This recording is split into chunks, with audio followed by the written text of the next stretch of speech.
I love that.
That I know, not that I follow.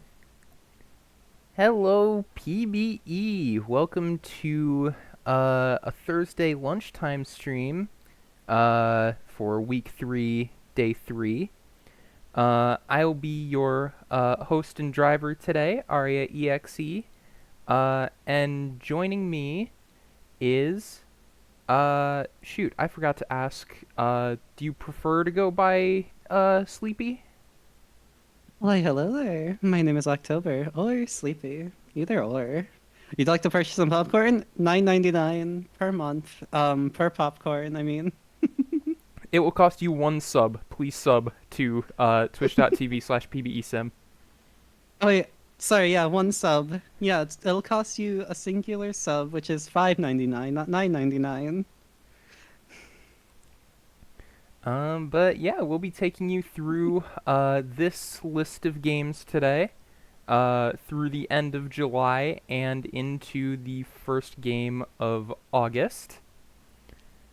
Um, August, we're yeah, that deep into the season. we're winding down. We're just August and half of September, and then we're into the playoffs. So it's getting down to it. Wow. It's been a minute, huh? I haven't tuned into the PBE in a while. I've just been typing at my keyboard and hoping that stuff goes well. I believe we have a. Well, I'm sure I can look at the schedule and figure out if there's a Dillo game today. There's not, but you know, we'll probably go over standings at some point. Um, Let me go ahead and switch to. Dame, it is how what time is it? 12 for you? Yeah, 12 Eastern. I'm Central, so I'm Dame, an hour back. Dame, it is 6:09 for me right now. I can be as loud as I want to be. Kind of. Yeah, for like 2 more hours. All right. So, before we get started, I'll go over some milestones, lovingly provided by Stats Team and Punk. Recently achieved 1,000 hits for Pierre Phillip of the Vancouver Vandals, 250 doubles for Ooh. McLovin Jr. of the same, 900 runs for Bass Reeves on Death Valley, 750 runs for Feka Ohikau on the Toros, 600 RBIs for Danger Dollarson of the Detroit Demons, 350 walks for Pee Wee Reese on the Buffalo Surge. Pitching side, 1,250 strikeouts for Holly Sheet on the Vandals, and 1,500 innings pitched for both Billy the Kid on Boise and Femini Nomenon on Death Valley. And milestones we're possibly looking at. We've got quite a few double milestones coming up for Scotty Sterling, Literal Flamingo, and Feka Ohikau. Possible run milestone for Itsumi Mayo. Possible walk milestone for Cow as well. Possibly a win milestone for Guy Russi and Colby Kaufman. Save milestone possible for Flop Quads. And a strikeout milestone for Chuck Nasty, which we'll possibly be keeping an eye on. An interesting lineup for possible milestones and for recent milestones too. Yeah, absolutely. It should be interesting to watch through these games. Maybe we can point out when they happen. Maybe. I did forget to write down those possible milestones, so just sitting in I there, I'd have to mean, flip between. I mean, I can just very I mean, quickly. hey, I'm your co-host. I can just write it down for you. Oh, absolutely. Yes, please, if you'd like. Hey, I'm being abused. Help me. I mean, sorry. No, I'm not. Okay, there we go. All right. Um, think with that all out of the way, can go ahead and move on over to scores. July 23rd. was the last games played, so we'll finish today and move on to the 24th. And have our first prime time of the day, Providence Crabs at the Toronto Pathfinders. I'm gonna be honest, I did not do any research into this, but I believe in Providence. However, as per my own stipulations in my own brain, I'm going to go with 1 to 2 runs because whenever I go with anything higher, it seems it does the complete opposite of what I want. So hey, might as well just undersell my own abilities, my own talent at guessing. Fair enough. We did actually also get a game summary from Stat Team today, courtesy of Keystone. Hmm. So a matchup today between two teams kind of heading in opposite directions. The Crabs are on the rise with the third best record in the Legends Conference, sitting pretty comfortably up ahead of Outer Banks for the wild card, but also still on the rise since they're not competing for the division title just yet. Hitting has been kind of middle of the pack this year, but pitching has been the team leader. They sit third in the conference with team ERA of 363. Also giving up the second least amount of hits and giving up the fewest walks in the Legends Conference. And just overall, just a very hard team to get base runners on this year. On the other side, it's been a rebuilding year for the Pathfinders. They sit at the bottom of the power rankings and have a league worst 17-50 record. But they are on pace for a better record than last year's 27-81. On the mound for the Crabs today is Count Snap Crabula, having an amazing, I believe, first year in the rotation, second year in the league. 11-2 with a 3.40 ERA, and on a hot streak recently with a 2-0 record and 1.71 over the last 3 outings. 11 wins is tied best in the league, and he ties for the highest winning percentage in the Legends at 846, and has a conference-leading BABIP of 252. So even when the ball does go in play, defense is very good at getting making that an out. On the other side, on the bump for the Pathfinders, is Alfonso Bonso. He's looking for revenge tonight against the team he spent 6 years in the bullpen with, the Crabs. Still searching for that first win of the year, sitting at an 0-8 record and a 7.87 ERA. 71 strikeouts is his mark for the year, third on the team. Last time up against the Crabs, he had a solid outing, going 5 innings, only giving up 3 runs, striking out 6. It was a no decision for Bonso, but the Pathfinders did go on to win that game. On the Crabs, hitter to watch is Beryl Summers, sitting at a 317 average and a 907 OPS. That batting average is good for 5th in the conference. He also sits 2nd in the conference with a 394 OBP and 27 doubles. Another hot hitter for the Crabs has been their leadoff hitter, Grail Traveler, hitting 500 over the last 5 games and 2 homers. Hot hitting, no real surprise since he's got 87 hits this year, good for top 5 in the conference. On the other side, Austin Webb has been a bright spot for the Pathfinders, leading the team with 13 home runs and 43 RBIs. He's tied in RBIs with first baseman Peter Dawson III. Won the Legends Conference Silver Slugger Award at first base last year, Dawson did. Hitting 272 this year with 9 dingers, good for 2nd on the team behind Webb. Also of note is the speedster Ryan Dinger, who has 40 stolen bases on the year. So, very interesting matchup. Definitely leaning one way, but there's cause to believe Toronto could make the upset, possibly upset some people's primetime picks. I mean, hey, let's hope so. And I was about to ask, why in the hell do the Pathfinders have a 40 overall at their leadoff? As a speeder, as a the hi, I'm October Scuff. Sorry, that's just like my reset. Um, as a speedster, um, like if he's able to get on base and actually able to get on other bases if he's actually able to steal other bases, hell yeah, I support it. Honestly, it'll be interesting to watch. Let's watch. Let's go go go. All right. And how do you want to split up innings? Just like alternate games or like half a game, half a game? How do you want to do it? How do you normally do it? Uh, I I change with the seasons. Let's do half and half. So I'll lead off for the first half of this game, and then uh,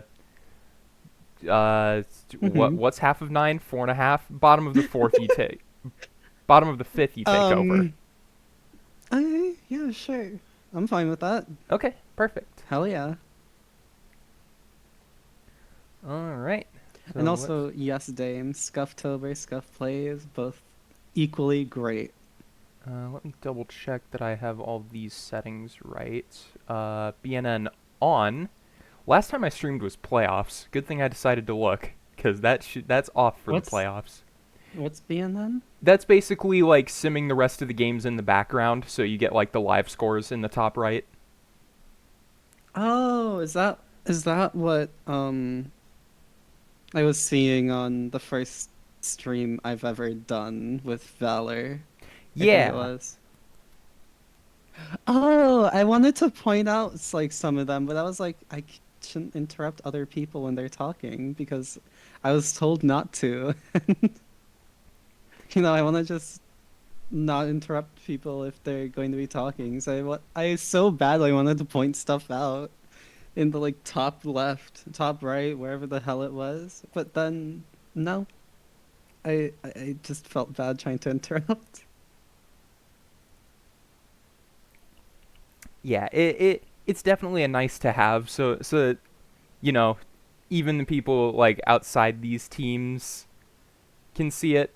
They Uh, know what's happening yeah. on their And team. typically I Yeah. don't comment on it unless there's like either something very interesting, like maybe someone has a no hitter, or if this game Hmm. is just so far out of hand that you're just looking for other things to talk about.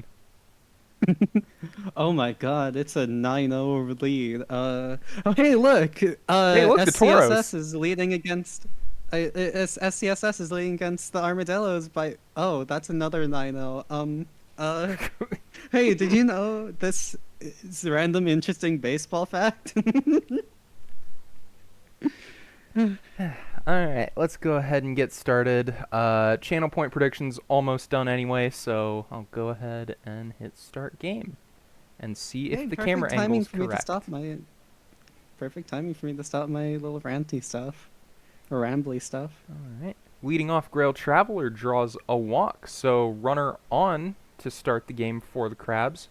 Summers pops it up in the infield. Shortstop takes a few steps, gets under it, and makes the play. Paolo Zalewski up. Grounder 4-6-3. Double play. Bonso issues a walk but faces the minimum in the top of the first. Ryan Dinger leading off against Count Crabula. Line drive into right center field, but hangs up just a bit too long there to make the play, is back again. Windsor Jr. strikes out. Peter Dawson the third. Fly ball into right, handled by Beryl Summers. 0-0, no hits apiece to end the first. Seymour Baltz up, swing and a miss. Not able to find the slider low in the zone. Jackson Love up, shallow fly ball. Able to range over for it is Chase Hunter. And Cash's considerations, lays off the fourth pitch of the AB to get a 2-out walk. Full count for Mayfeld, also worked for a walk. So possible 2-out rally, 2 on, 2 outs for boys to chest back again, but hit right to the center fielder. So they threaten with 2 outs, but nothing doing. Austin Webb, the third baseman, driven deep into left field. It's high, it's deep, it's gone. 399 feet into the stands for Austin Webb, and the Pathfinders take a 1-0 lead in the second inning. Mortimer Dog puts it on the ground to first base, taken unassisted by Grail Traveler. The catcher, Walker Texas Ranger, on the ground to the pitcher. 1-3 ground out for the second out of the inning. And Dusty Greer, line drive to center field, handled for out number 3. Toronto strikes first in this game. 1-0 entering the third inning. 9-hole hitter, Hurry Quake, lazy fly ball into the shallow outfield. Shortstop there to make the play. Back to the top, Traveler on the ground, unassisted out to Peter Dawson. And Beryl Summers, little late on the swing, and that will be the third strike. Tyler Detheridge, fly ball into right, caught. Chase Hunter swings and misses on one on the outside corner. And back to the top, Ryan Dinger over the head of the second baseman. He'll hold up at first. Nice little bloop single, and as we said, he can run. Will he go for it? Yes, he will, and it'll be safe. Dinger steals second for steal number 41 on the day. Windsor Jr. 1-1 count on the ground to second. 4-3 ground out will strand the base runner. 1-0 Pathfinders entering the top of the fourth. Zalewski on the ground to third for out number 1. Seymour Baltz driven deep into center field. It'll be off the wall. That'll be extra bases. A double for Seymour Baltz. So, runner in scoring position for Jackson Love, the DH. 1 out. Popped up into foul territory. Catcher ranges over for it. 2 outs. Runner on second for considerations. On the ground, will the runner go? No. Runner holds up at third. So no RBI for considerations. Runners on the corners. 2 outs for Mayfeld. Grounder stopped by the second baseman, but can't make the play. Good that didn't turn into an extra base for the runner who was on first, but it's a tie ball game courtesy of the Miggs Mayfeld infield hit. Boys 2 chest back again over the head of the third baseman. Once again, not sending the runner, so it'll be bases loaded. 2 outs for the 9-hole hitter, Hurry Quake, who swings and misses. Strike 3. So, could have been a lot worse for the Pathfinders, but the game is tied as we enter the bottom of the fourth. Peter Dawson the third, the first baseman, grounder to shortstop, makes the throw and the play. Austin Webb, pop up into left field, will be out number 2. And Mortimer Dog, hard hit into center field, but taking a couple steps, is back again to make the play and the third out. Top of the fifth, tied 1-1. Grail Traveler on the ground, 4-3 play. Beryl Summers, line drive, making the play is Dawson. Nice grab. And Zalewski, 1-0 count, pops it up into foul territory. Catcher makes the play. 1-1 as I hand it over to October. Finally! Swing and a miss. First out. I have no idea who that was. I just came in and started screaming. Next up, Dusty Green hit straight to the pitcher and over to first base, and they're out for the second. Detheridge, able to get on base? Able to get on base, and he's safe. 1 on the corner. Hunter, over to third. That's gotta leave a mark. I guess not really. Wasn't that hard. And it's Balt over to the right field, hits the ground, and able to get on first. That was a full count too. I was like to say that. Straight to center field, basically. A few steps forward and caught the ball. Ooh. Is that Wild pitch. Oh, wild pitch. Sorry, I just kind of froze up. Can't get on the corner, but one on third, scoring position. It'll be interesting to see what happens with Mayfield. It goes straight to center field. And that's the inning. 1-1 as we head into the top of the sixth, or bottom of the sixth, sorry. Count Dracula pitches a dinger. Dinger gets out. I think it was second base, or was it second base who got the hit? The pitch, I mean. I think so. Shortstop able to catch that one. Yeah, probably probably second. And that's another swing and a miss. Game is still tied as we head to the top of the seventh. Looking over to the out-of-town scoreboards as well. I wonder if any of the milestones have been hit by now. What do you think, Aria? Possible for sure. Yeah, do we want to check out some of those games? Are we going to do that after this? Yeah, we'll go over box scores Swings after the game. over into foul territory, but it's still in play, and he gets a double. That was what, Hurricane?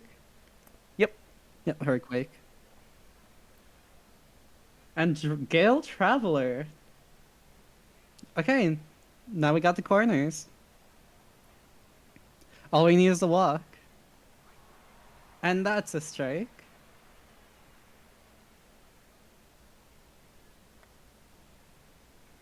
Wait, there's a sub somewhere in, I think. Yeah, J.Y. Toronto Park. put in a new pitcher. Zalewski, I think that was... I'm sorry, I was looking at the web with a nice hit to left field. Goes through, I think. Shortstop and third.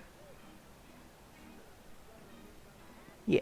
Next up is Mortimer Dog. And he gets the steal, 19th on the season. Nice. Dog up again, straight through the legs of the pitcher. And can't get on base, can't get on first, but does advance second to third. So now you got a runner in scoring position, you know what to do. Will you do it? Texas Ranger. And no, unable to. Unfortunate. We got one on first. Greer with a hit to second base. And that'll be the inning. Now, top of the eighth, I believe. Over to right field, able to get on first is Seymour Baltz. Or Seymour. However you want to say it, I say Seymour. Love, oh, and I think that's an error? Is it? No, infield hit Would that looks be an like. error? Infield hit. Okay. I'm sorry. I don't know what the difference between error and this stuff is. Double Oh my! play. No, triple play. Triple play? Triple play. Oh my god. Line out triple play. Wow, I've never seen that. Wow. Tragedy strikes, I guess. Bottom of the eighth. Dives for it, can't get it. Left field grab or right field grabs it, but already on base is Chase Hunter. Yes, Already at please. 89 pitches. They might want to look to sub Count Crabula sometime soon. First base already out. Yes, please grab a clip. Advances second base. I think it Yes, was a someone- 3-6-3 triple play, but I need to see it again. Oh, I'm getting lag. Oh, and it's a double play RBI. Or it's a double play. It's a two-base RBI. It's a double RBI. There we go. Brained for a second. And that will be your inning. Toronto up by 1 now. Do not make fun of double play RBI, please. On first base is Mayfield.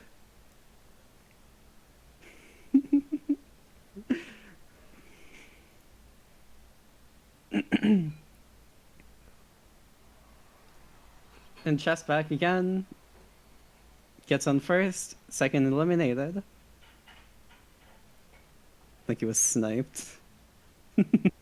Target neutralized.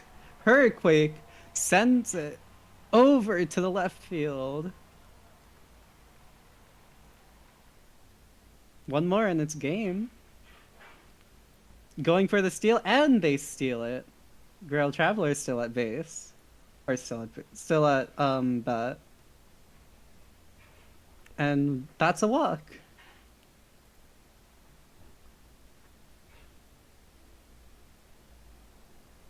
And a down. Hey, I think that upset my my prediction for the thing too, but I'm not mad. Honestly, that was fun. Yeah, that was a really good game. Really good, kind of showing a lot of defensive mastery. Yeah, absolutely. So just to quickly go over, Seymour Baltz, 3 hits, 2 hits from Mayfeld on the Providence side. On the Toronto side, Webb with a pair of hits, including that home run early on. Pitching, Crabula. Sort of the complete game. Didn't get a chance to pitch in the bottom of the ninth, but went the full 8 innings, but hit with the hard luck loss. Toronto side, Bonso, 6 1/3, 1 earned run. Another good performance against his old team, but J.Y. Park gets the decision. Player of the game in the loss is Count Crabula.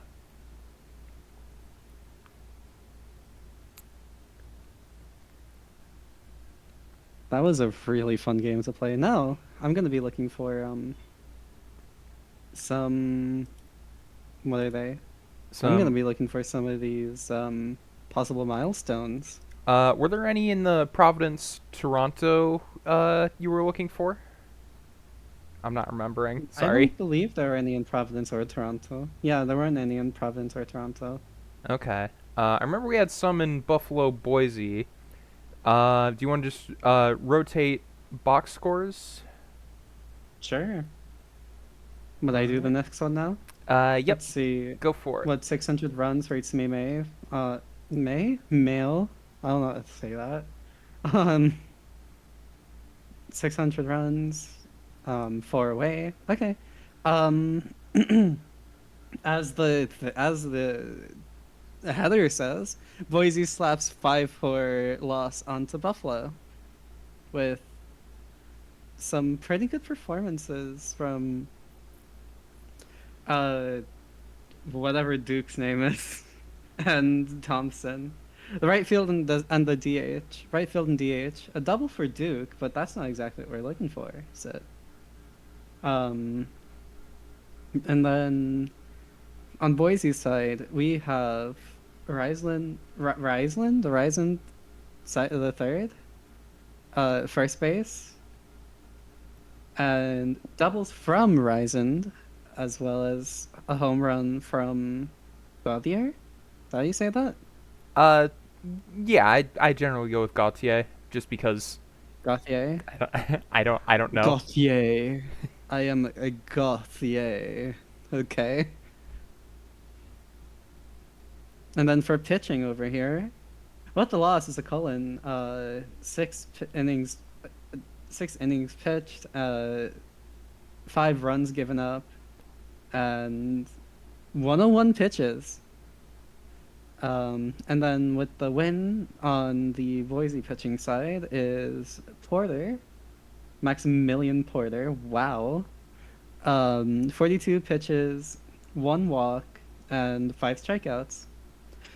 A save from Duck over there, and player of the game, of course, Risand.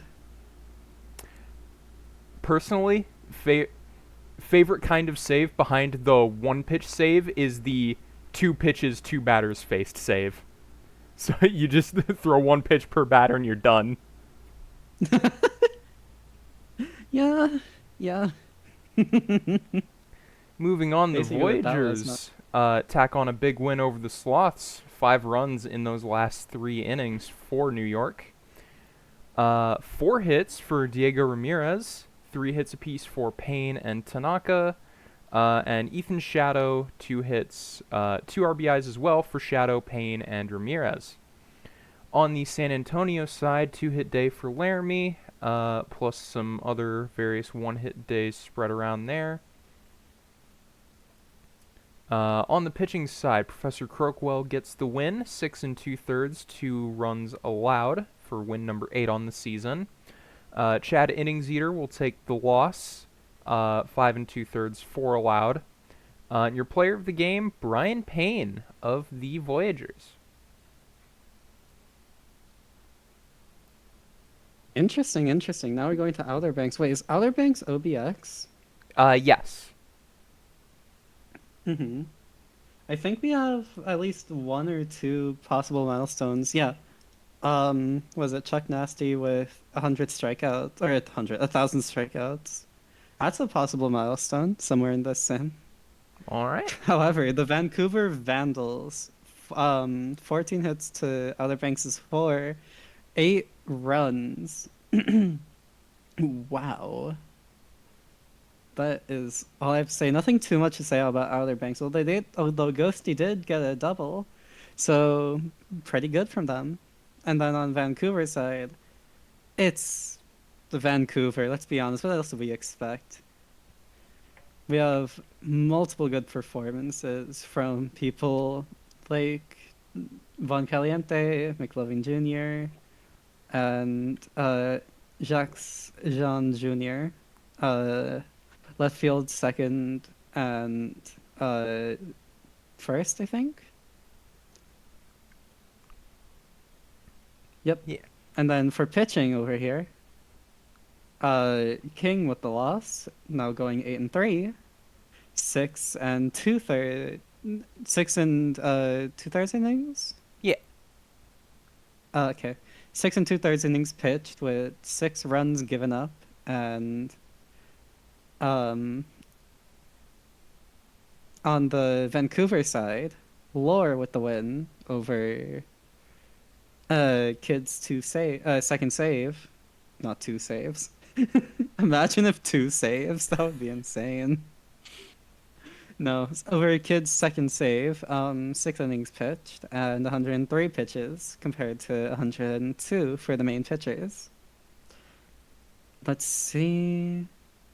And the player of the game is Thor Lore, the Vancouver pitcher. All right.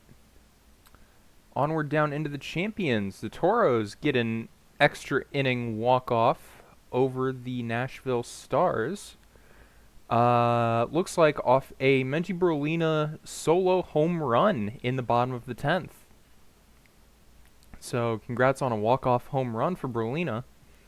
On the Cancun side, starting pitcher had 4 hits, plus a 2-hit day for Napoleon Solo. Berlina, kind of the engine of the Toros offense today, getting 3 RBIs, including that home run walk-off. Meanwhile, on the Nashville side, Arenado 3 hits, plus 2 hits apiece for Palindrome and Bobby Briggs. 3 RBIs for Drome and 2 for CJ Levine. Becca didn't get a double, did he? I didn't quite see that. Oh, no. Doesn't look like it. Nope, doesn't look like it. Pitching, on the Cancun side, Benico had a tough start, 5 2/3, 7 runs.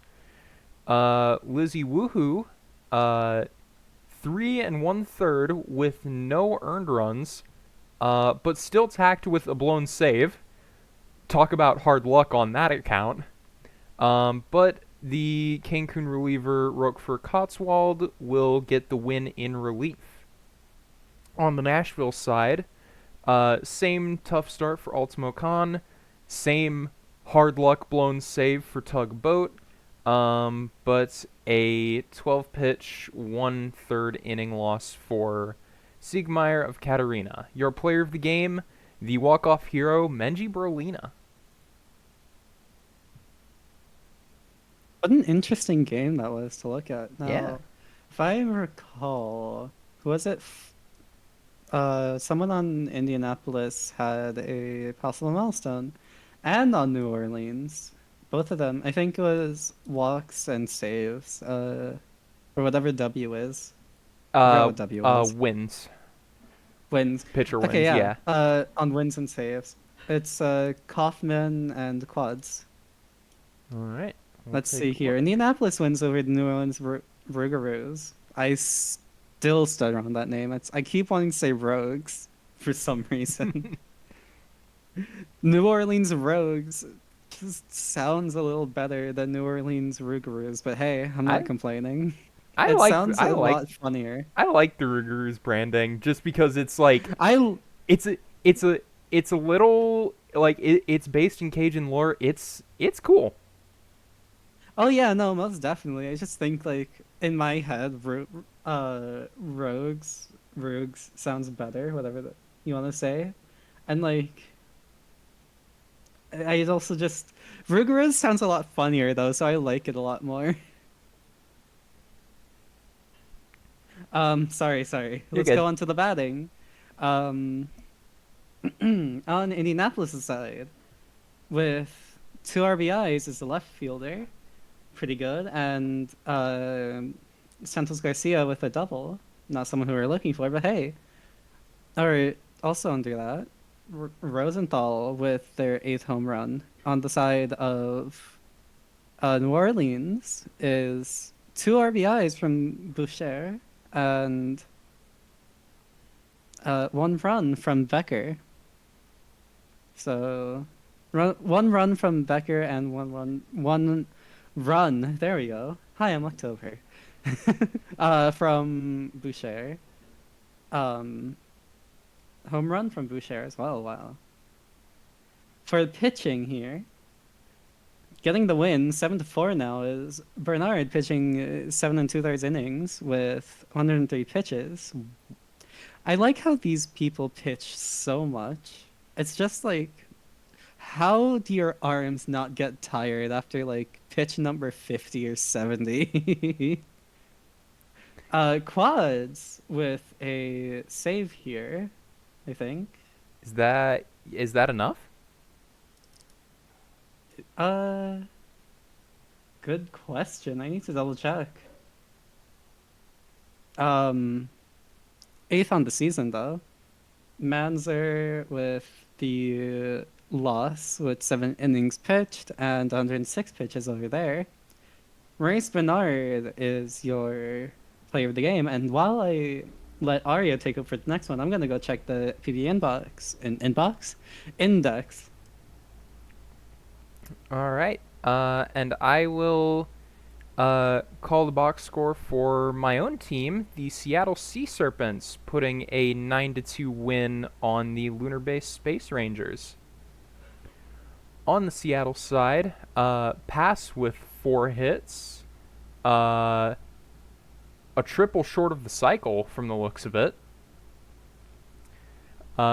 Jim Hawkins, 3 hits, 2 hits apiece for Healer, Johnson III, and Gator McGraw. 3 RBIs for Johnson III, and 2 for McGraw. On the Lunar Base side, no multi-hit days, pretty spread out, those 6 hits as a team. But Link Althouse did draw a pair of walks, an RBI piece for Justice and Newsom. Pitching, Taco Bell picks up his 9th win of the year, going 7 2/3, 2 runs allowed, with 8 strikeouts.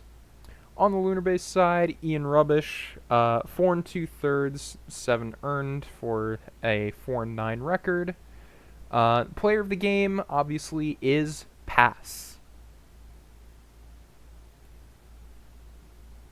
And by the way, yes, that was enough for the 50. Congrats. Yeah, congrats, Flop Quads.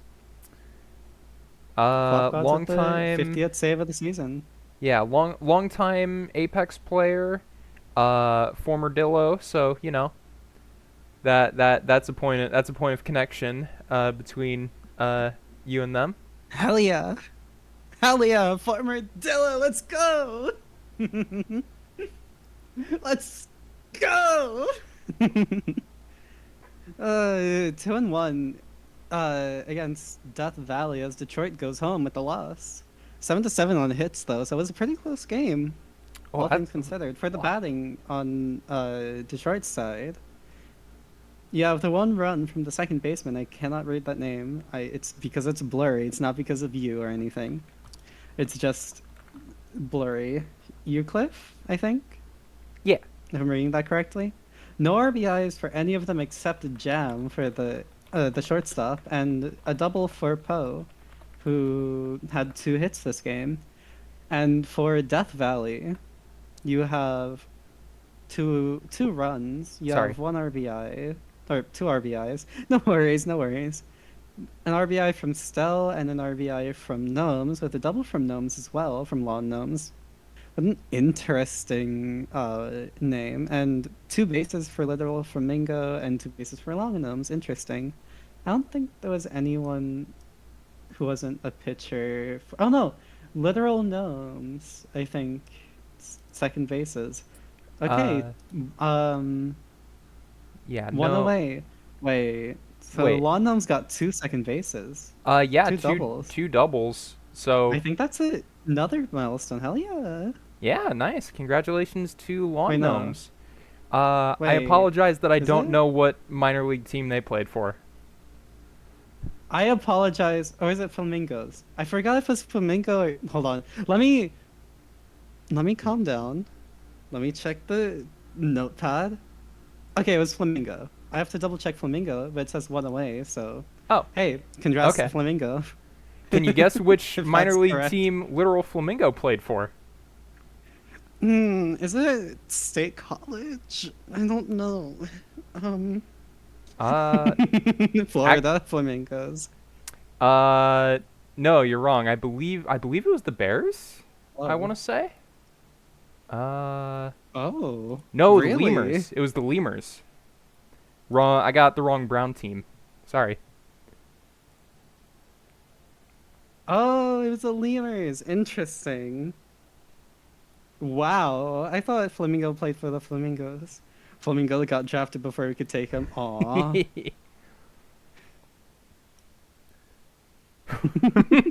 Wow. Okay, Jacob with the call out. Wow, how many chances? Damn. For the pitching on the Detroit side, a loss goes to Pythagoras with the 3-6 loss. 6 innings pitched and 99 pitches thrown. There we go. Hi, I'm October. Vado with the win over um Keith with the save, the eighth on the season. 110 innings pitched and 9 strikeouts. Wow. And your player of the game will be your pitcher for Death Valley, Divier Vado. All right, that takes us through the majors. Do we have any minor league games today? Yes, we do. The Anchorage Ooh, Wheelers minors. will get a tight win over the Kingpins, 4-3. On the Anchorage side, 3 hits for Henry Magic, 2 for Jackson Cheerios. RBIs Cheerio. spread around. Wow, multiple triples for the Wheelers today. Interesting. Don't see that very often for Sluggerton and Ice. On the Chicago Nice. side, 2 hits for Emilian Vega as well for Dave Babipperson. Vega as well had a 2-run home run in the fourth, the only runs scored for the Kingpins today. Not quite enough to get them over Anchorage. Picking up the win, Mac and Cheese. I believe that's our beloved Don Marcus. Hope he's feeling better today. Yeah, Uh, let's hope so. Fifth win on the season. Not quite hitting that 100 pitch mark. Roomba McIntosh picks up their first save of the season, going 2 1/3 with none Congrats. earned. On the Chicago side, Oscar von Kautz takes the loss, throwing 80 pitches today. And your player of the game for the Wheelers is Henry Magic, with those 3 hits. Uh, Damn. yeah, just 3 singles, just very efficient day. 3 for 3 with a walk. Magic, as in magic from Marvel Rivals? Oh no, I'm getting flashbacks. Oh no, God. Swifties. Ooh, Swift Steeds versus. Oh. And it's the State College Swift Steeds losing to Puerto Rico. 12-7 on hits. Wow. And 8-2 on score. There we go. For State College, it was a 2 RBI day for Shizuka, third base, and everyone contributed. Only 2 or 3 people on there that I'm looking at have 0 RBI. They're not RBIs. Everyone has 0 RBIs except the hits. There you go. And on Puerto Rico. Oh, wait, I forgot to look at the doubles as well. Sorry, my bad. My bad. I like the I like the Ran as much as the next person, aka BV. But hey, Yeah, and um, we don't necessarily need to go through all the Puerto Rico bots if we don't want to. yeah, but hey, it's fun to look at. Rosia, Rousseau Rousseau. of Rousseau. Rousseau with a double and confused with a double. For the Ranas, it's Nuddington Jr. and President both with 2 runs, 3 hits, and 3 RBIs for President, though. Pretty good game. I don't think we need to look at the totals, the batting stuff under that. Yeah. For State College, it's Chingus picking up the loss, 6-6 right now. 5 2/4. What? There's four. There's 4 innings in baseball now. Holy.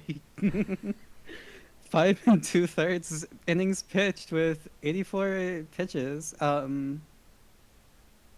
Okay, that is a name. Sliss Crumblin. It's Beaver's Sills player. Crumblin? That's Castle's Crumblin'. It's a Taylor Swift song name. That's Oh, how you know it's Beaver's Castle's player. Crumblin. Okay, Castle's Crumblin with 2 1/3 innings pitched and and 2 runs coming from him, 34 pitches. On Puerto Rico's side, it's Yoy. Is that how you say that? Uh, Yodge, I just go with. No one really Yaj? knows. The backwards names, no one ever You know knows. what? Yoy. Yoy. Uh, Picking up the win into an 8.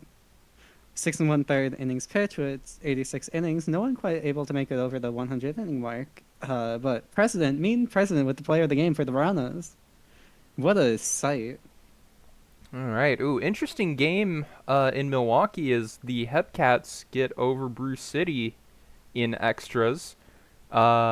Each scoring one in the 10th, but the Hepcats breaking it open in the 11th after the Bears got a clutch run in the bottom of the 9th, solo homer from Durian Cragg to even send it there. Very interesting game. On the Kansas City side, 2 hits apiece for Yordong, Stavinsky, Reddick, and Panda, with 2 RBIs coming from Whittle. That 1 hit for Whittle was a triple.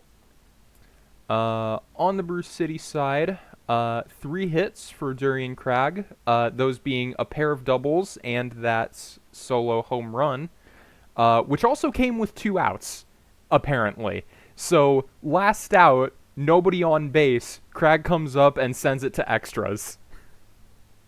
Amazing game for Cragg. What a showing, honestly. Pitching wise, Porygon 2 gets a hold in relief after a scoreless 6 innings from Elijah Miller. Murdoch gets the blown save and the win in relief, pitching that 9th inning and then into extras. And the bot getting the save. Pizzanator the third going 8 1/3 with 1 run, very efficient outing. But Fire Aaron Boone will take the loss in relief. Pizzanator the third gets the player of the game.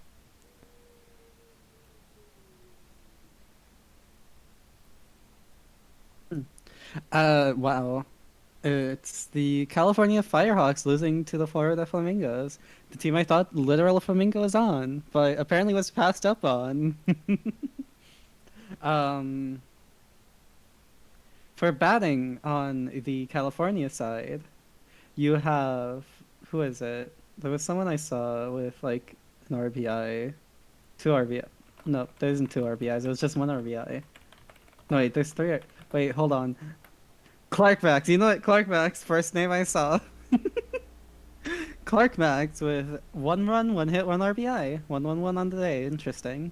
Uh, and a two-out RBI for Furcal Jr. Furcal Jr. However I want to say that is however I say it. For Florida, however, Luca, first baseman with two hits and four RBIs.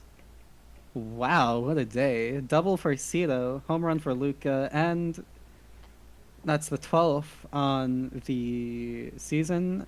I forgot how do you check how many people scored off of it. The number on is how many runners were on base, so it was a grand slam. Three on?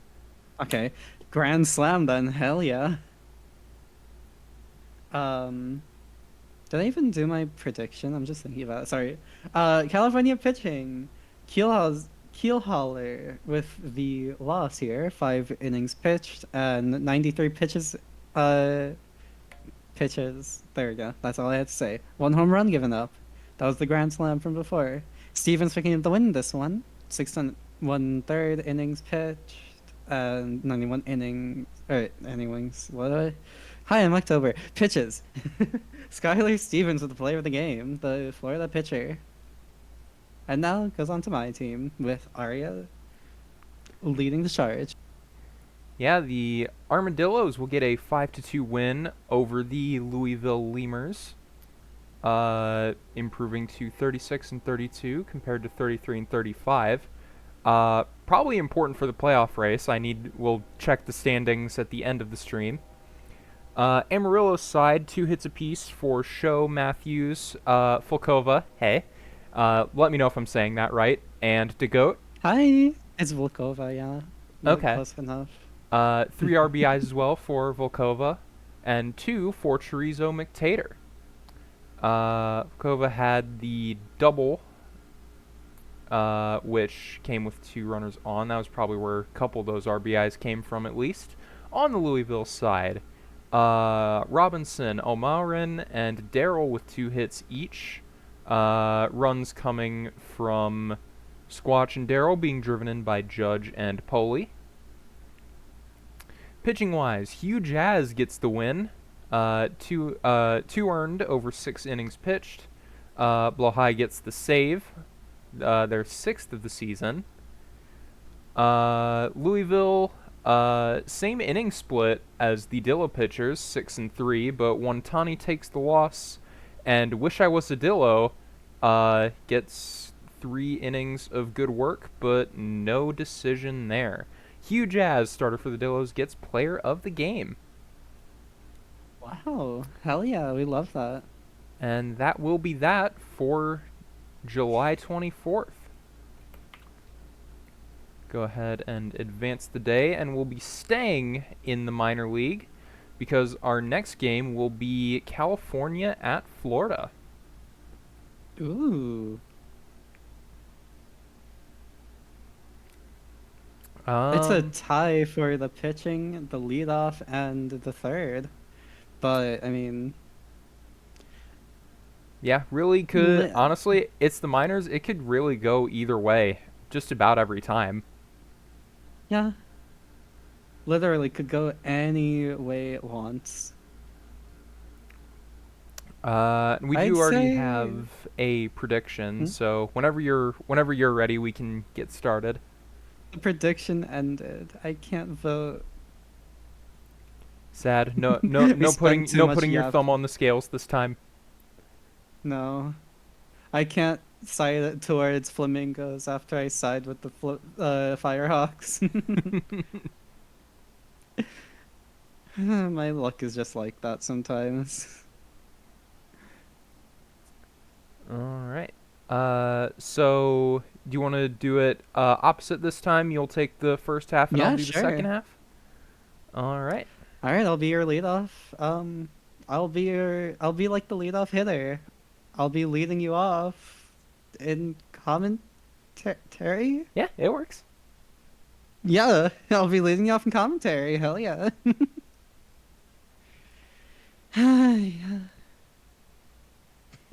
Oop. And that's a hit. Oh, that's an out for what's that? Whoop whoop. Yep, whoop whoop. Alright, and I've got to change the camera angles so that we can actually see everything. Camera. It always Hmm. varies. Alright.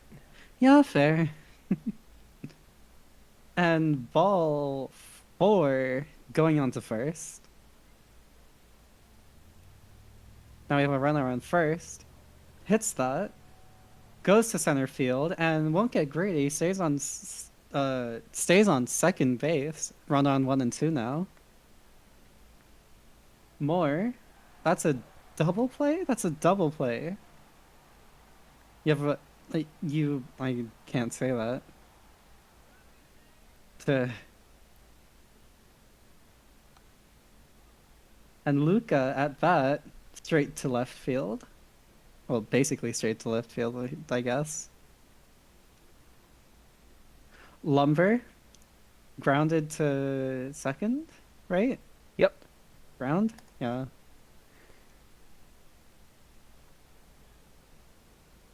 Pop up, and it's over to second. Or pitcher, one of the two. I wasn't really paying too much attention, let's be honest. And now, Dumper, ground out.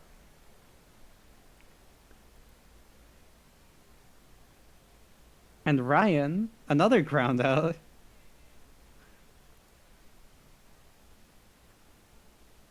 Carver, pretty high hit, and it's gone for the home run.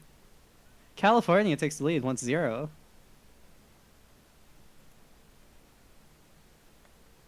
Youngsung over to second base, and it's an out. Third one. Now we're switching sides. Bottom of the second complete. Competing is the Flamingos now. Blah, blah, blah. Hi, I'm October. All the way over to center field, and unfortunately, it doesn't drop in time. That was Homer Simpson. Slugs.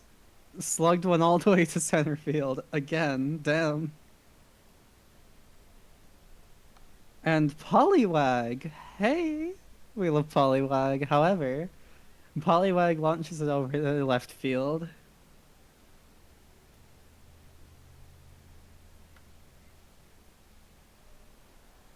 And that's deep into center field. Goes for the second and stays on second. Clark Max with a nice hit. Whoop whoop on this one. Clark Max on third. They decide to take out the first base for whatever reason. Tanyan. And that goes over the center field. Is that Yeah. Clark Sack Max for fly. the win for the score? Sack fly, interesting. Furkel Jr. and it's a strikeout. And now California's up. Hold on. California is now topping the Florida Flamingos. Greer straight past first from just what I saw. Weak little hit, but it oh, no. Wow, that actually hit in time. Ejecto Cito on first now. And that is going to be uh I think, is that not the inning change? Nope, because Question there mark? was only one out. Interesting. Oh, I thought it was a strikeout somewhere. I'm sorry. Oh, good. Now it's inning change. Top of the fourth now. Flamingos scoreless still in the bottom of the second. Or bottom of the second, bottom of the third. I've got a dumper. It's Moore on first base. I've got a dumper, and Moore Did that goes to drop? second, and dumper goes to first. Looked like it dropped. Oh, Yeah. it dropped. Weird. Interesting. Ryan strikeout, I'm pretty sure. Another strikeout. A straight strikeout too. 0-2. Straight past and going for the score. California has not extinguished its flame. Yeah. Yeah, let's say that. What was it? More, yeah, more with the score. Interesting. Clark Max unable to get that, and now the Firehawks lead 1-3, adding on in the fourth. Three straight wins. I'm sorry, I'm blah, blah, blah. Three straight runs for California. And on base is Lumbar after a nice center field drive. Tung Tung Tung Suhor. Also, oh, and that's a double play. Interesting. However, they have a runner in scoring position, the Flamingos. If Atlas Slugs can, aw, unfortunate. Still 3-0. Can California score another run? Can they keep up their? No, not with this one. As it's Whoop Whoop getting the out. Checked his swing, but it's strike three. And that looks like a hit all the way to right field, and they cannot keep up their run streak. All right. Polly Wag coming up in the bottom of the fifth. I'll be taking you to the end of this one. Line out two second basemen for Wag. Alan Greer, one out, nobody on the ground past the shortstop, so that'll be a base hit for the second baseman. Ejecto Cito on the ground to third. They'll take the play at first. Runner in scoring position with 2 outs for McScooty Fortune. Puts it on the ground, swinging bunt. Gets the hit, beats out the throw, so it'll be runners on the corners for Luca at the top of the order. On the ground to short, makes the play at first. No run scores. Florida still trailing by 3. Into the top of the sixth, Devontae Morris swing and a miss, not able to find Animal Kingdom's cutter. I've got a dumper, another swing and a miss. Animal Kingdom collecting, I believe, strikeout number 7 on the day. And Lucas Ryan grounds out to third to end the sixth. 1-2-3 for the Flamingos. They'll get their 2-3-4 hitters. Jimmy Lumber in the air to center. Lulu Dallas multi-pitch. Pitching a shutout thus far. Sahur puts it on the ground in shallow center field. Textbook base hit. Homer Simpson popped up down the first baseline. Whoop there to make the play. Slugs on the ground to third, which will strand the runner. Still up by 3. Coleman Carver against Animal Kingdom. Flies out into left field. In Song pulls it into right, over the head of the right fielder, off the wall. That'll be extra bases. A double for Song. So threatening in the 7th for more insurance runs. Clark Max up. Line out to center field, not able to advance is Song. Whoop whoop, 2 outs, runner on second. Over the head of the third baseman, it gets past the shortstop, and that'll be an RBI single. Weird little RBI single, almost stopped in the infield. Tunyon on the ground, they'll take the easy out at second. But California extends their lead to 4 as we head through the stretch into the bottom of the 7th. Polywag pop up, 1 step to the right for the first baseman to make that one. Alan Greer watches strike 3, fastball catching the corner there. And ejecto Cito, textbook base hit, 2-out single for Cito. McScooty Fortune up. Driven into left field and over the wall to cut the deficit in half. Florida is not done yet. They can still bring this back. Anything can happen in the minor leagues. So What a McScooty home Fortune run. makes it a 2-run ball game. Luca scoots one past the first baseman. This 2-out rally is still going. Jimmy Lumber up, pretty much carbon copy the last hit. Go for third and went for second on the throw, I guess because he thought they were throwing to third and he thought he could make it, but no, he couldn't. Into the eighth then, after the base running mistake. Poured Larquad in to pitch for the Flamingos. Furkel flies out into right. Moore, 3-1 ground out. And Dumper lines out right to first. So efficient inning for Larquad. 1, 2, 3. Multi-pitch still in the game. Issues a walk to Tung Tung Tung Sahur. I'm guessing that's going to be his last batter faced of the day. Mid at best enters for the Firehawks. And they take the fielder's choice out at second as Homer Simpson puts it on the ground. Atlas Slugs puts it down in left field for a single. Runners on first and second with 1 out for Pollywag. On the ground 4-3, just taking the ground outs. Runners in scoring position for Alan Greer, draws a walk to load up the bases. Ejecto Cito can possibly be a hero here, but it's 2 outs. What will happen? Puts it down in left field. 1 run will score. They're going to send the other. It's a tie ball game, folks. We are tied at 4 after a pair of 2-run innings from the Flamingos, but they're not quite done yet. 2 outs, runners on first and second. Fortune line drive into right field. There to make the play is Carver. We are tied going into the 9th inning. Lucas Ryan swing and a miss. Larquad collecting his first strikeout of the day. Carver will watch the circle change go by for Larquad's second strikeout. Song driven deep into right field. It's gone! California answers back and takes a 5-4 lead in the top of the 9th. Poured Larquad, 2 strikeouts and then gives up a home run. Max on the ground to second for out number 3, but the damage is done.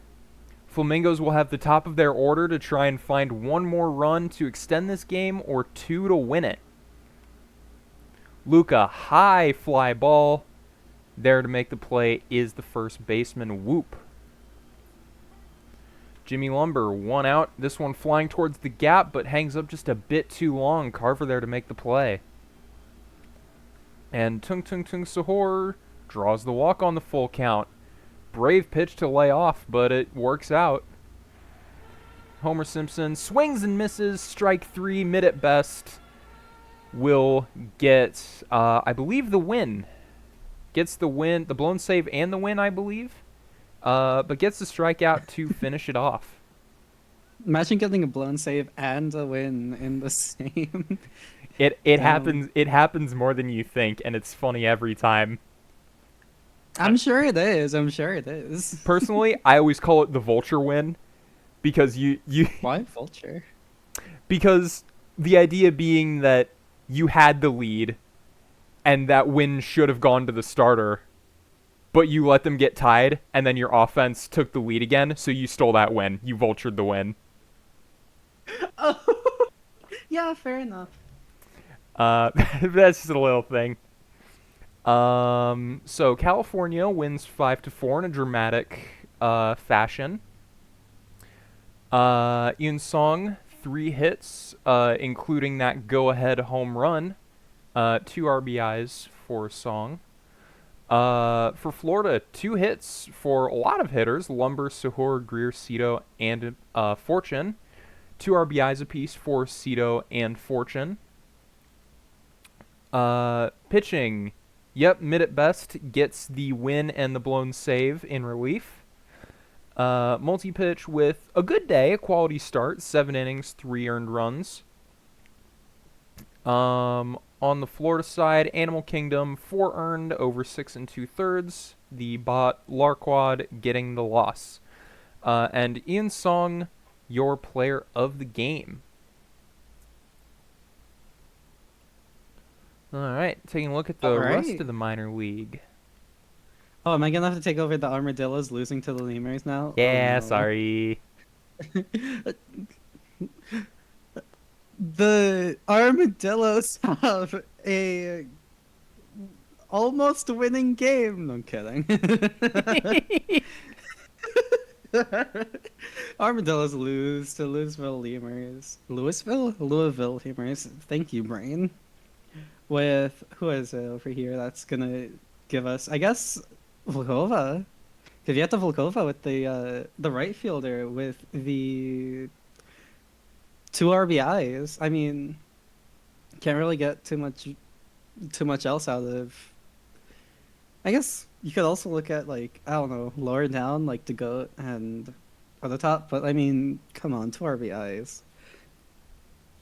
Um, and a double for other top as well. And for Louisville, it's Scotch with a 5 RBI game. Wow. Double for Narakami and a home run for Scotch. No doubt probably where like at least two of those, I mean, RBIs came from. 2, 3, 4. And then No, those 5 RBIs all came from home runs. they did? Hold on. Wait, huh? Huh? Yeah, That's so yeah, the first number here is how many home runs they hit on the day. yeah, I know that. And And so then yeah, first inning if 2 it on, says two fourth on inning and 1 then on, one on, and then you add the batter I think themselves. right. Oh, you had the batter themselves? Oh, interesting. Oh, I'm sorry. I thought that was different. No, you're good. Huh. We we, Anyways. we we all had to learn how to read Huh? these at one point.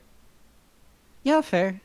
I'm sorry. I'm slowing everything down. Please don't hurt me. You're Please don't fine. take me to You're the back and shoot me fine. with a shotgun. Don't put me down like the dogs. Snack Reacher with a loss on this one. 6 innings pitched and 76 pitches. And for Louisville, only one pitcher the entire game. It's Eshelman. Wow. In four now. Hmm? Wow. I'm just saying the 105 pitches for a minor league Yeah. pitcher, after giving up 4 earned runs. Not sure I've seen that before. Yeah, I mean, it's an interesting thing for sure. I mean, it worked out in the end, though, to be fair. Play the game on this one is Scotch, of course. 2 home runs. Sorry, my own curiosity is getting the better of me. I need to look at their no, just a base 50 stamina. Wow. Okay. Huh, interesting. Interesting one. The Kingpins will win 5-2 over the Anchorage Wheelers. Answering back from yesterday.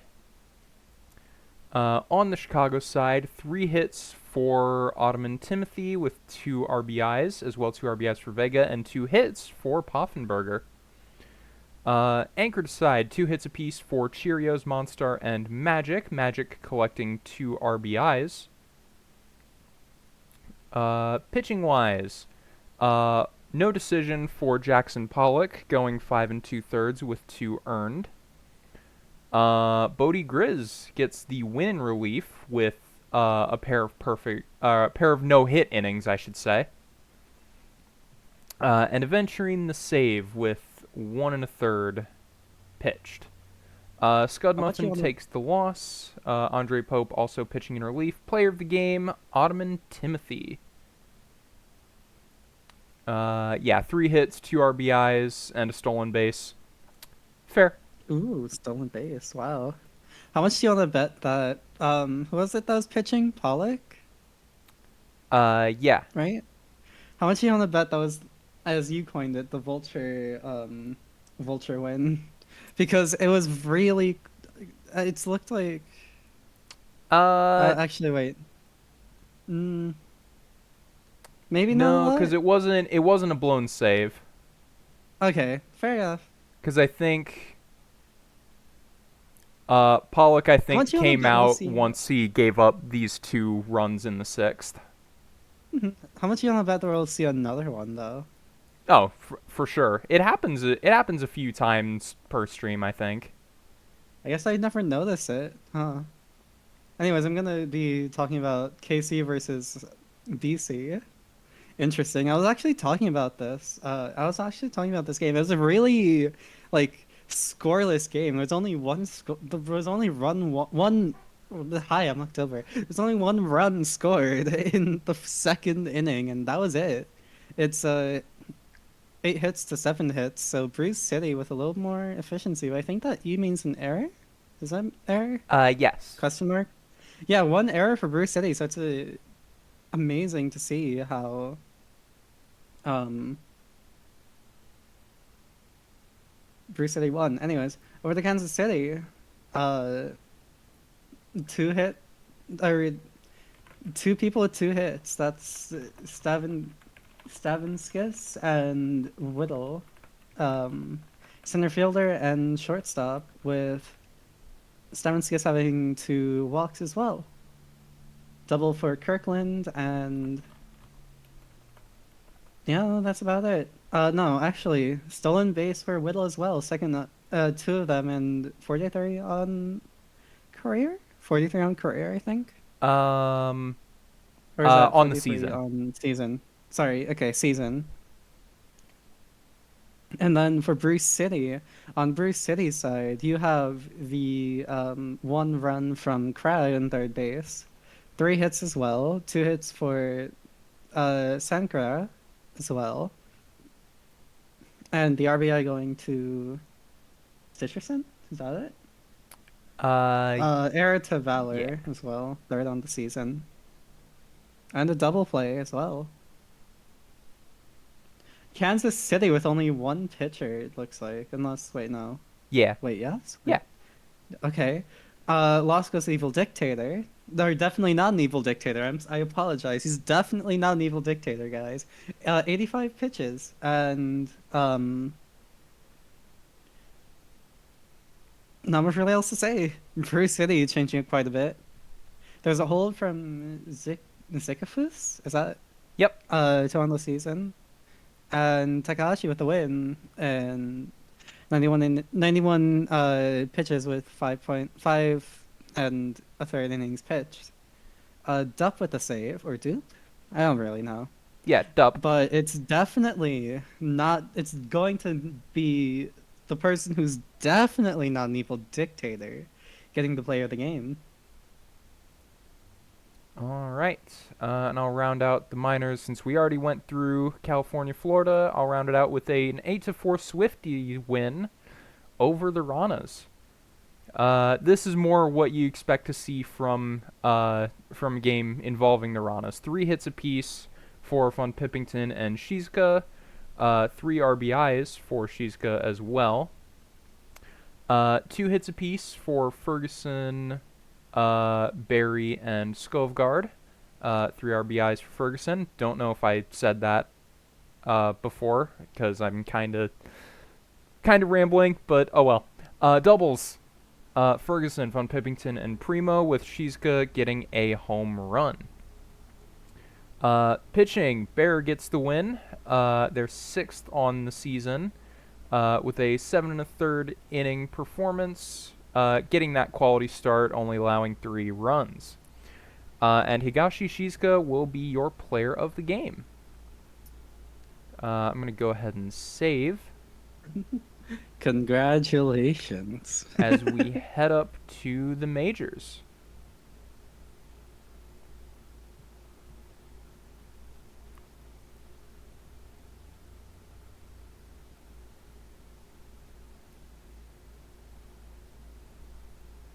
Okay. I can grab this one. Buffalo and Boise. Boise wins 7-1. On the Boise side, 4 hits for Murchitach. Uh, always fail that one. 2 hits for Gagne.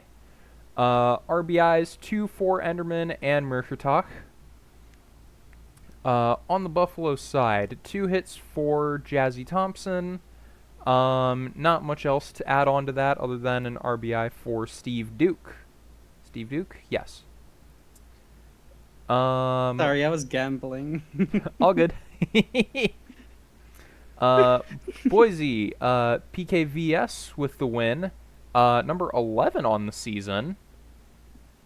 Wow, Ooh. that's a that's a lot of wins for a team that has overall kind of struggled this season. Although to be I fair, mean, the Legends is also kind of wide open in that last wild card spot. So not too, yeah. I guess, not too shocking, but very good season for PKVS. The Yeah. Kid and Duck in relief. JC Swishman will take the loss, 5 2/3, 7 runs. And PKVS, your player of the game. Interesting game, interesting game. Sorry, I was gambling away my channel points. 6-1 victory for New York. I think that's in San Antonio's ballpark. Yep. I usually read it like away home, so that's why I just always second guess myself. Anyways, on to the batting. Honestly, some pretty good batting from New York side. 2 hits for one, two, three, 4 players, shortstop, second base, right fielder and catcher. Although only one of these people can root. No, I'm kidding. I really like the performance from second base and from catcher Payne and Tanaka. A double coming from Bebe and uh nothing else. Okay.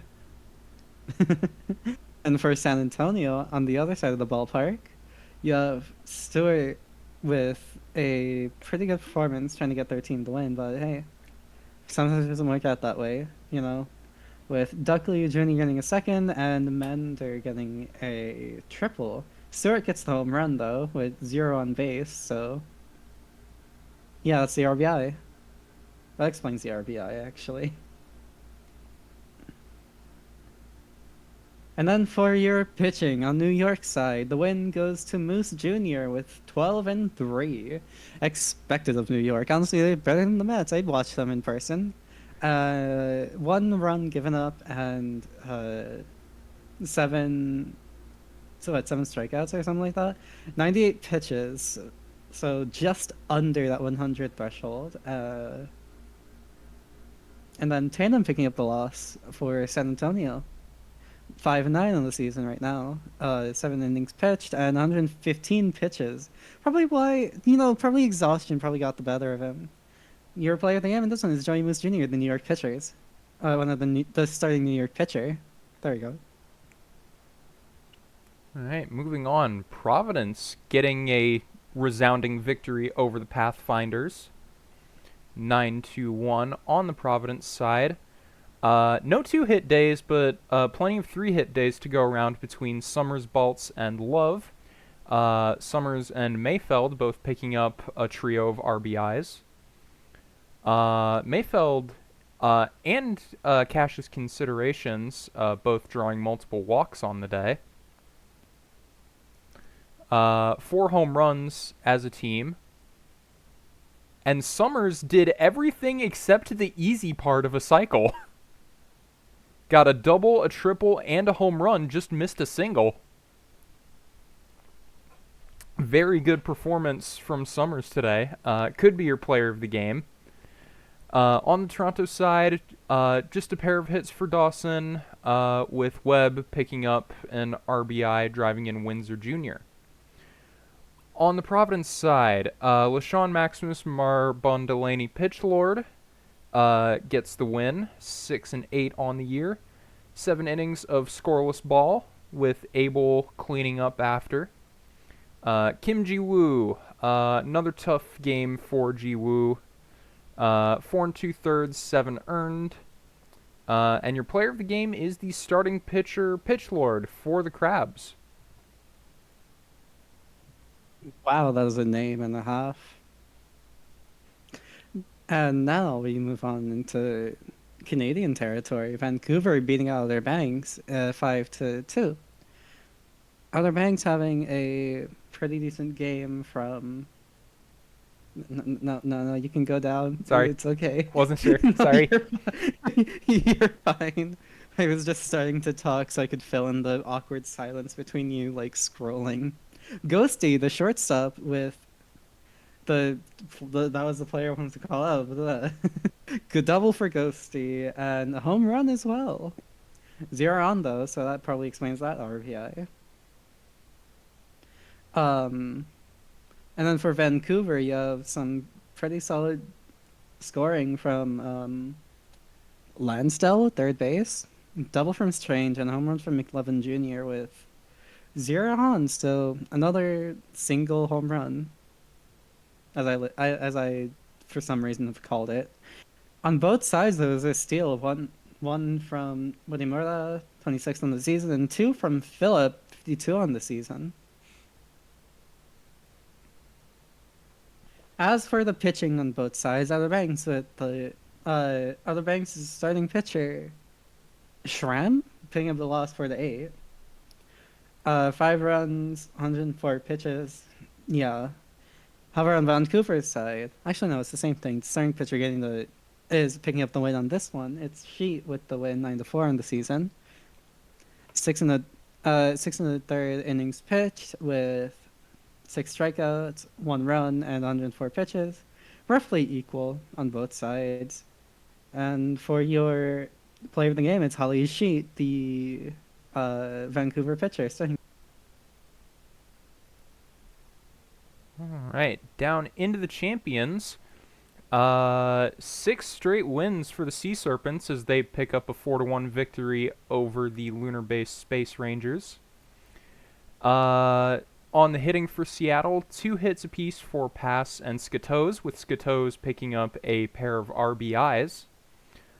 On the Lunar Base side, 2 hits for Not Worth a First, including an RBI, something. Pass picks up 3 stolen bases on the day to hit 60 on the season. Pitching, Aria.EXE, whoever that bum is, 5 innings of 1-run ball. Kip Treadwell, with the blown save and the win, going 3 innings with no runs scored. See, that one's inherited runners, so that's not exactly a vulture win. But Chris Cash picks up the save in Chris Cash picks up the save in relief there. For Lunar Base, Fridtjof Nansen, always get that first name wrong. 1-14 now on the year after the loss. And a hard luck loss, too. 7 innings of 2 runs is not a bad outing whatsoever. Player of the game, Aria.EXE, absolute bust, unfortunately. Very I wonder lucky who outing. this Aria.EXE person is. Honestly, they seem pretty. They seem pretty. They seem beautiful. Oh no. Casually flirting with my. Casually flirting with the streamer. No, no, no. Everyone hates her. Actually, she's kind of awful. Have you ever talked to her? Very conceited. Well, I guess I'm the one fan in that one. In that, if there is only one fan, I am the only fan meme. Think you're gonna have to fight with Dame for that title. Unfortunately. Dame, do you wanna? Do you wanna? Dame, do you wanna fight? Come on, ball up them fists. Cancun with the win at home. Mexico, right? Cancun? Yeah. Yeah. Mexico picking up a pretty good win. I was on Mexico City. I don't know why I wanted to say Mexico here, but hey, I was on Mexico City in the VHL. Anyways, no, I no better than get my butt whooped. Good. Anyways, Nashville's outing here. 3 hits and 2 RBIs for Lincoln Mercury, first baseman.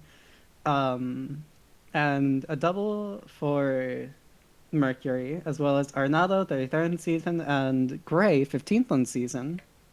With what's CS on base running? Caught saves? Or caught saves? Caught steals? Caught Yes. stealing? So just Yeah. just thrown out on With the Levine attempt. with the with Levine on a caught save. What a interesting statistic to look at. And on the Cancun side, Graychild with 33 with a stolen base 33rd in the season. However, also a caught save. I just wanted to point that out because like on both sides, it was kind of funny. Yeah, catchers Um, were on it today. yeah, they were completely on it today. They like shut down this. I cannot swear. I forgot. I have to get out of that streamer mode. Oof. Hmm. I've been doing a good job, but still. No, you've been doing Um, great. I've been doing fine, perfectly fine. Cortez, the shortstop, getting the uh RBI and a run, probably from. Never mind. Actually, I thought that we were the person that got the home run. Never mind. It was Sterling that got the home run with 0 on. So hey, yeah, that's really it. Anyways, going on to the pitching, Nashville pitching side, blown save and a loss for Katarina. Um, 2 and 6 on the season with 3 blown saves. Two thirds innings pitched, and she blew it. Wow. Oh, I feel Unfortunate. bad for some reason. Unfortunate, yeah. Lee on the other side with the. They both got the tie on both starting pitchers, so Cotswold gets the win for the Cancun side. Mac John, your play of the game. I think that's the Nashville pitcher, right? Yeah. Okay. Also, yes, we love our trans sweeties in the booth. Except I'm not a sweetie, I'm just a blob. I am a talking blob. No, that's not true. Shh. Don't tell them that it's not true. Just like. Dame speaks the truth, even if we both deny it for ourselves. Shut up, shut up, shut up, shut up. The Rougarous pick up a win in extras. Udo Bonga getting the walk-off home run in the 10th inning. For New Orleans, 3 hits for Cheekison and Becker, and 2 hits apiece for Johnson and Shu. Bonga's one and only hit of the game was the one that ended the game. And 2 RBIs as well for AJ Boucher. On the indie side, 2 hits for Leon Rosenthal. The rest of those, the other 7 hits, very spread out among the rest of the team. As well, those 4 RBIs very well spread. Pitching. For New Orleans, Dash Jackson and Romeo McFlourish, both with a quality start but no decision. Quads the blown save. Noble takes the loss for Indy.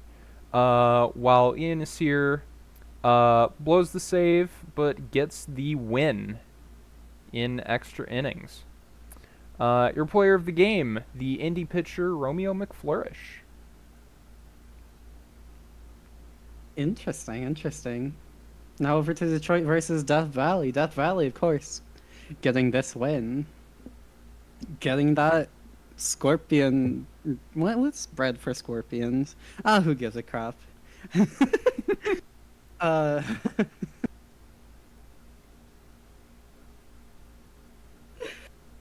what the what do I mean? What's bred for scorpions? 2 RBIs for Dollarson with a triple. And second air on the season for Jam. Hmm. Interesting. And then on Death Valley's side, what what is bread for Scorpion is going to send me later tonight. Plainview with 3 RBIs and Stell with 3 RBIs. 2 runs, 1 run, 2 hits for both of them. Home run for Stella though, so that's where the 3 RBIs came from. And Montalban with a double. For Detroit's pitching, LeBeau who will pick up the loss in this one after giving him 4 runs compared to Ghazi, who picks up the win. Or Ghazi? Razi, who picks up the Hi, in October. Razi, who picks up the win, 10-4. After giving up only 1 run in this one. 101 pitches to 110. No, 111 pitches. Wow. Rousey, Guy Ghazi, something. Yeah. Hello, Lone Star. Hi, Lone Star. Hey, Rosie with the win. With the player of the. Just move on. Just move on, please. All right. That will do it for July 25th. We'll save and move on. Just double check. No games on the 26th, so we'll move right on to the 27th with Boise at San Antonio.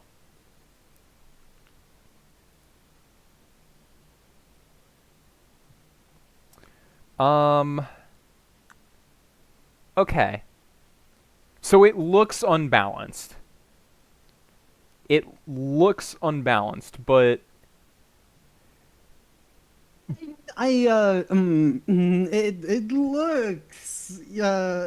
but if you look at the team records, it's very close. This is yeah. this is what's happening in the Legends right now. You have Is that really? Well, yeah, it's kind of like you have your top 2 teams in New York and Vancouver. You have Providence, who's kind of in that second tier where they're kind of very comfortably the first wild card. And then you have 4 other teams who could maybe get in that last wild card spot. Oh, gotcha. So really Nice, anything nice could to happen know. in this one. I mean, to be fair, in the defense of the AI, looking at the just pure stats of San Antonio, 9.19 OPS for their leadoff, and like 6 to 7 across the boards, basically. Like, do not tell me to say that again. I swear to high hell. I did the gesture and I'm moving on. Good.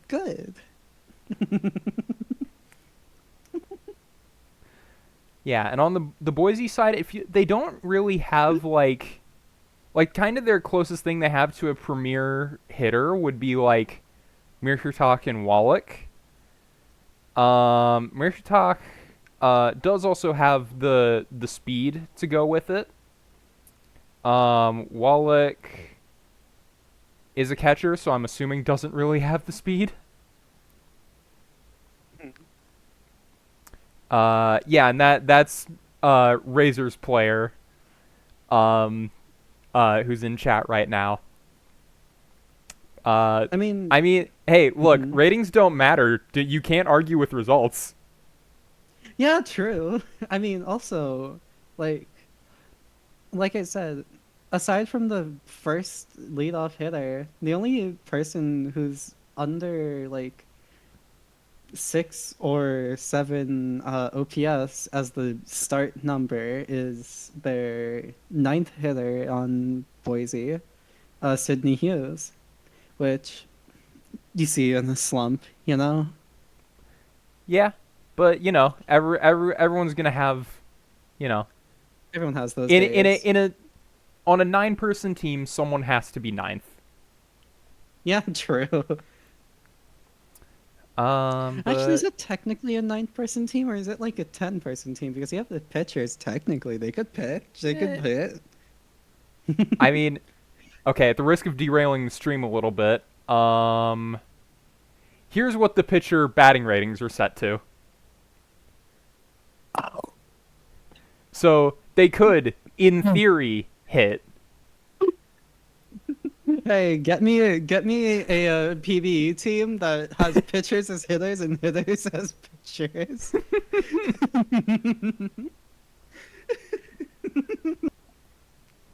Also, Dame, I will teleport to you. That's right. I'm level 20. I've unlocked teleportation. It costs money though. Sorry. Oh, good. Casually threatening the person in Your chat. employer. Casually threatening my employer like it's nothing. All right. Okay, let's get on with it. Yep. You go first, I go second. Yeah. And perfect timing because the prediction just ended. So let's head into I am San a goddess Antonio. at perfectly timing things. Enderman on the ground to shortstop for out number 1. I'm going to pause and change the camera because it's different for every single ballpark, I swear. Hiccup Horrendous Haddock, the third on the mound. Mirshatak up, swinging bunt, using that speed to get an infield hit. So Mirshatak on base. We all know what's going to happen.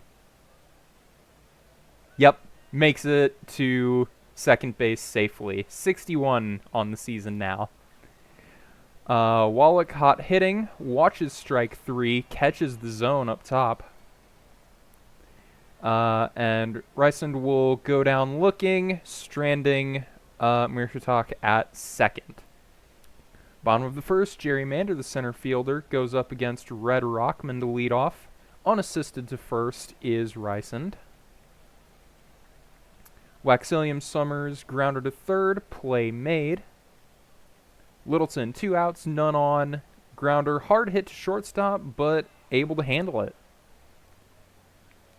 So, 1, 2, 3 for the Sloths. Gagne coming up. Swing and a miss. Strikeout number 3 for Haddock on the day. Gautier on the ground. Skoden able to make the throw. And Razmataz Buckshank, ground out to second base. All the infield, I'm thinking the last inning, most of the infield getting a chance to play that time. Stewart will watch strike 3. Nice pitch by Rockman there. Skoden checks his swing. Oh, what an AB. That's a 13 pitch at bat, I think. Marathon. Running up Rockman's pitch count, Duckley goes down on 5 pitches. Laramie will draw a 5-pitch walk, 2 on, 2 outs for Malcolm Kell, the shortstop. Grounder to first. Little pitcher fielding practice as for out number 3 retires the side. Livingston Tweedlecock the DH. Swing and a miss. Sidney Hughes up, driven into center field. Is that the first fly out into the outfield we've had today? I think so. It's been a long time. Maybe? Like first or second, but this first one was like really long back. Enderman pops up in the infield for the third out. Player to be named later. Swing and a miss. Got him on the Was the player inside. named later? I don't think so. Jerry Mander pop up to the catcher. Summers line drive into center field for what I believe to be our second flyout of the day in 3 innings. Got a ground ball kind of game here. Mirshatak on the ground to third, not able to beat it out this time. Rodrigo Wallach, slow roller, but shortstop able to grab it and make the play. Rysand, 2 outs, checked swing, couldn't hold it back, but that was a marathon AB there, going 8 pitches. Littleton on the ground, third base makes the play for the first out of this bottom of the 4th. Stewart puts it on the ground, San Antonio's first hit of the day, or puts it on the ground in the outfield for San Antonio's first hit of the day. One on over the head of the third baseman for the second hit of the day, going for second and third. And it'll be a double for Les Scoden. So runners in scoring position. San Antonio threatening to break this game open after a lot of defensive play. Duckley on the ground up the middle. 1 run scores. 2 runs score. And the throw to home will allow the batter to take second. An RBI single for Duckley. Whoa, that was a weird looking one. Pop up to third base will be out number 2. I was about to ask what the hell just happened.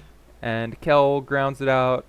Shortstop fires to first, but San Antonio takes the lead. How defensive this game has been, that might be enough. Top of the 5th, Chef Gagne against Haddock. Ground ball to second, diving play, but the throw is off the mark. That'll be an error for the Sloths. Gauthier works a walk, so 2 on, no outs for the Raptors. Buckshank in, he'll swing and miss. Haddock collects strikeout number 6 on the day. Tweedlecock the DH, 6-4-3 to retire the side. Dangerous start to the inning, but San Antonio works out of it, and I'll hand it off to October to take us to the end.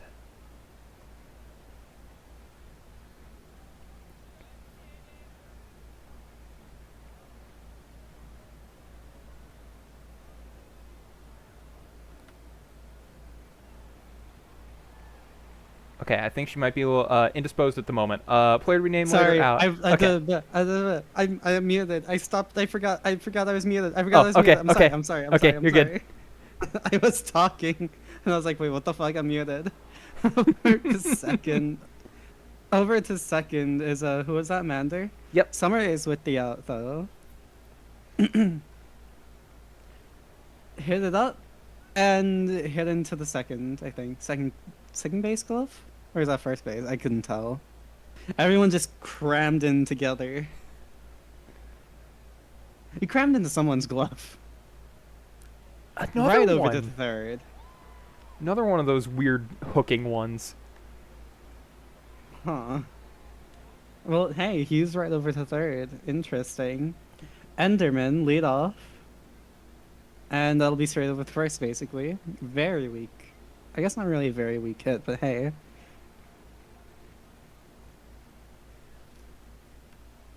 Muratov? Right? Muratov? Yeah, sorta. Ground out to first. 80 pitches for San Antonio's pitcher. I think that was the bet. Who was going to go deeper? 82 for Boise's. That's a ground, I think, to first. Ooh, oh, right over to right fielder's Scoden's hit. And Duckley Jr. over the first, and is he safe? No, he's not. And it's 2-0 for the Sloths. Looks like Rockman is still, 85 pitches for Haddock, and that's a walk. I think Haddock might be about done, though. Yep. Yep. All right, and now subbed out. New pitcher. Straight over to third, though. And Gagne. Again? Gag? Gagne. Gagne. Oh, I lost him. I got snacks. Oh, got nice. I got dinner, sorry. Gauthier over to right field? Was it? Sorry. My girlfriend fucking oops. Oop. My bad. I didn't say it fully, therefore it didn't count. You're doing a good job. I didn't. Over to shortstop. I forgot who that was. And all the way up, but goes to second base from Kell. Swing and a miss for the player who should have been named later, but we don't really know their name. What's their name? I can't really commentate without a name, can I? Buckshank with the walk. Yep, Buckshank with the walk. Guts on first. And that's a strikeout for Twiddlecock. Going over to Hughes, who's still in a slump. Is that a bunt? Swinging. Oh, It the swinging bunt? What? semi-derogatory term for it is a swinging bunt. Swinging bunt. And the swinging bunt, but hey, get someone on base. However, not really enough. Let's see, will they have a new pitcher on mound? No, they will not. And it's going to be Mander going out first. Walking on the second. Rockman kind of getting lower and lower on energy the more we talk. And there is. Side duck now. That's deep. Can they throw it in time? That's gonna be a triple. That's gonna be an RBI! San Antonio with one more run! And a triple. And a triple.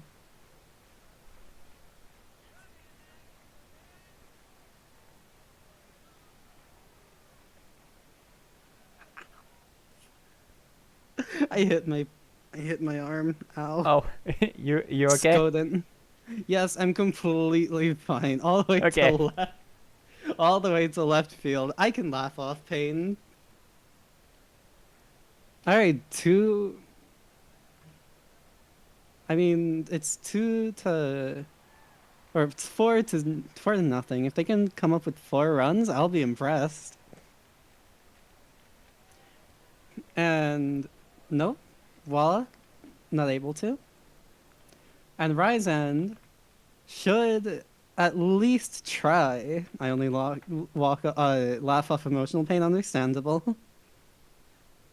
And that's a walk. Robo Dibble to the walk. And on to second. And now it's Gagne and Ryzen on second. Can they come up with at least a grand slam somewhere here? No! No, they can't! And San Antonio wins against Boise! Let's go! I get money! That's the only thing the only thing I was betting on was Boise. Boise's pitcher going longer. And Boise with the pretty good game. However, San Antonio San Antonio with a pretty good game. However, first I want to talk about Boise. 2 hits, 2 hits for the entire game. Wow.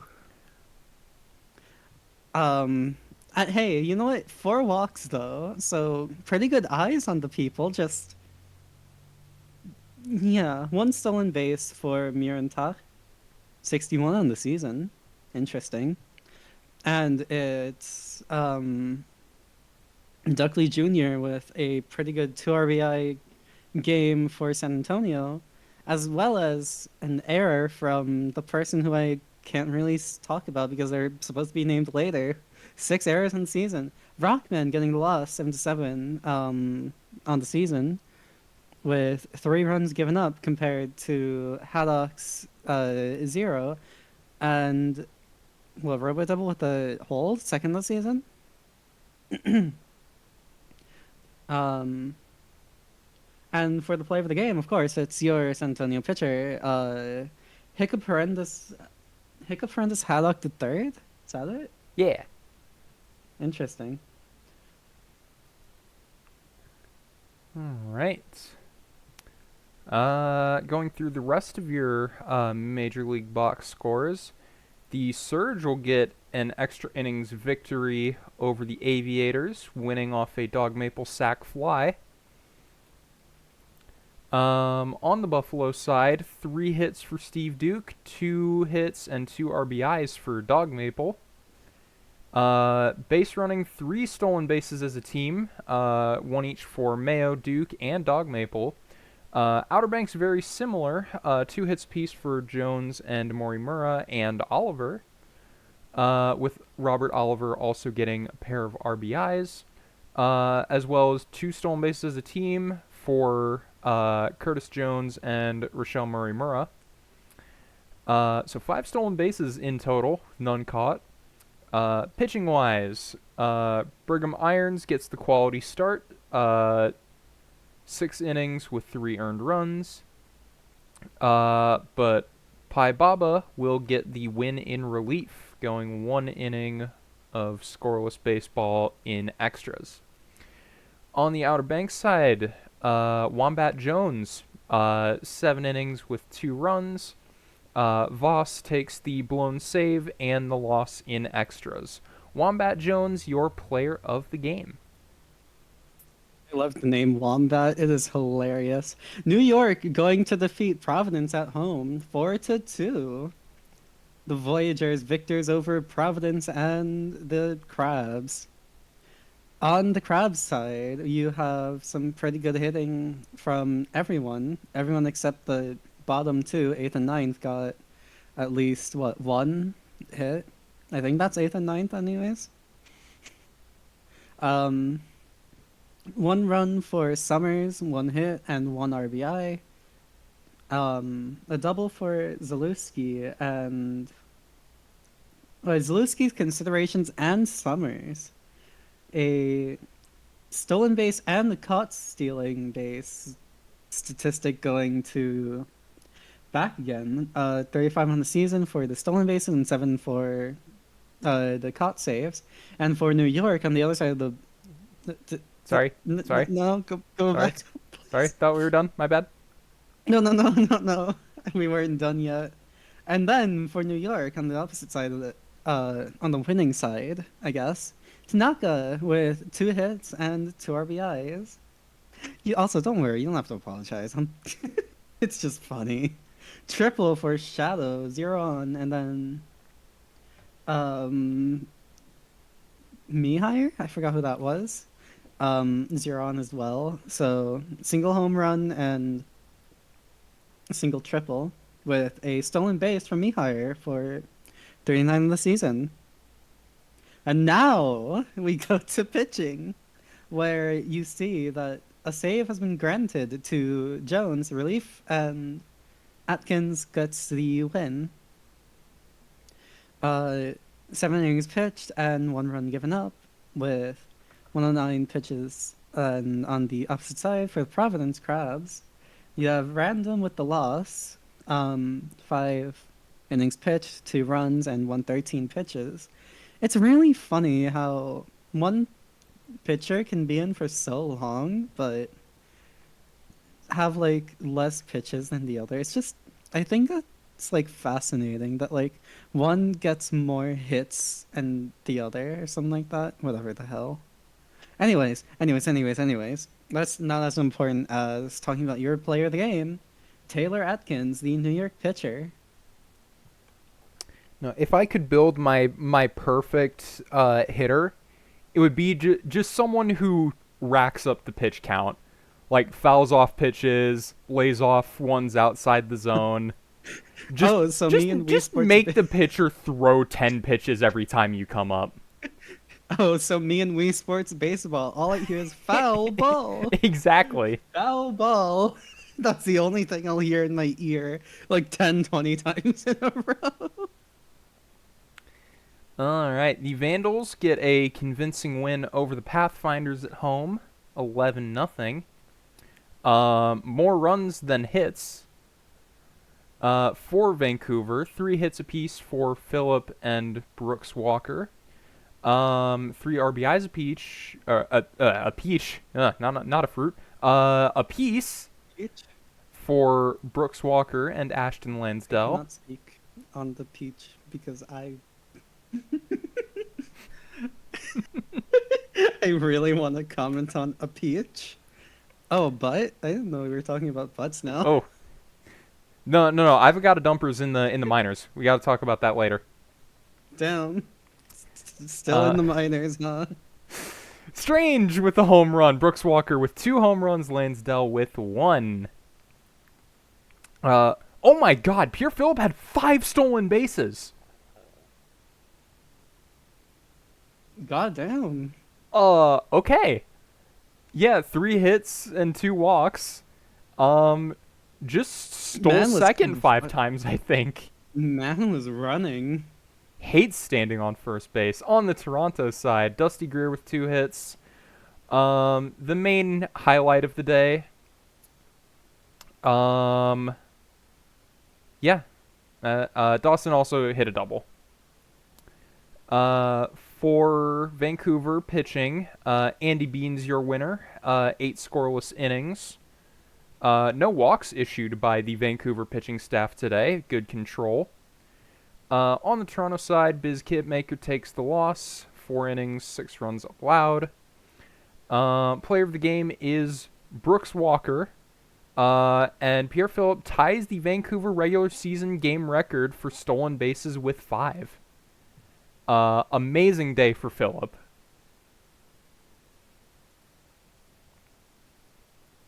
Interesting. Now transitioning over to. Where are we transitioning over to? Thank you. Just ASMR mode for no reason.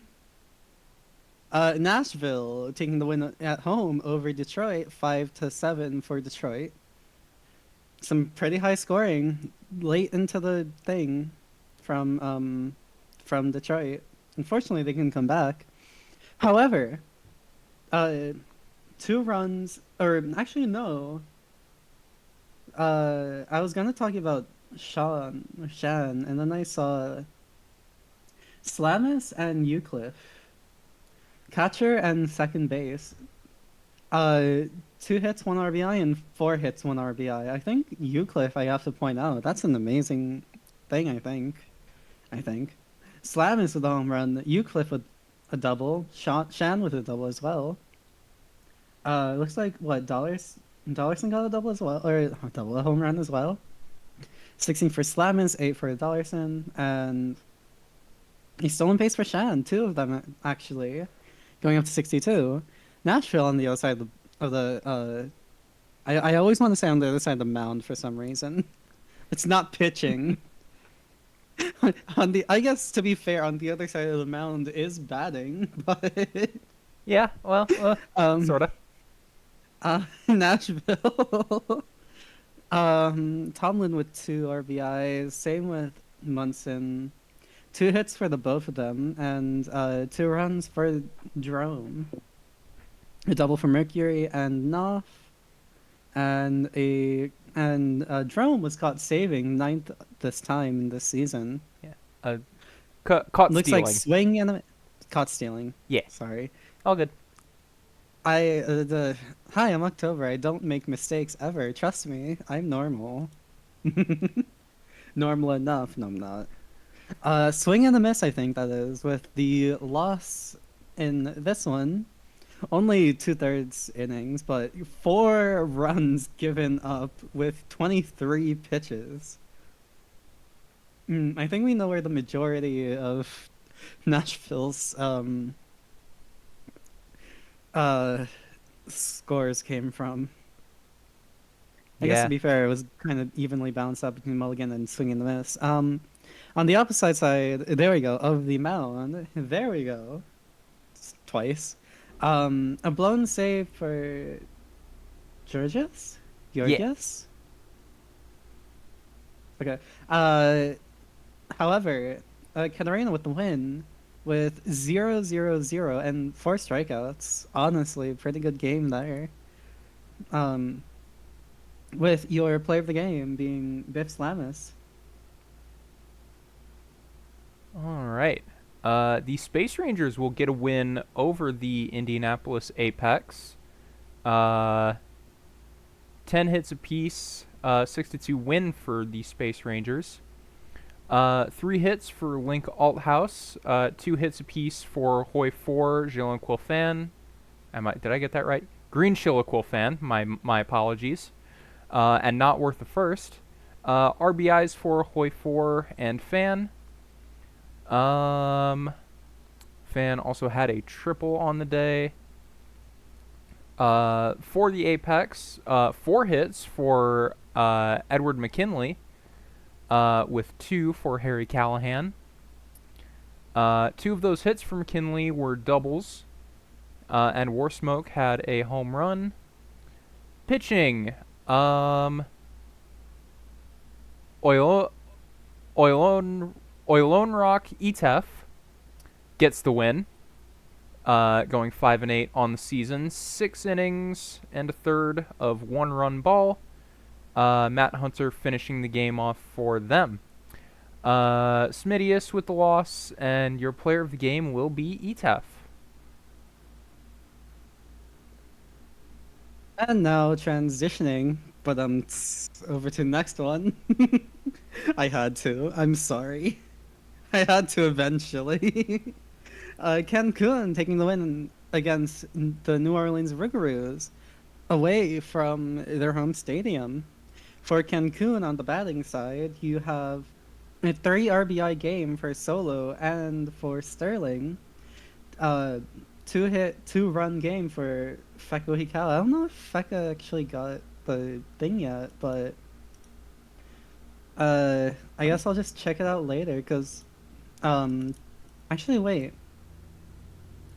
No, that's not runs. That's Buffalo I'm thinking of as the runs. It's, I mean, Mel has 4 away. Feka's 2 away with doubles. And speaking of doubles, Child and Medarith get, as well as pitcher, get doubles. And Solo with, ironically, not a solo home run. And then on New Orleans side, you have Boucher with the 1 RBI, 1 hit game, as well as Johnson with the same thing. Triple for Johnson and a double for Becker. Home run for Boucher. Boucher? What?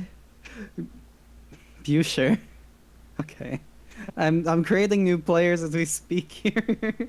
Sterling with 2 stolen bases, 36 on the season, as well as Bonga with a single stolen base, 33 on the season.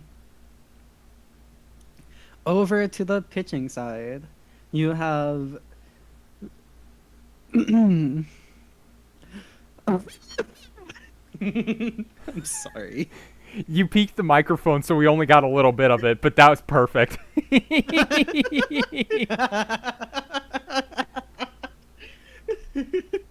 We got Wu on the Cancun side getting the save with 0 runs given up and 1 walk and 3 strikeouts. However, Cowgill gets the win here, 6-3. 6 innings pitched and 102 pitches. Interesting. However, on the opposite side of New Orleans, you have Kaufman getting lost 6-8. 5 innings pitched and 95 pitches, just under the 100 pitch mark, which is interesting as well. Masher, whatever. As well, getting 4 runs, so contributing a little bit to the loss as well. However, your player of the game in this one will be Scotty Sterling, which, yeah, expected. Yeah. All right. And it will be Death Valley getting that scorpion, insects, spiders, other scorpions, and lizards, also small mammals such as mice, in for their win over Seattle. That's the best I could do with what the scorpion equivalent for Brett is.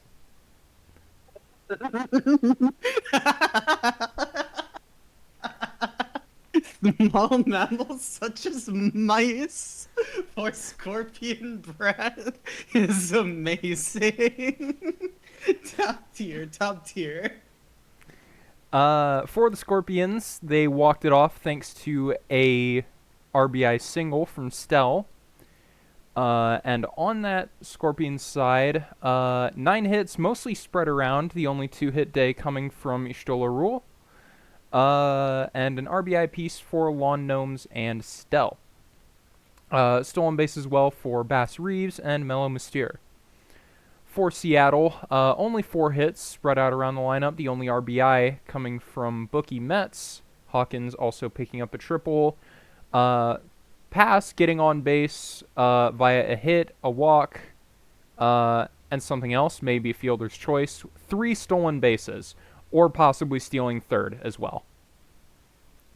Pitching wise, Phenomenon goes 7 2/3 on the no decision.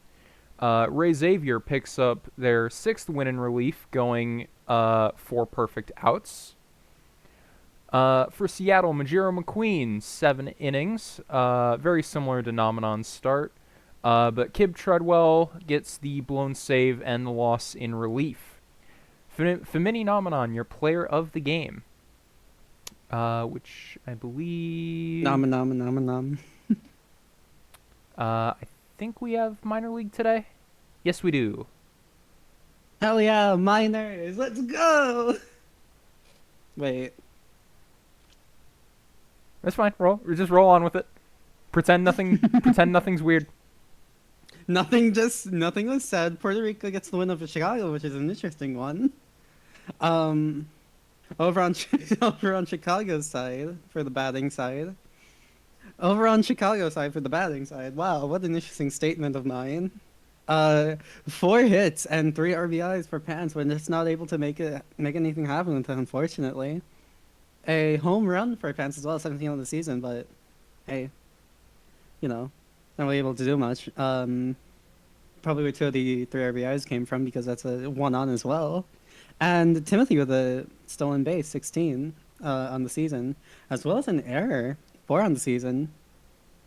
And then for the Ranas, you have their catcher, Thomas, the 9th one in the position, with 3 RBIs and 2 hits. Is there a home run given up? Please tell me. No, there's not. Unfortunate. Doubles, Cunningham and Thomas getting the doubles. I see Aria really wants to move on. We don't need to dive deep into the Ranas, unfortunately. Do the butts. I don't care if we need to. I want to.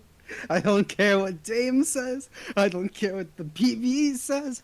I love the Ranas.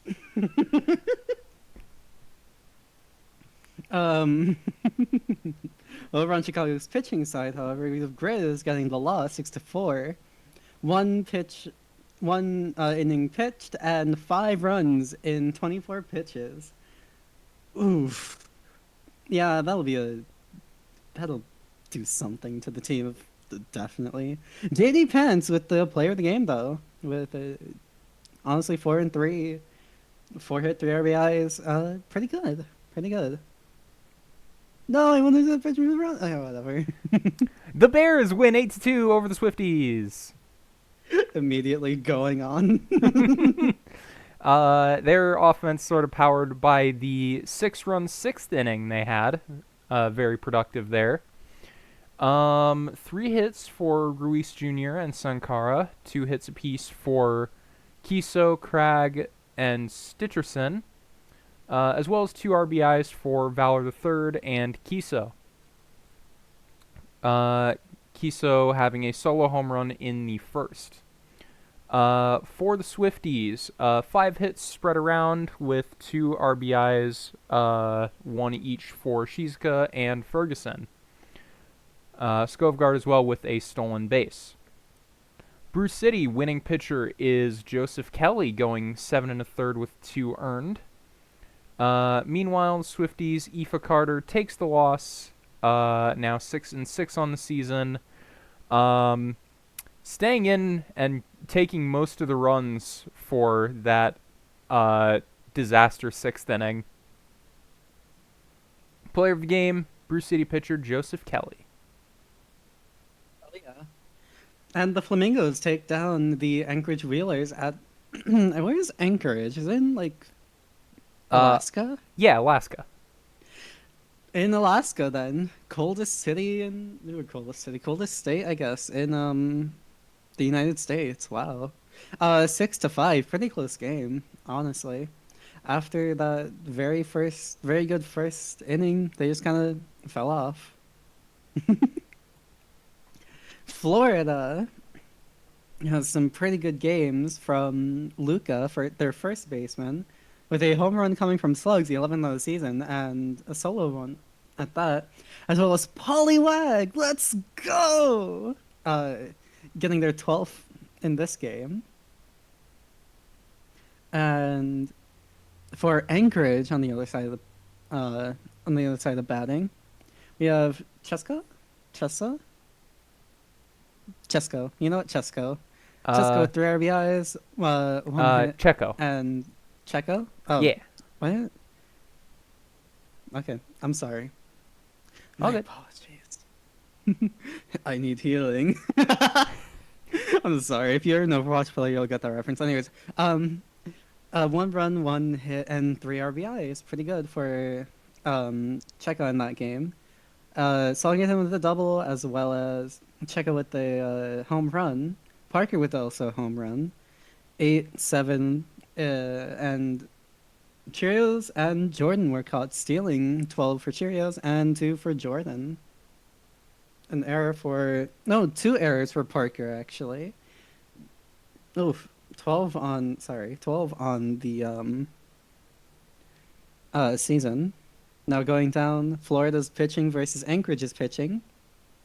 The bot gets the save for Florida, with Johnson getting the win with the almost perfect looking 3 2/3 innings.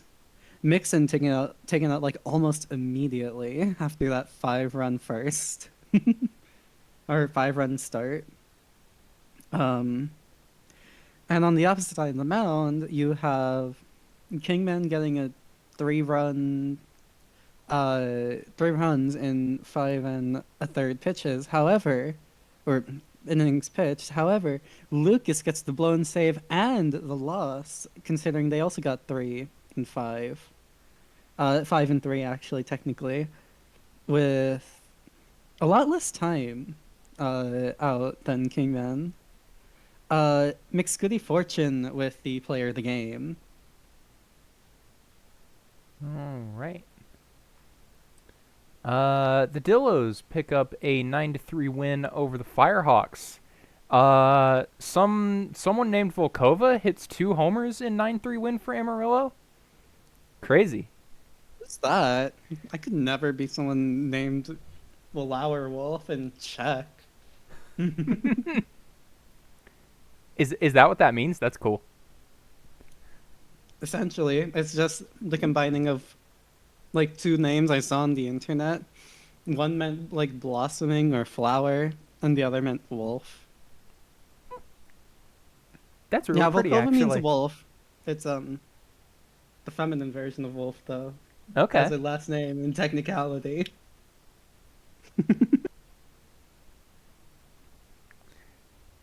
So Wait, are you for gonna? for Okay. Amarillo, 2 hits apiece for Show, Matthews, It's PBE, and Volkova. Volkova with those 2 home runs, 2 runs apiece from those, totaling up to those 4 RBIs. Show also knocked a 3-run dinger.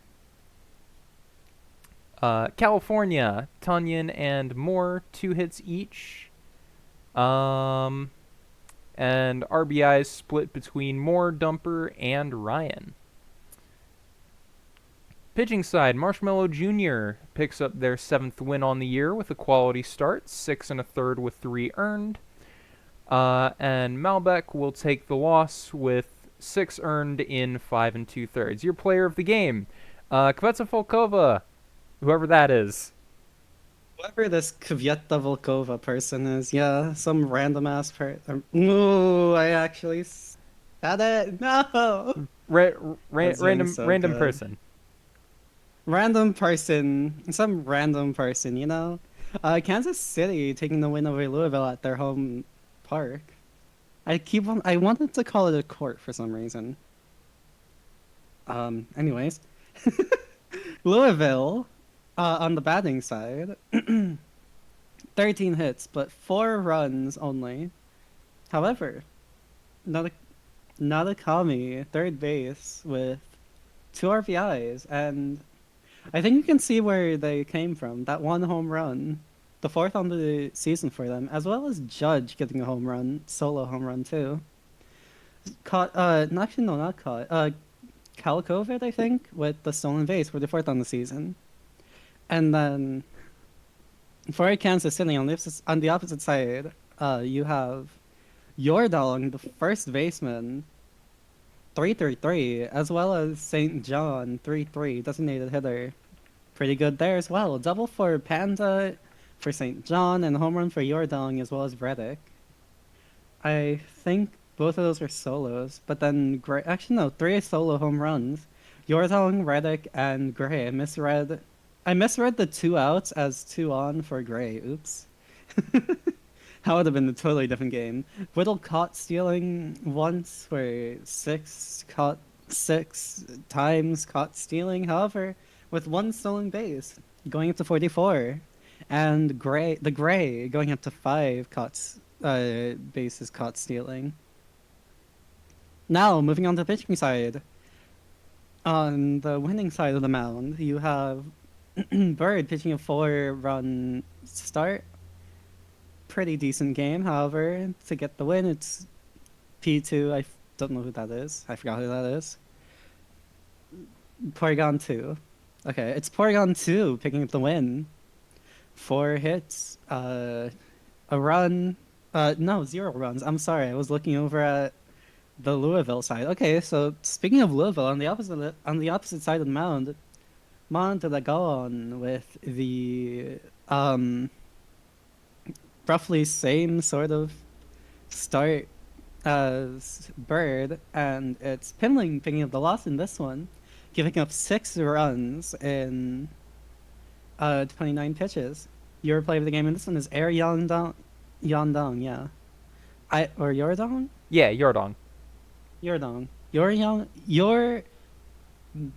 Yeah. You get the point. You get the point. Come on. Alright, save and advance the day. 28th, we're going to have a game between the Bears and the Swifties. Ooh, another one. I'm sorry, Burr City, but I think State College has your number. Don't tell anyone that, but I think BV's going to be pitching. I mean, I'm joking. I'm joking, don't worry. Oh. this is what happened when they played yesterday. So we'll see if Right.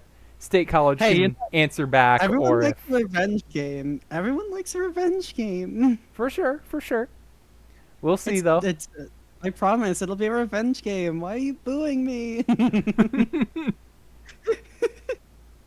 And on the Swiftsteed side, you can see some pretty good numbers from Von Pippin from Confused.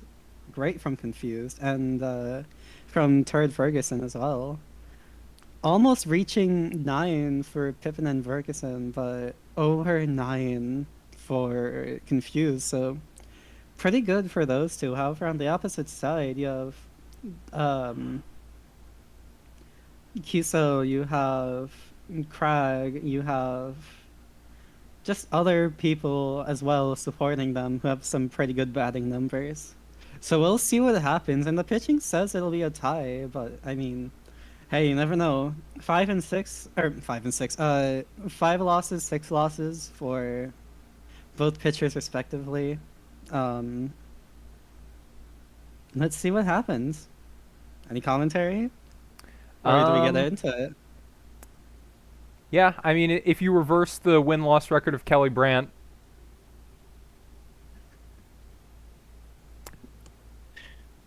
Okay, we can get into it now. Oh, Aria? Yeah? I swear to the 9 goddesses above, I'm going to smite you down. Dave, I'm going to smite you too.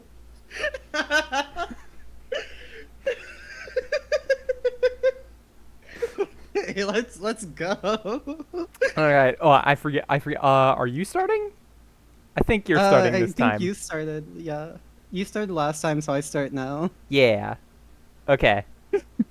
Let's get it started. Oh my god.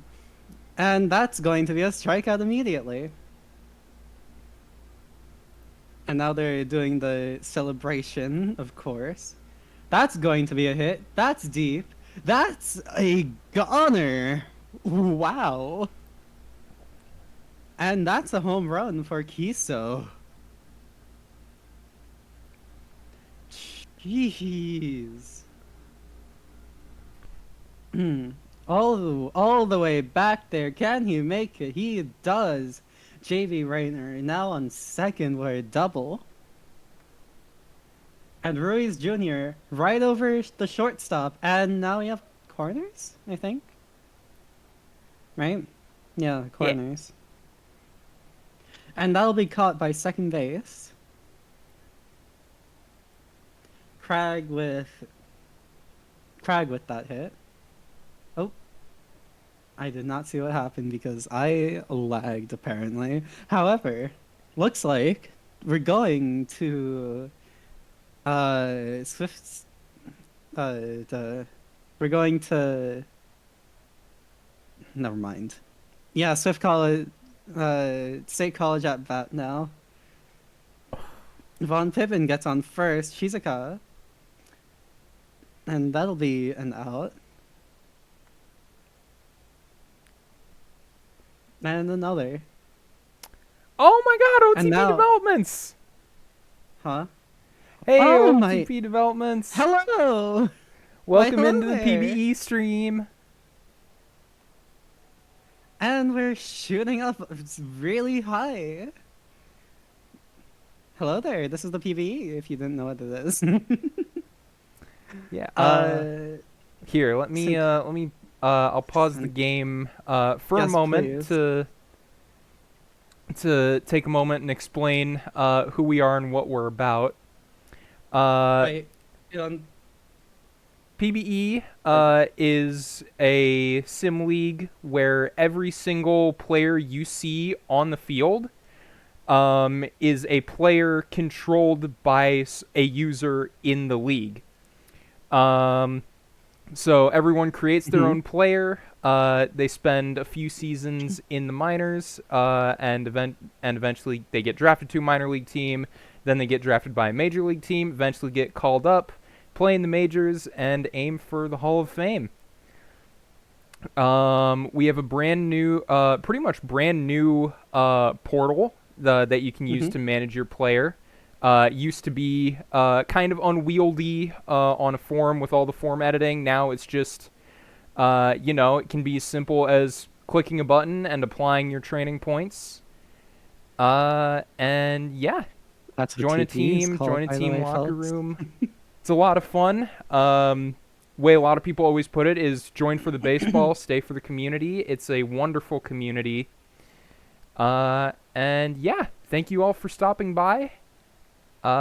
Feel free to raid and run if you need to, and we'll get back into it with our minor league game between Bruce City and State College, with October on the call. Hi, I would like to say, can I interject really quickly before we start? Sure, go I for it. do not like the way, I don't like saying it's controlled by you because I feel like that gives a, like, misleading sort of thing of like, oh, it's like the MLB The Show thing. It's created by you, not exactly controlled. The development is controlled by you, but Yeah, it's all well, technically just AI controlled after like you get into this stuff. So yeah, you also well, have it's sim luck in mind. yeah, true, but the sort of the it's like it's essentially just an RPG where everybody is playing with and against each other. Exactly, It's exactly. controlled in that sense. Mm-hmm. Exactly. Okay, you ready to go? Yeah, absolutely. Let's keep going. Let's do it. All right. Who's up? Stitcherson? And was that? A swinging bunt? Nope, just a Or was regular that just bunt. a bunt? Okay. Sack bunt? Question mark? Yeah. Yep, sack hit. And advances runners to second and third. Now they're in scoring position. Let's hope. Straight pass, and that's the score. Another one? Another one. Okay, okay. And a swing and a miss. Currently isolated on second base is Valor the third, and that'll leave him stranded. However, 1-2, currently at 3 runs for Brew City. Do you think they can make 3 runs in the third inning? Somehow at least? Possibly. Possibly. Let's see. Adam confused with the strikeout, I think, first. Yep, strikeout. Ferguson, ground out, and it's thrown over the first. Yep, ground out. And then Primo, and that's a walk.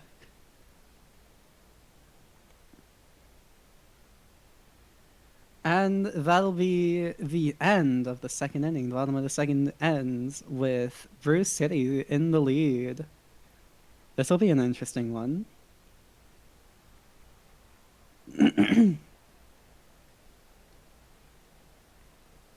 And swinging with the slider, that'll be a strikeout. Craig hits it all the way up there. And that is a flyout? Pop-up flyout? Yeah. Something like that? Infield fly? That's hit. Over second. Stays on first.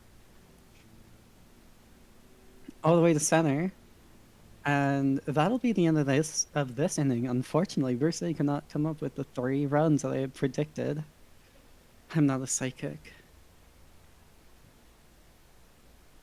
And down through second and shortstop over to center field with a pretty fast drop, I think. Going over the first is Rocio. Skovgard. And the stolen base for Rocio. It's number 26 on the season. Number 6 on the season. Oops. Over to the right field, and that's an out. On second base still is Rocio. Von Pippen. That'll be a second as they try to get the runner at home, but that'll be a double as they try to get the runner at home. And Bruce City giving up a run. And that'll be out number 2, runner in scoring possession. Griffin Stone has a chance, and yep, chance taken. Chance succeeded. Stone with an RBI, I think, right? RBIs are just scores. Yeah. And unfortunately, that'll end the Swift College's run.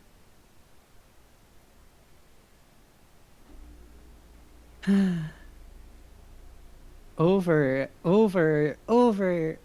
to second base, I think. I think that's second base. Up from Stitcherson, all the way to left, and caught. Swifty's playing some pretty good, defense right now. They really want that win, huh? Over to center field, and yeah. Ferguson over to the center fielder. Not exactly, but still. Primio through the second base, gets on first. Sato throws the ball. Checked swing from Barry Jr. and gets the walk. Would that be a bunt swing, technically, or no? A swinging bunt is kind of just like you swing the It bat, doesn't but the go ball goes like far at 2 all. feet. Oh, gotcha. Okay, so I mean, hey, fair enough. Uh, anyways, Brent, now the what? What was I saying? Hi, I'm October. Anyways, Rainer now over to third. 2 outs now. Ruiz Jr. gets a walk. I oh, and that'll be enough to bring State College back to bat. Um, I find the overall thing down there interesting. The Yeah, stuff rating can go over 100, and I didn't know that.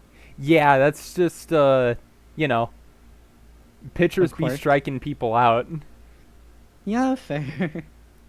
Von Pippington in the air to center field is handled by Valor. She's good. Line drive plucked out of the air by J.B. Rainier. Griffin Stone, the left fielder. Line drive handled by Stitcherson at second. So a 1-2-3 inning to round out the fifth. Into the top of the sixth, Tater McCheesy, ground ball to third, play made. Bruce City leading 3-2 as Sankara scoots it past the right side of the infield for a single. Bleecker, 1 on, 1 out. The pitch, a wild pitch, will allow Sankara to go to second. So runner in scoring position now, chance to add on. Bleecker bloops it over the head of the shortstop, puts runners on the corners with 1 out for Stitcherson. Nothing yet today for Stitcherson. 6-4-3 double play will end the threat. Sankara stranded at third. Adam confused up, draws a walk from Sato. So 1 on, none out. Ferguson swinging on the 2-0 count, pops it high into the infield. No infield fly called, but handled by Confused. No, sorry, not Confused. The other first baseman, Rainier.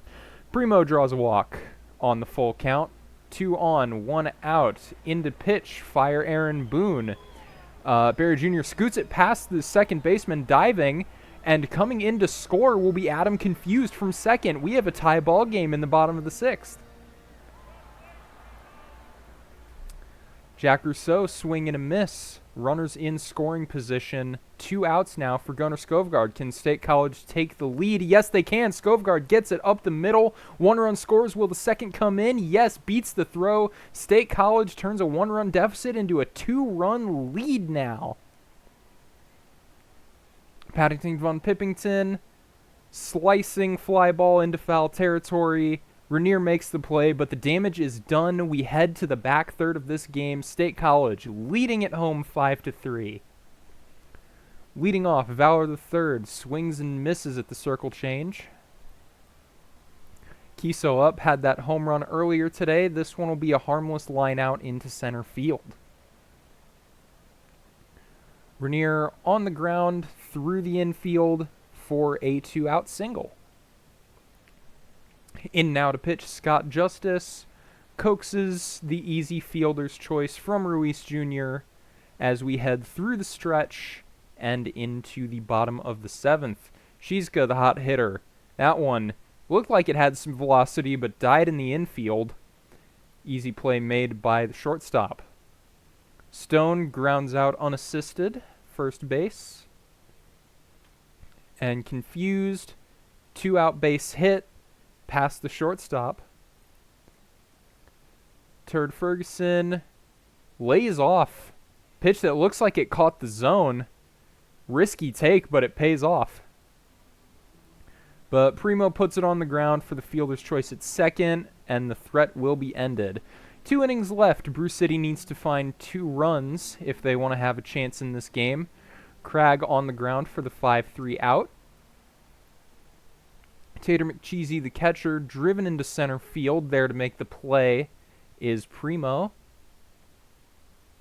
Sankara 1-0, fly ball into right center. Primo ranges over for that one, retiring the side. Bottom of the eighth, first pitch swinging. Andrew Barry puts it down in right field, just in front of Kiso.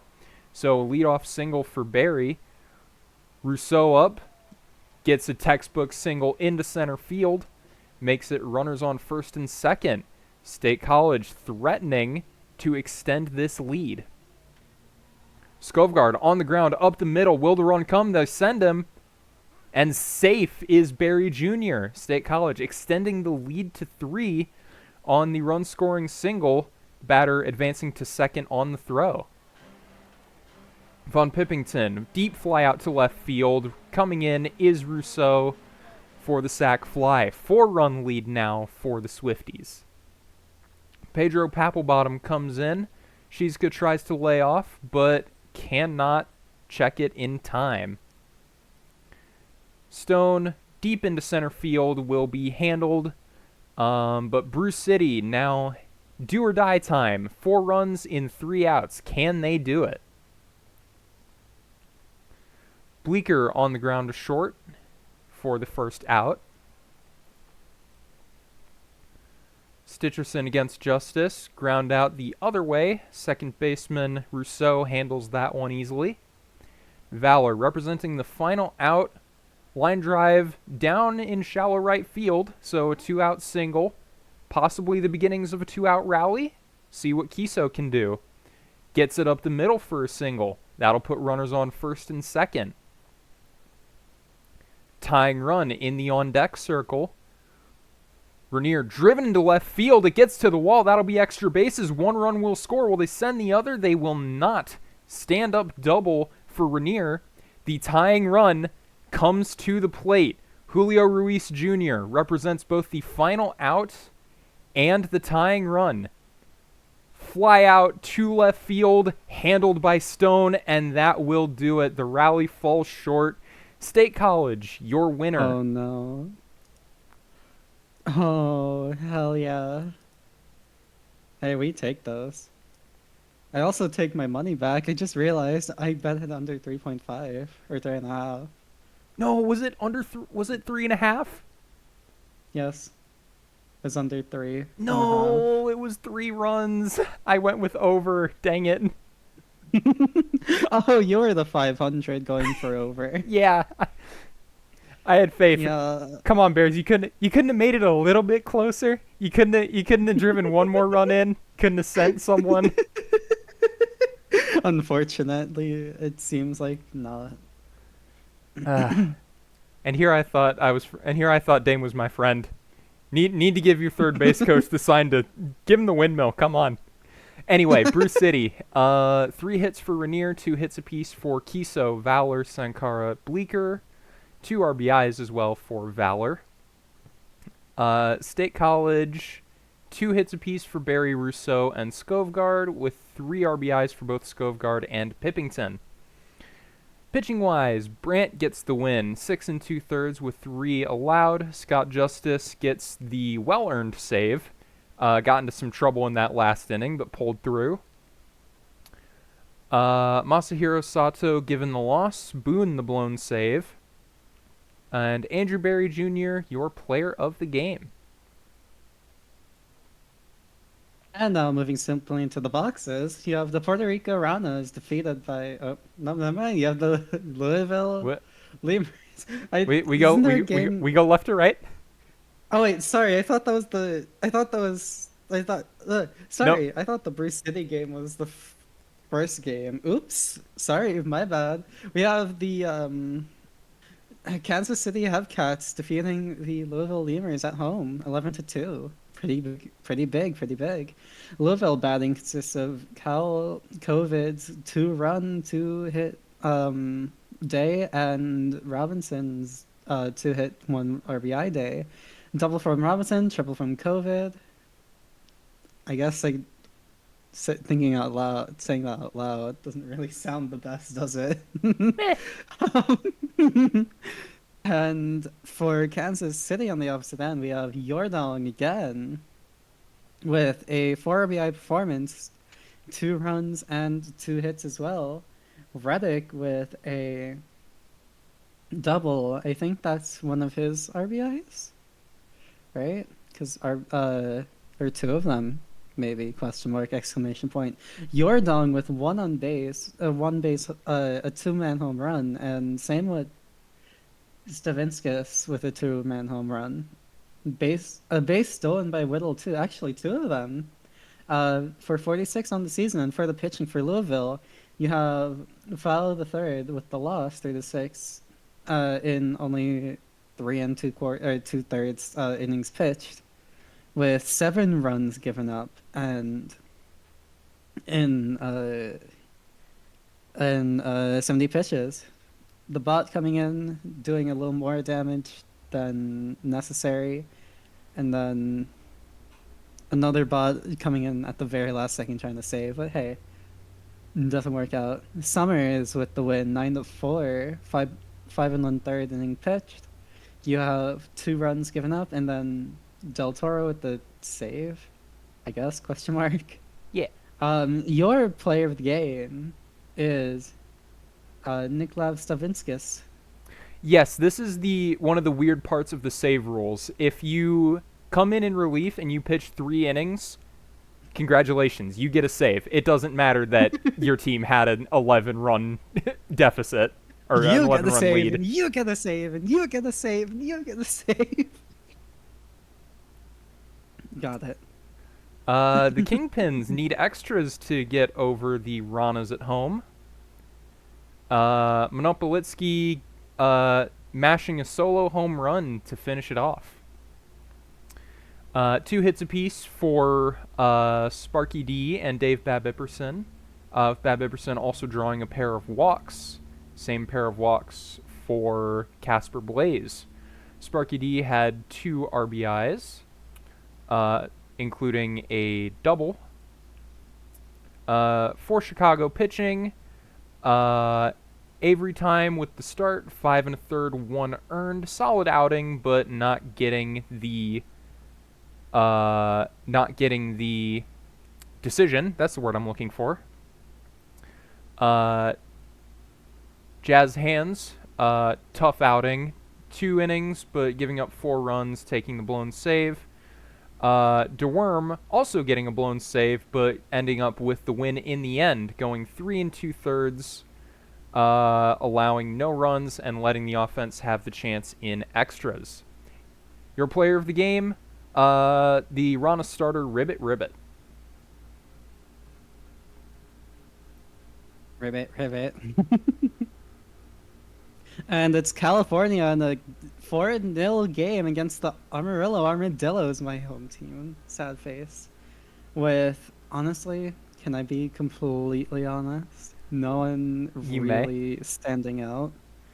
Uh, Total of 2 walks, though, between some random wolf girl or something like that, and I can't believe it's PBE.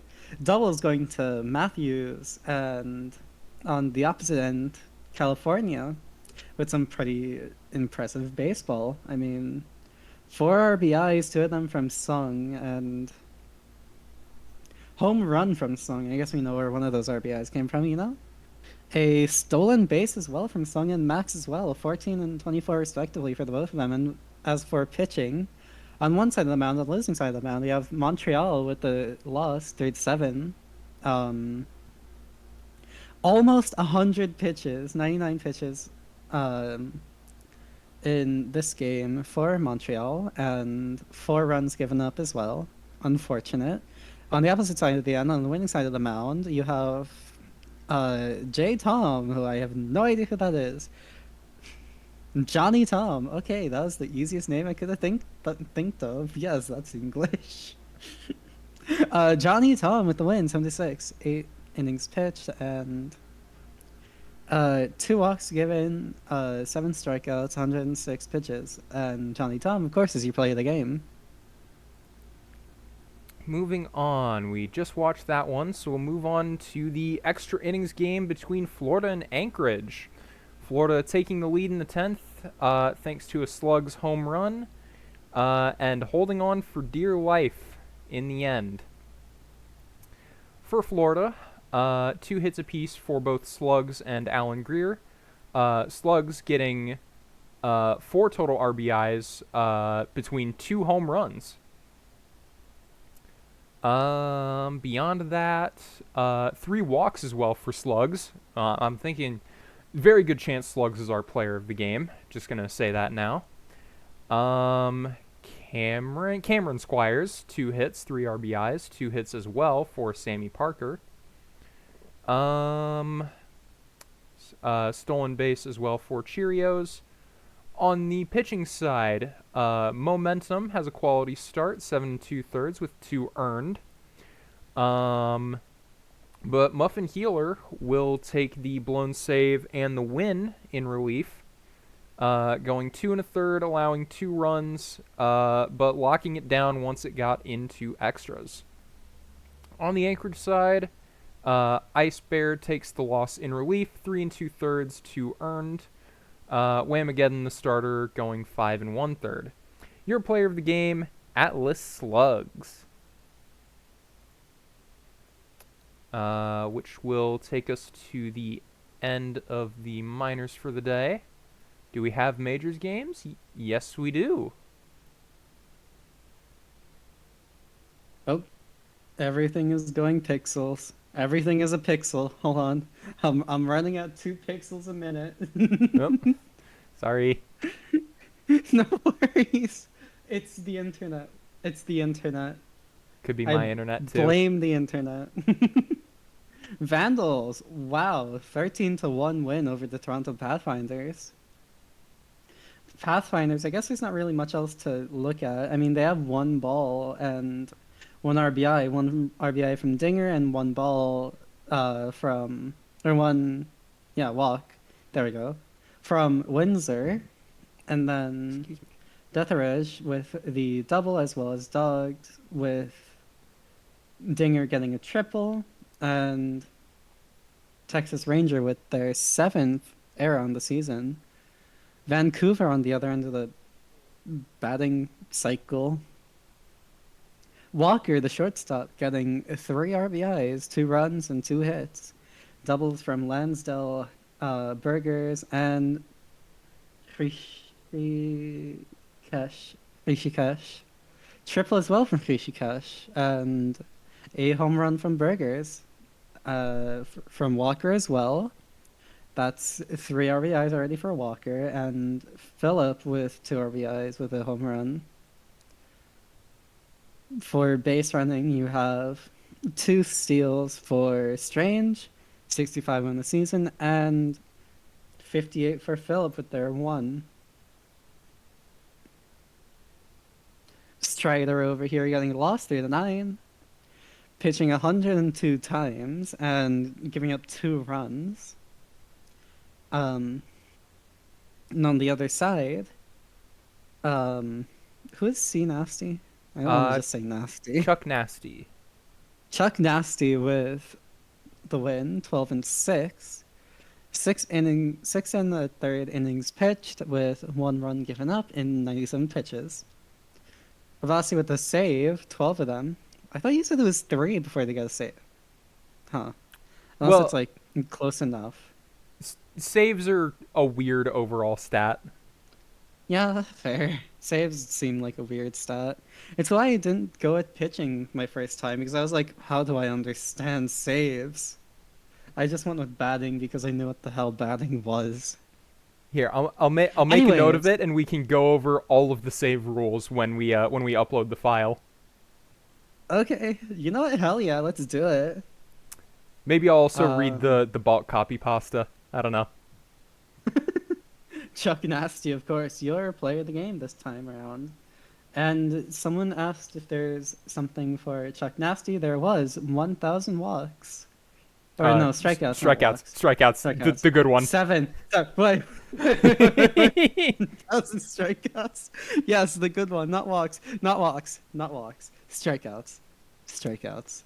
I will have to double check that, but I believe So. Here, if I go to it said, pitching, career stats. Yep, said run away or 1,006 something. strikeouts. Hell yeah. Okay, congrats, Chuck Nasty. And then, who else was there? I don't think there was anyone else in this game who had a milestone, a potential one like that. Yeah, I think that's it for that game. Or Yeah, for that matchup, seems at least. legit. The Aviators will win 7-6 over the Buffalo Surge. Said another way, the Surge lost 6-7. Outer Banks, 2 hits No. apiece for Rachel Morimura and Speedy McFly Jr. 3 RBIs also for McFly Jr. Coming off Help, help, I'm the being tortured. coming off a triple and a home run. Curtis Jones, the stolen base. On the Buffalo side, 2 hits for Dog Maple, Stream Song, and Hayden Andrews Jr. 2 RBIs as well for Steve Duke and Andrews Jr. Dog Maple had the home run.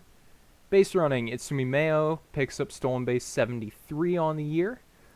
Down to the pitching, Doc Holliday, 1 earned in 5 1/3 on the no decision start. Shigeno with the blown save, and Joseph Mathis Hendry will pick up the win in relief. On the Buffalo side, Juicy Jumbo, 6 innings with 4 earned. Baba with the blown save and the loss in relief, giving up 3 in 2 innings. Your player of the game, Speedy I hate McFly this so Jr. much.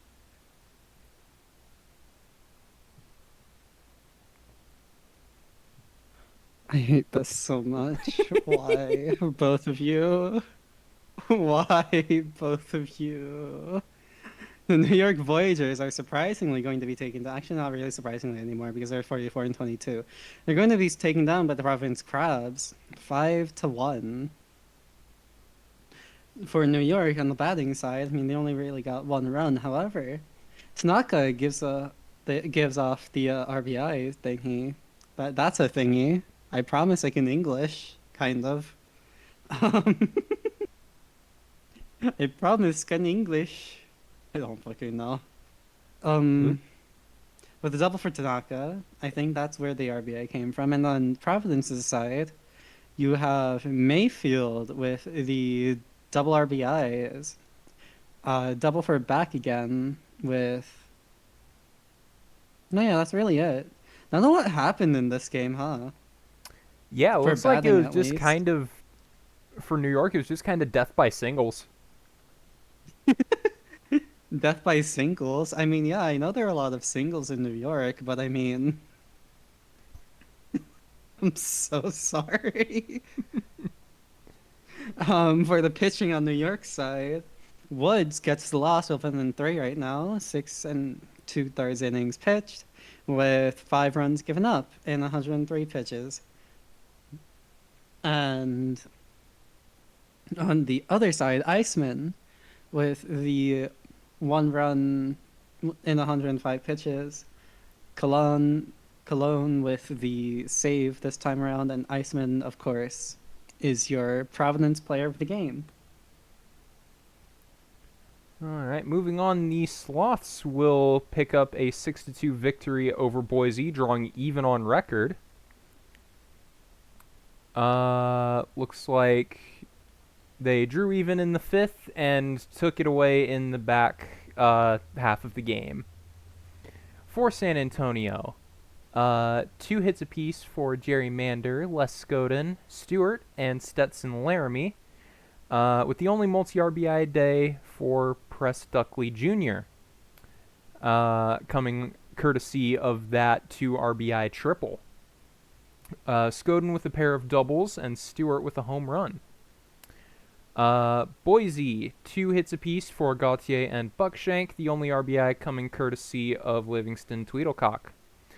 However, it was a very great base running day for Boise, as Muirchertach picked up 3 stolen bags and Tweedlecock had 2. Pitching, Long Pipe, the no decision, only going 5 2/3, but allowing just a single earned run. And Ollie Erickson picks up the win in relief, pitching 3 1/3 perfect innings. Impressive stuff for Erickson.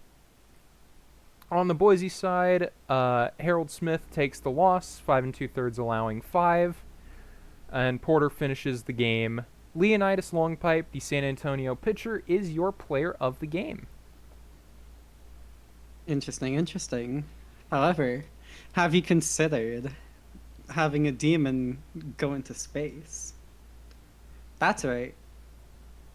The the Detroit that, that had a better setup in my head. That's 3-2 loss in a heartbreaking one too, as Detroit was just barely able to come back, but then Nashville got off that run. Detroit batting looks pretty good with Nerd, I think. Yeah, Nerd first base, getting a singular RBI as well as 2 hits for this game, a double for Nerd and Eucliffe as well. Um, as well as Jan was caught stealing, first time for the season.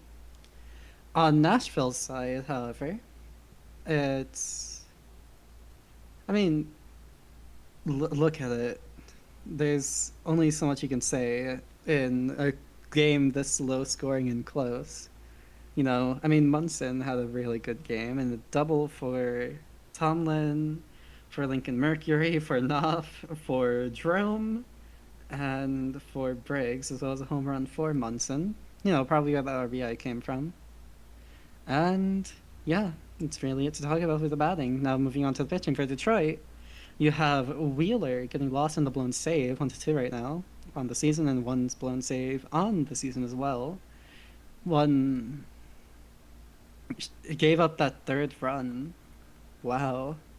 And then on the opposite side, on the winning side of the mound, you have Nashville. You have Skomakun taking up the win, and both getting the blown save, 7th of the season. Perfect for Skomakun in the one inning that they pitched then. Your play of the game this time is the Nashville starting pitcher, Warren Pierce, however you want to say it. Warren Peace. Skomakun. Skuma. Skuma. Now heading up Scone. to actual space. Lunar-based Space Rangers will get a 5-2 victory over Indianapolis. I love that. I love that intro to the game. 10 out of 10. For the lunar-based side, top of the lineup was really the power of their offense today. Multi-hit days for each of the first 5 hitters. 2 RBIs apiece as well for AJ Justice and Not Worth the First. Not Worth the First with both of those hits being doubles, and Justice with the home run. On the Indianapolis side, only multi-hit day comes from Brent Goldberg, with RBIs from D. Fernandez Jr. and Esteban Santos Garcia. Triple for Harry Callahan, and he was then driven in later on. Pitching side, Ryan Express goes 5 2/3 2 runs, but not able to secure the victory. Instead, Jay Kirkpatrick picking up his first win of the year in relief. 3 1/3 scoreless innings. On the Indy side, Calm Chicken with the quality start, unfortunately resulting in a loss decision. And your player of the game, AJ Justice. Justice. More like. Yeah? Never mind. I had something in Yeah? mind, Okay. and then it just like snapped away from me. It got like Thanos snapped out of my head. Cancun upsetting New Orleans fans, 4-3. Honestly, extra innings are looking pretty good until Cancun just decided, might as well just,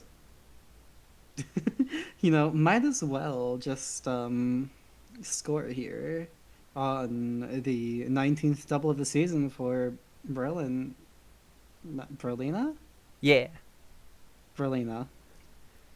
Berlina, as we established, already got the 19th double on the season. However, got 2 in this, and then Sterling got 11. A home run for Solo, a 2 RBI home run for Solo as well, and a RBI for Beatty. It looks like Meredith got a stolen base as well, 21 on the season. Going over to New Orleans on the heartbroken side of the bat. There we go. That works well enough. Two RBIs and three hits for left left left. I go with Lefevre. Huh? I go with Lefevre. I just pretend to be as silent because I think it is, but it's never been confirmed for me. I mean, I'm sure that like Lefevre, right? Yeah. For Lefevre, you're not Lefevre. I'm gonna say favor because I want to be in favor. Lefevre. Okay. Lefevre. Okay. Thank you. Thank you, Dame. Dillos. Let's go, Dillos. Anyways, for Lefevre, there you go. Double for Lefevre and a 2 RBI game for it as well. A pair of walks for Shu and a sac fly from Johnson. And, it's Becker with the second his second time being caught stealing. There you go, not saving on the season.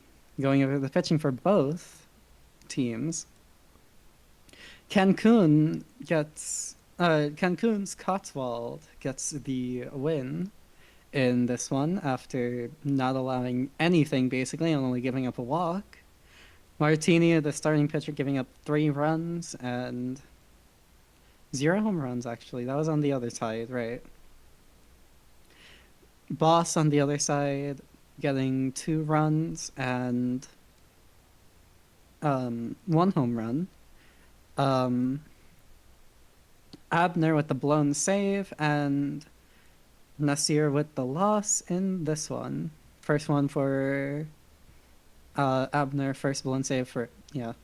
And Mike Voss will be your play of the game, the New Orleans starting pitcher. All right. Thank you, Dynamic. And last game for the day, the Scorpions will get the win at home over the Sea Serpents, surviving a big comeback in the 9th to hold on. Death Valley, 2 hits apiece for Gnomes, Reeves, and Mystere, with Mystere picking up 3 RBIs and Montalban having 2. Lots of doubles for them as well, 4 across the team, and Montalban with the stolen base. For Seattle, a lot of multi-hit days, 3 for Healer and 2 apiece for Scateau, ZJ3, Hawkins, Wellerman, and Williams. 2 RBIs apiece for both Johnson III and Hawkins as well. A lot more doubles on the Seattle side, 5 as a team. Pitching, Always a Bummus will get the win, allowing 4 runs in 7 innings. And Bandit Keith will pick up the 1-out save. For the Seattle pitching side, tough outing for Ivy DeFreeze, picking up the loss, allowing 7 in 5 1/3. Player of the game is Mellow Mystere of the Scorpions. All right. That's it. That was the 28th, and we watched this game already, so we're good to move on. Hell yeah, let's move on. July 29th. What do we have today? We have majors and minors. We'll have one more majors game to watch, so let's start in the minors today. So we'll go autoplay all games and save. Okay, it's an autoplay gay. It's an autoplay gay. Autoplay game. Autoplay day game. No, I said gay. Okay. I combined game and day. Anyways, the Armadillos, yay, win against the California Firehawks. Boo, don't kidding. With a pretty low scoring game, but a pretty high hitting game for the Armadillos. Dillos see Vavno with 3 hits and 1 RBI. with a double from Matthews and no wait, that's actually it. Oh, I thought there was more. Oops. And whoever this Volkova person is, getting an RBI or whatever, and 2 walks as well as its PB getting 2 walks, and the goat getting 2 walks. That's a lot of walks. I think they got more than enough miles in with those walks. Um, on the opposite side, California's hitting. Um, Not really much to say. Let's be completely honest. Um, I guess Whoop, Whoop, Moore, and Ryan with a single walk each. Armadillo pitching sees Hugh Jazz, unfortunately with a huge ass, not unfortunate, also with a huge ass. Yeah? I'm sorry. I really had to. Yeah? I could not contain it. Sorry. Uh, ramble stuff. Stop it. Hi, I'm October. Um, Hugh Jazz getting the win and Badalemo getting the save. I think that's how you say that name. Yeah. And then Emph- Keelhaller with the loss. Huh? I emphasize a little different, but I don't know that it's wrong. Mm-hmm. Fair enough. I mean, I'm sure Dame will be able to correct me later. Keelhaller with the loss in this one, 3-11. All right, on the season, and giving up 1 run in 91 pitches. Your play of the game, Hugh Jazz. All right. Anchorage getting a decisive win over the Flamingos, taking control early and never looking back. For the Wheelers, Cameron Squires with 3 hits, 2 RBIs on the day. 2 hits as well apiece for Jackson Cheerios and Henry Magic. Enrique Checo with a triple on the day. On the Florida side, 2 hits for Jimmy Lumber is the main highlight, with Luca and Lumber both picking up the team's only RBIs. Lumber as well had a triple. Scooty Fortune with the stolen base. Switching back to the Anchorage side for a moment, Sammy Parker and Jackson Cheerios each as well picking up a steal. Down on the pitching, Mac and Cheese picks up another win on the day to go to 6-7 on the season. 6 2/3 with 2 earned runs. On the Florida side, Skylar Stevens taking the loss. Tough outing for him today. And the player of the game will be Cameron Squires. Expected a bit. Now going over to Louisville versus Kansas City Hepcats. Louisville taking this one in a 5-2 game, and a pretty high hitting one as well. Should be some interesting people to look at. And yes, immediately right off the bat, you can see Robinson with a 2-run, 3-hit, 3 RBI game, and Kirkland with a 3 RBI game as well on the opposite side.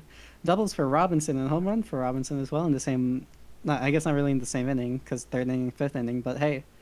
5th double for Robinson, as well as Nawakami with their 10th double, and a stolen base for Cal COVID, 45 on the season.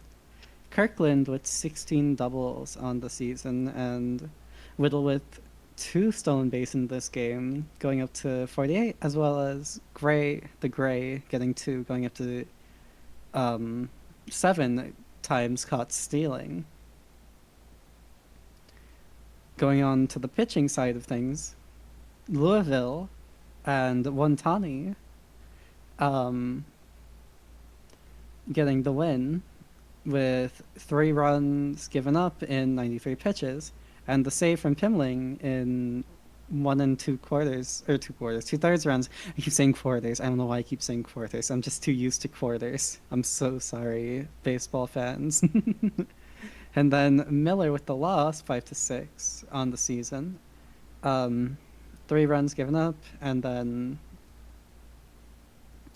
in 80 pitches, and Murdoch coming in to give up 2 runs. Your play of the game, expectedly, Ozzie Robinson. All right. The Kingpins getting a 1-0 victory in the pitcher's duel against the Ranas. Um, Main offense came from Bab Bipperson and Pants, combining for 5 hits between them.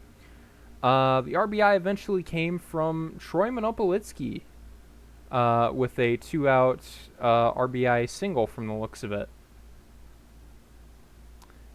Uh, yeah, not really much else to go over. No one really. It was a very much a pitching kind of day. So let's talk about the pitching. Oscar von Kautz picks up the win with 6 scoreless innings, 7-4 now on the season. Bodie Grizz, the hold in relief, allowing just a single hit over 2 2/3 innings of work. And Aventurine with the 1-out, 1 batter faced save. Oscar von Kautz, your player of the game.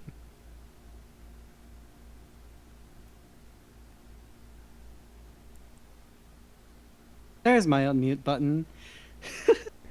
And State College taking one over the Bruce City Bears in a 5-2 win. For Bruce City, on, I guess, really, what I can talk about is Valor, 5 at bats, 1 hit, 1 RBI, as well as. Oh, wait, I thought that said triple. Oops, never mind. No triples. Sorry, folks. They didn't score any triples. On the other side, though, State College did have a doubles. One of them from Von Pippington, and a home run from Ferguson, with 1 on for a 2 RBI day for Ferguson, as well as a single base runner caught stealing being Pramio with their third on the season. Going over the pitching on both sides, State College, whose pitcher is it? Da da da da. It's Biggest Chingus, I think. But Bug Right? Chingus.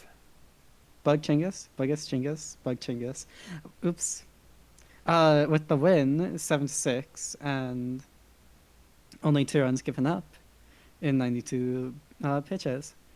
The Pizzanator the third with the loss in this one, 8-5, and 10 with 10 hits and 5 runs given up, as well as a home run. That one being, of course, to Ferguson. Your play of the game will be Bug Chingus, the State College pitcher, starting pitcher this time. All right, shifting over to the majors. I'm calling another 1-0 victory. This time in favor of the Voyagers over the Crabs. In this pitcher's duel, go quickly over the offense. Summadog with 3 hits, Ethan Shadow with 2. The lone RBI came from Can You Take Me Higher on a solo home run.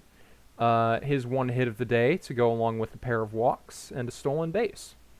On the Providence side, only 4 hits spread across the team, plus a single walk for Cassius considerations. Yes. Pitching's where we want to look. Professor Crockwell goes 7 1/3, allowing no runs and only 4 base runners. For their 9th win of the season, Ransom Jones locks down the save, only allowing a single hit themselves. On the other side, Count Crabula with a hard luck quality loss. 6 innings, 1 earned. No runs allowed by the rest of the bullpen, but offense just couldn't get the lead back.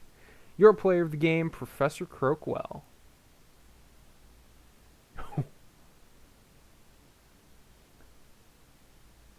And now, moving over to what? Oh.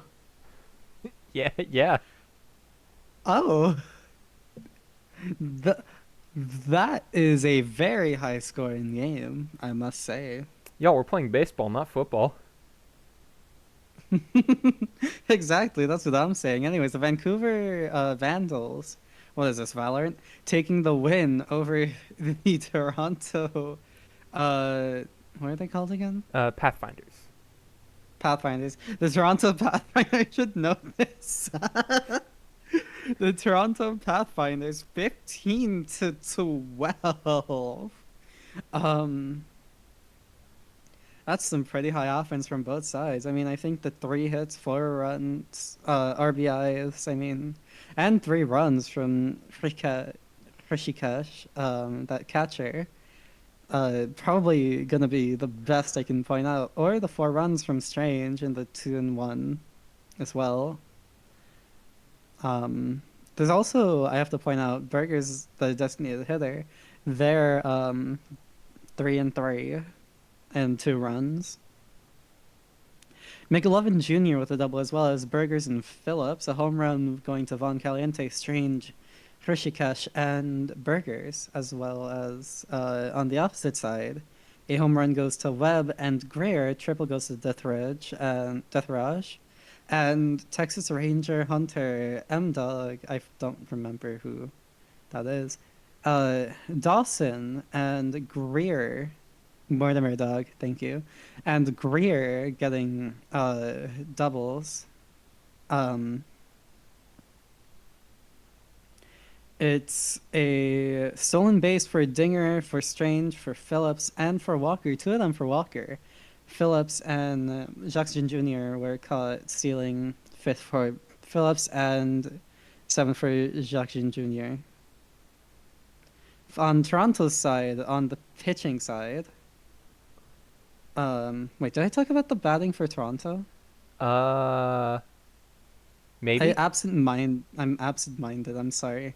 All right, let's just in case Webb and Dog with 3 and 2 RBIs, as well as another 2 RBIs for Greer and Deathraj.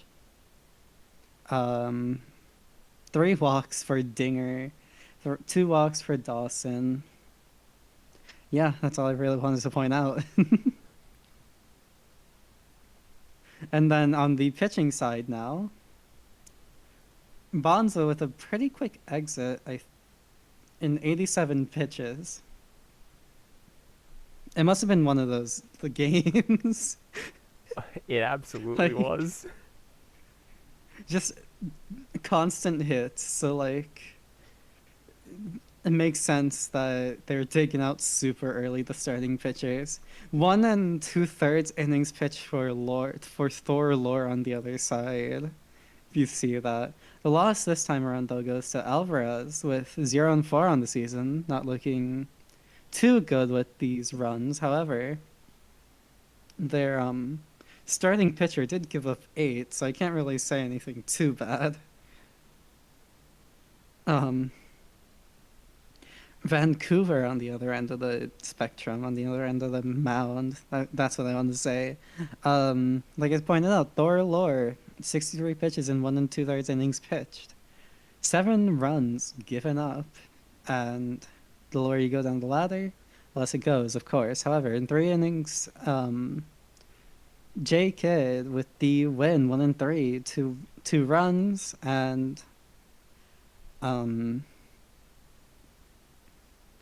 the save goes to Tomato with the second on the season. The player of the game in this one, Akshay Hrikeshi, Hrishikesh. I was going so well until then. Yeah, it's a tough game for the pitching when the combined game score of the starters is 10. Yeah.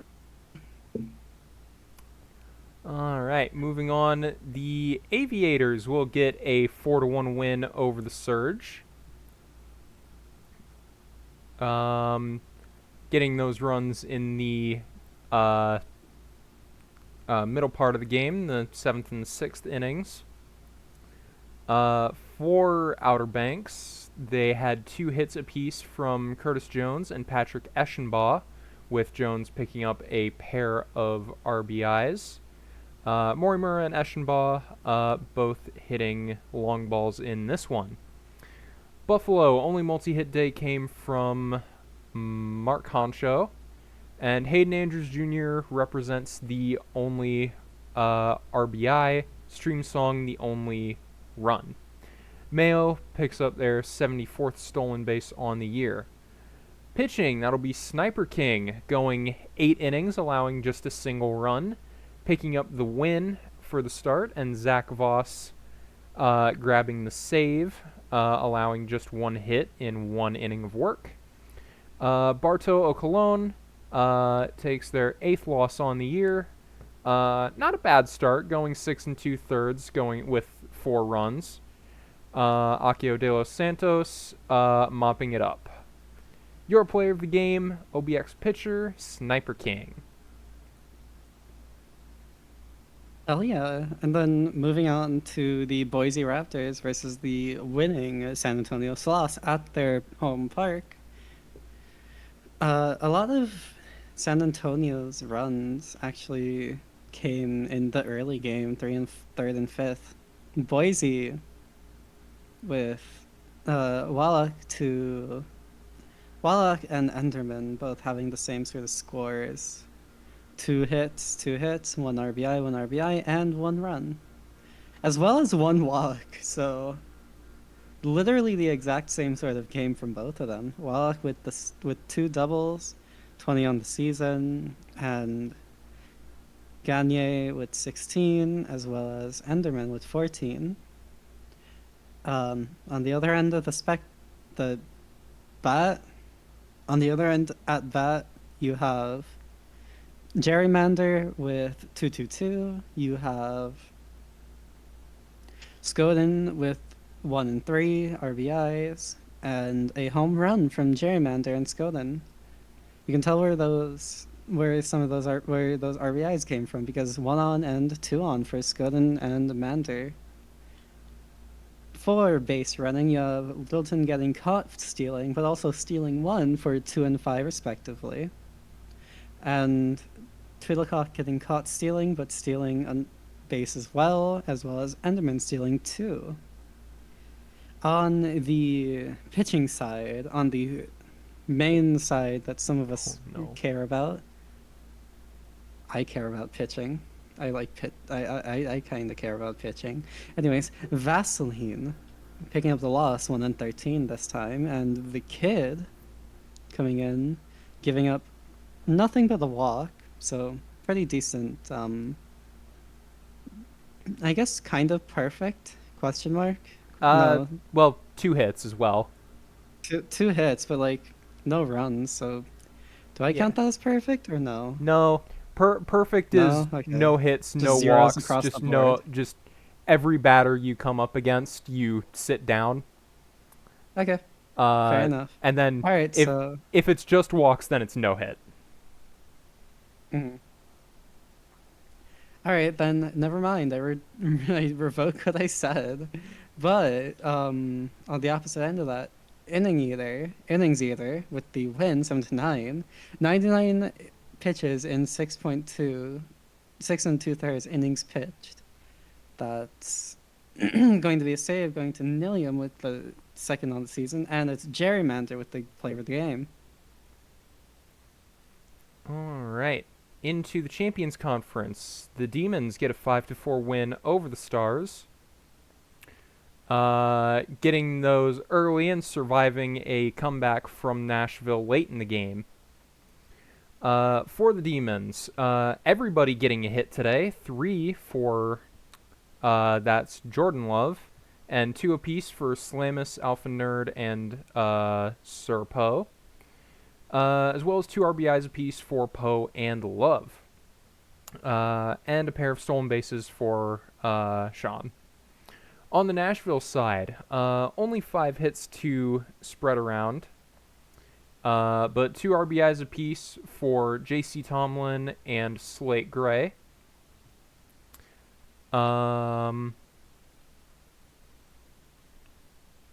sorry, I read that wrong. That's 2 walks for Slate Gray, 2 RBIs for Samir Noth. On the pitching side, Pythagoras picks up their fourth win of the season on a very strong 7 inning, 1 hit start. Thorn Belfour comes in late to pick up the 1 out save. On the Nashville side, Ultimo Khan having a rough one. 6 innings, allowing 5. And your player of the game, the Detroit pitcher, Pythagoras. Hell yeah. Let's go. So now we blast off into space again. Where do they get the money for these rockets? I mean, they must cost a fortune. It's Indianapolis, 2075. Space travel's just that easy now.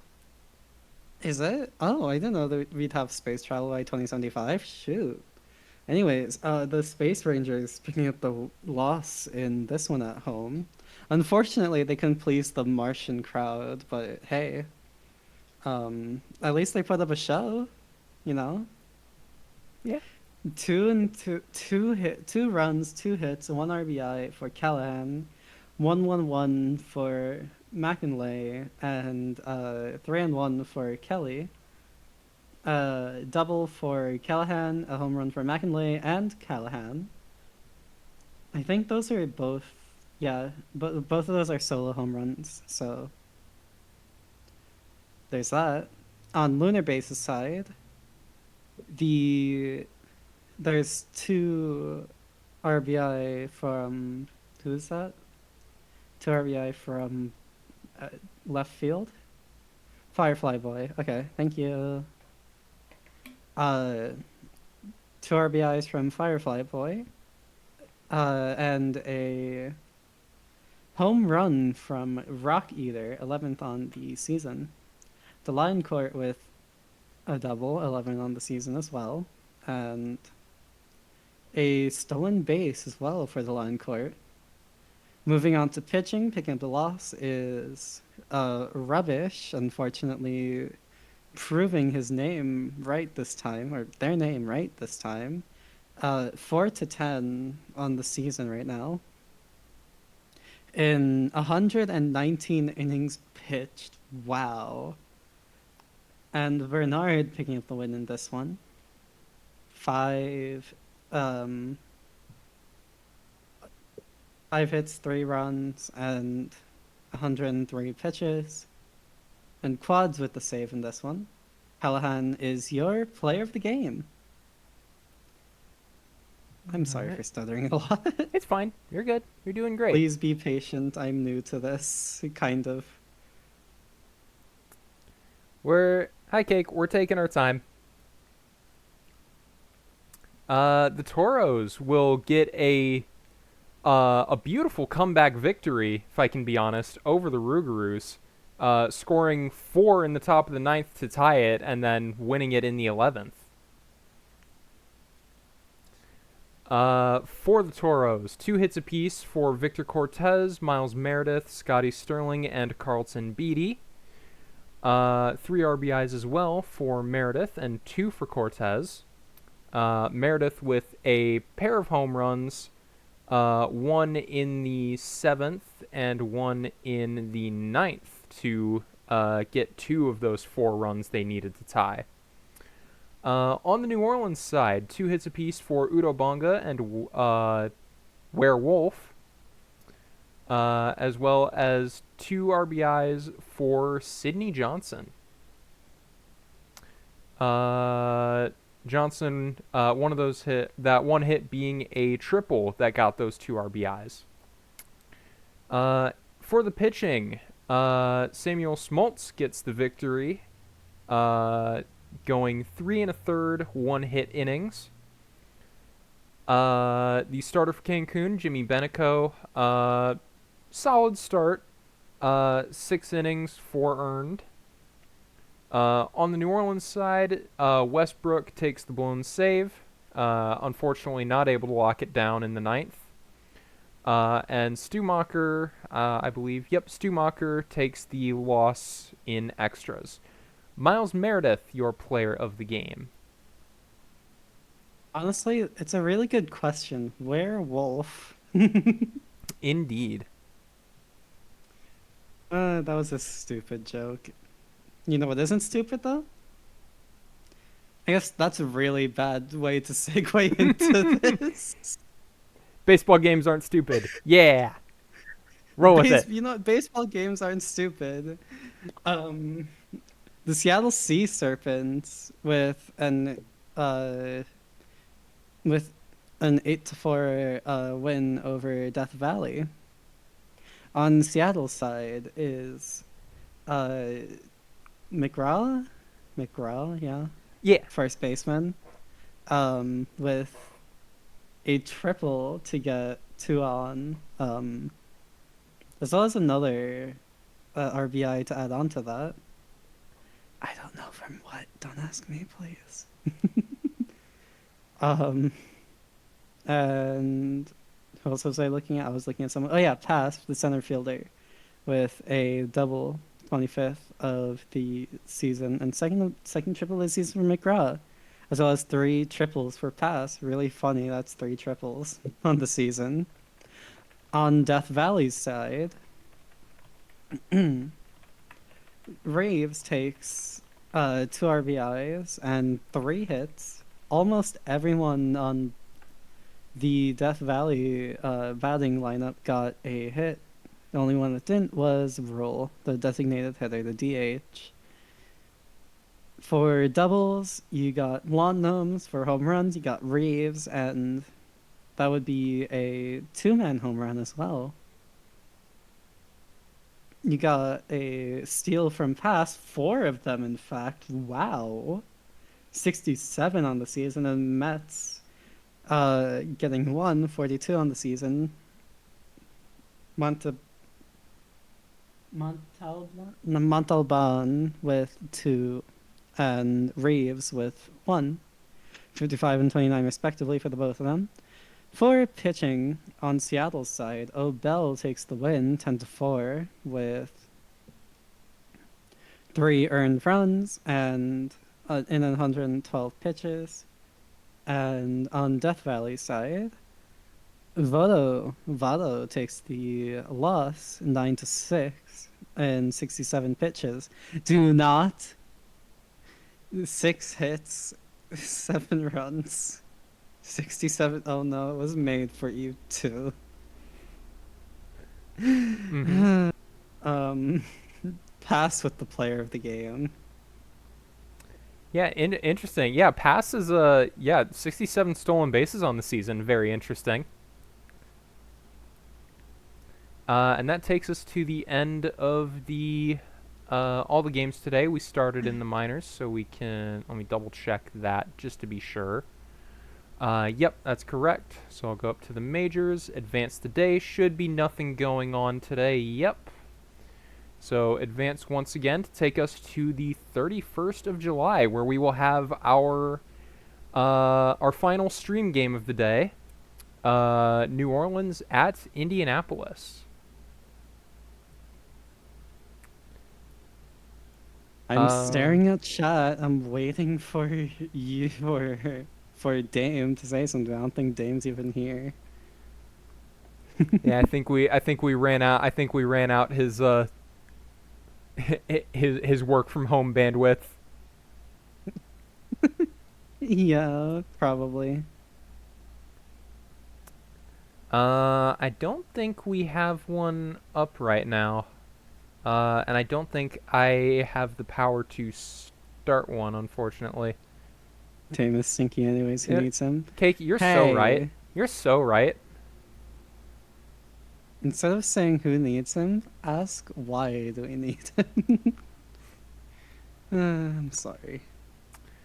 We're Uh, not getting paid anything for this. Don't worry. Actually, no. Sorry. Hold on. no, Sorry. No, we're we're getting not. paid a lot of money for this. Yeah. Everyone should consider streaming or co-hosting. Link. We'd love more people.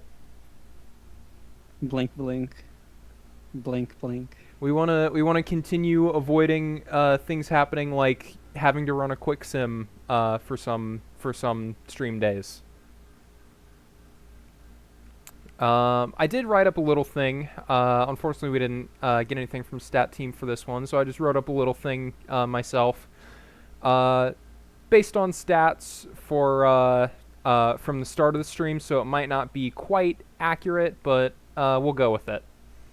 So dueling today in the Champions Conference, the New Orleans Rougarous and the Indianapolis Apex. Both teams kind of having a down year compared to last season. Both of them were really in contention for the playoffs and possibly their divisions around this stage of the season last year. Unfortunately, this time, obviously prior to the start of the stream, Indianapolis sat 4 games behind the Toros for the final wildcard spot in the conference, while New Orleans languishes even further back. But for the Rougarous, their bats have gotten on base with really good efficiency this season. They lead the conference in average and OBP, but a lack of pop has kind of been their downfall. The only two that have really shown in that regard are 3 and 4 hitters AJ Boucher and Chauncey Ingram, but they haven't quite put the team over the edge consistently as of yet. Mm-hmm. On the mound today, career Rougarou Dash Jackson, lefty control pitcher, currently leading the Rougarou rotation in ERA. Once again, took that before the stream started. Who knows if that's still accurate. On the indie side, it's kind of been a more organizational fall off compared to last season, where they won a 3-way tiebreaker for the 1 seed. Mm-hmm. Kerry Kelly and Leon Rosenthal are still bashing at that 2 and 3 spot, but the depth behind them has been able to maintain that same top form. The pitching was kind of the Apex's quiet strength last season. And they do still strike out batters at a conference-leading rate, but the overall run prevention has sort of fallen. Mm-hmm. Um, Interesting. but that said, they've still got a lot to play for, because they are still in that playoff hunt trying to chase down the Toros. And it'll be right-handed pitcher Romeo McFlourish to help try and close that gap today.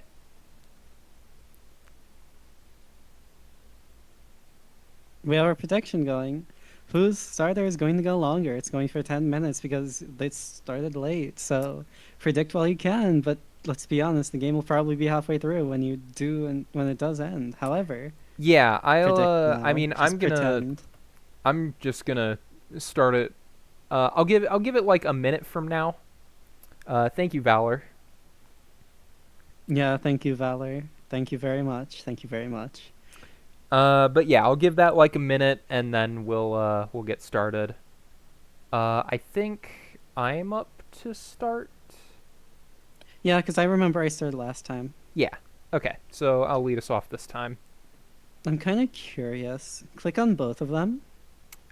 Click Uh, on both of the starting pitchers. I'm just curious what their like stuffs are. oh yeah. So Because how does 113. stuff go over Well, it's 100? I've basically never seen that in Out of the Park. there are ways. Like generally, well, obviously we have like I think it's the 1 to 100 rating system. But Yeah.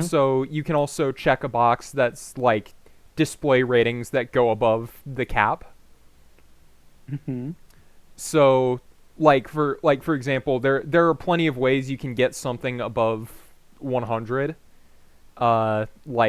Like obviously stuff, movement you can do that with as well because that's another kind of aggregate rating. Hmm. And I think kind of same for contact. Um, Gotcha. Gotcha. but yeah, we just have it on so yeah, like it displays if it goes above 100, just Okay, to got it. make it a little more clear. Like what the actual rating is. Yeah, exactly. Okay, gotcha. And also, this does. I just realized that did give people a little bit of a hint as to stamina, but stamina doesn't really matter, does it? It just depends on who's, you know, Yeah, yeah. really Is just. tie going to be like which one is I'm assuming um tie means like they go the same number of outs rather than like pitch count. mhm. Can someone clarify in chat? Mostly for me. Yes. Okay. So it's Yes? Okay. whoever gets more outs. So it's whoever gets more outs on both sides, or... Yeah. So like if they both go like 6 2/3, then it's a tie. Mm-hmm. Gotcha. But all right. I All right. think that's Hey, for no reason in particular, why don't we vote for New Orleans so that I can, I mean, I don't get money because I'm... No, I'm kidding. all right. Let's go All ahead right, and get let's do this. started. Heading to the Mhm. Brickyard, The Brickyard? which is my favorite stadium name in the league because I'm a motorsports nerd first and foremost. Bongo will strike out as I Mm-hmm. fix the Understood. camera.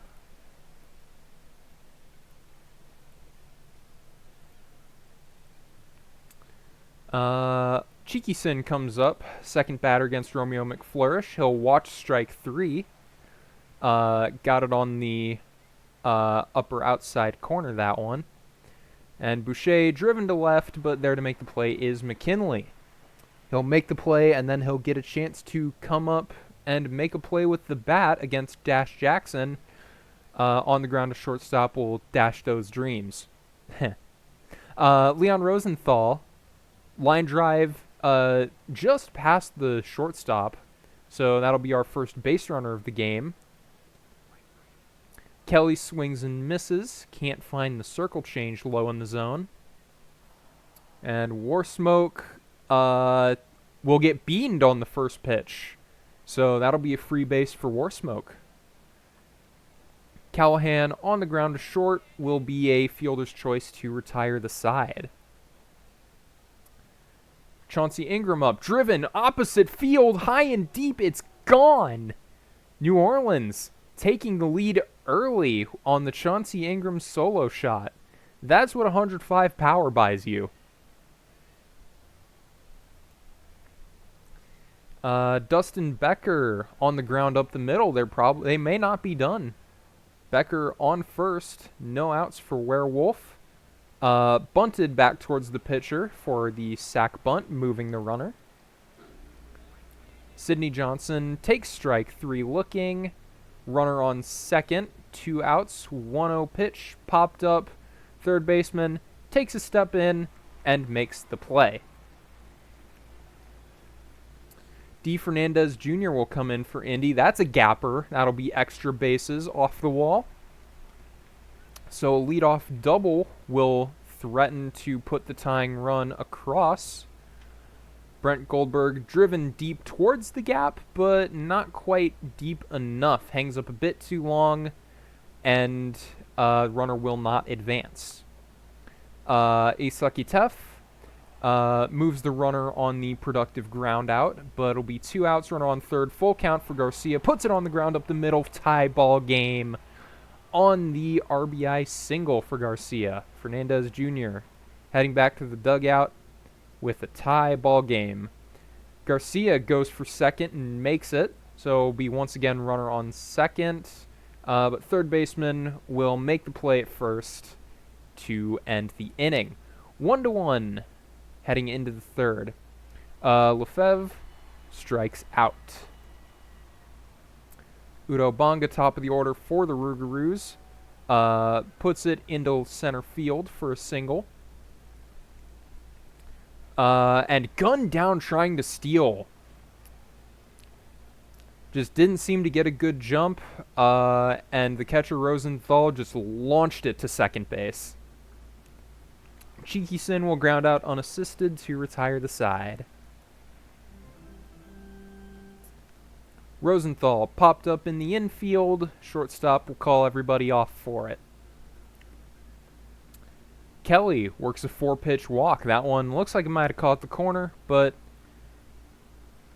War Smoke on the ground. 6 tossed to 4 and thrown to 3 for the double play. Over to the Rougarous. AJ Boucher driven into right field, but not able to get down. Callahan making the play. Ingram late swing will be strikeout number 5 for McFlourish. Becker, high fly ball into center field. Nothing doing for the Rougarous in the top of the 4th. Bottom of the 4th, Callahan steps in. Slow roller towards shortstop. Just half a step too slow to get the hit.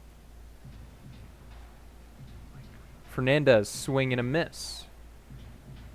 And Brent Goldberg, fly ball, gets down in front of the right fielder. So a 2-out base hit for Goldberg. Etef stepping in. Tried to get the back pick, didn't quite get it in time. 2-2 count on the ground to short. They'll take the easy out at second to end the 4th inning. Into the top of the 5th, my last half inning with y'all for the night, or the day. Werewolf deep into center field. It'll be a leadoff double. The Rougarous threatening. Sidney Johnson on the ground past the first baseman. They'll go for home. Rougarous in the lead. Werewolf scoring from second base on the Johnson single. Honk Shoe, swing and a miss. Not able to find the screwball from Romeo McFlourish. And Lefebvre will also get rung up on the screwball. Urabanga, slow roller on the ground to second. Play made at first. Rougarous lead 2-1 as I hand you over to October to finish off this game. Why, hello there, I'm October. Goes straight through the middle, straight through shortstop and second base and over to center field. That's a runner on first. That's Garcia on first. A walk, going for a steal, and it's stolen. 20th stolen base this season is Garcia, Santos Garcia. Tried to catch it at third, going for it, and it's a score. Indianapolis ties the game up at 2. Rosenthal right over to second base, who sends it over to first. And that'll be a strikeout. Not quite the end of the inning, though. And that's over to right field. Can they get it? Another one? Another one. It's 3-2 now for Indianapolis. That's a RBI for War Smoke. That's a walk.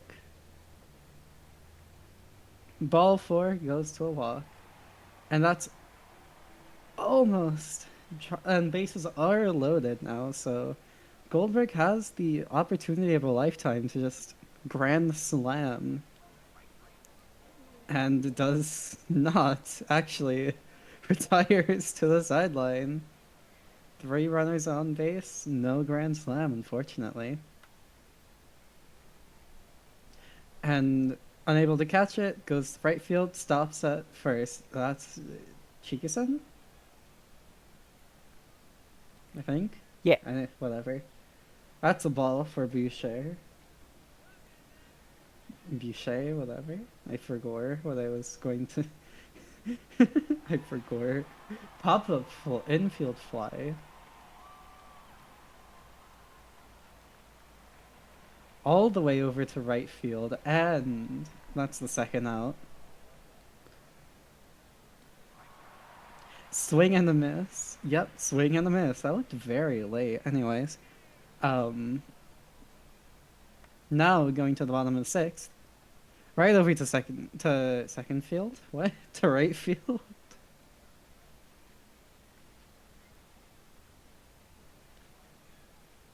And that'll be a ball low and inside. 3-0. And caught stealing on that one.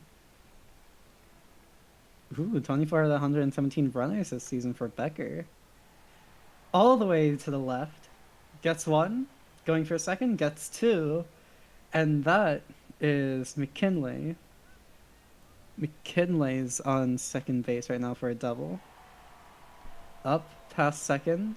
Going for it. Goes for it. Went for it. And Indianapolis scores again.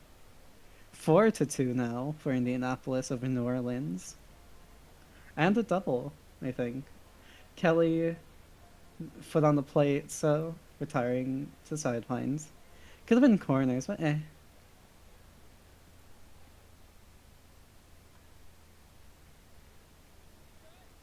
Up, up, and away. Except, not in the good way. That was a high pop-up. And all the way over center field, walks left center, and catches it. Over to right field, runner on base, going for second. No, he's not. Lefebvre. Ooh, still in second.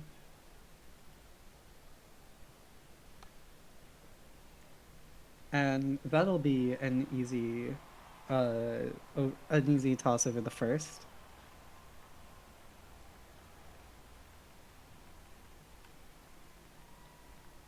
Up, up, and over to the right field.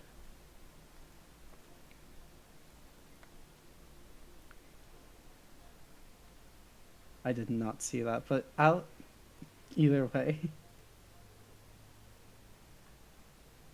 Throws it, hits it pretty high up, but it goes over to left field.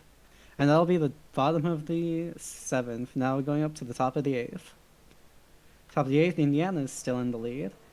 Ooh, right past the third base, and that'll be a triple. Wow, cheese on triples. Hits it really high, really deep. Guess what? It's a home run. New Orleans ties up this game.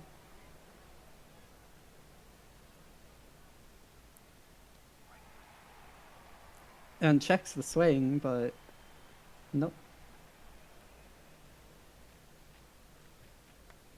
He went around and easy step on base.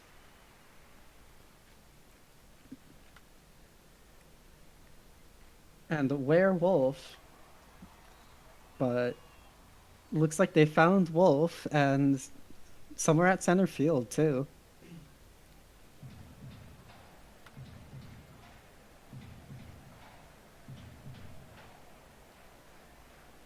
Was that Brent Goldberg straight to center field?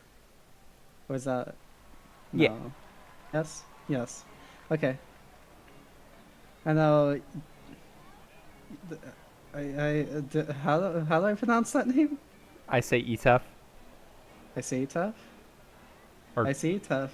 I say Okay. Etef as the last name. I say I Etaf. the first name I don't know. Etaf. Okay. Okay. Sorry. I was the Etaf out. Same with Santos. We're already on to the next inning. What am I talking about? Sidney Johnson out. Honk Shu. That's beats out the throw though.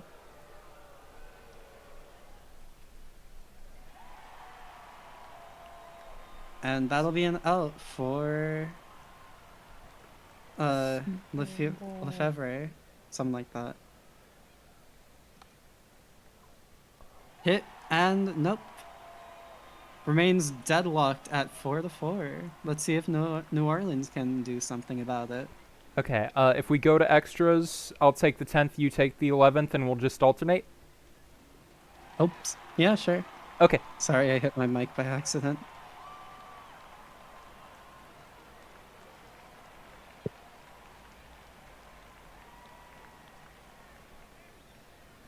I did not see anything.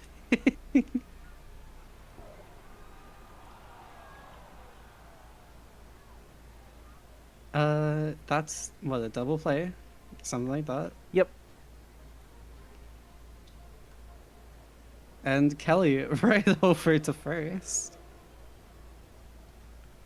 Running. Running Alright. this. Talking this has Whoa. been funny. Hey, you know what? Indianapolis will get something done. I think. I hope. We'll see what happens in the 10th as Chiki-san flies out to center field to lead us off. AJ Boucher on the ground, hard hit to third, but corralling it and making the play is Goldberg. 2 outs, 2 strikes.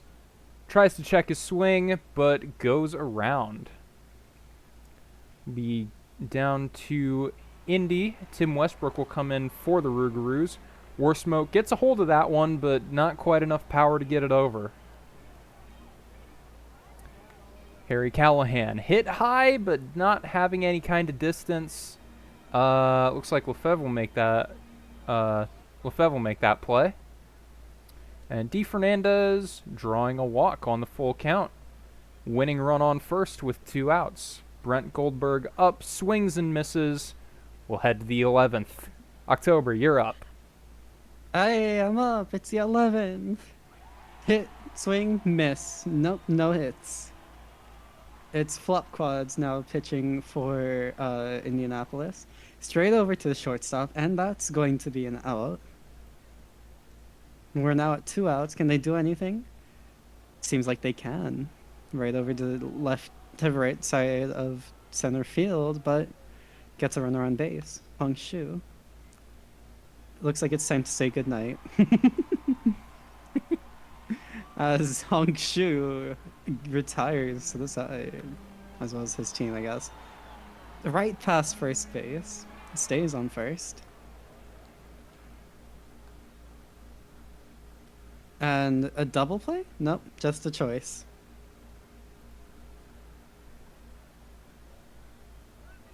And, ooh, gets that. Nice.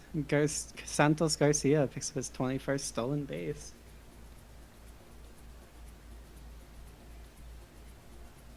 And a 3-0 ball. Or, yeah, ball going to a walk.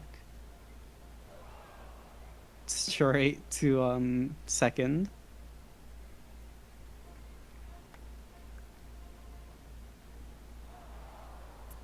And the score remains tied at 4. All right. My turn. Top of the 12th. Full count for Lefebvre.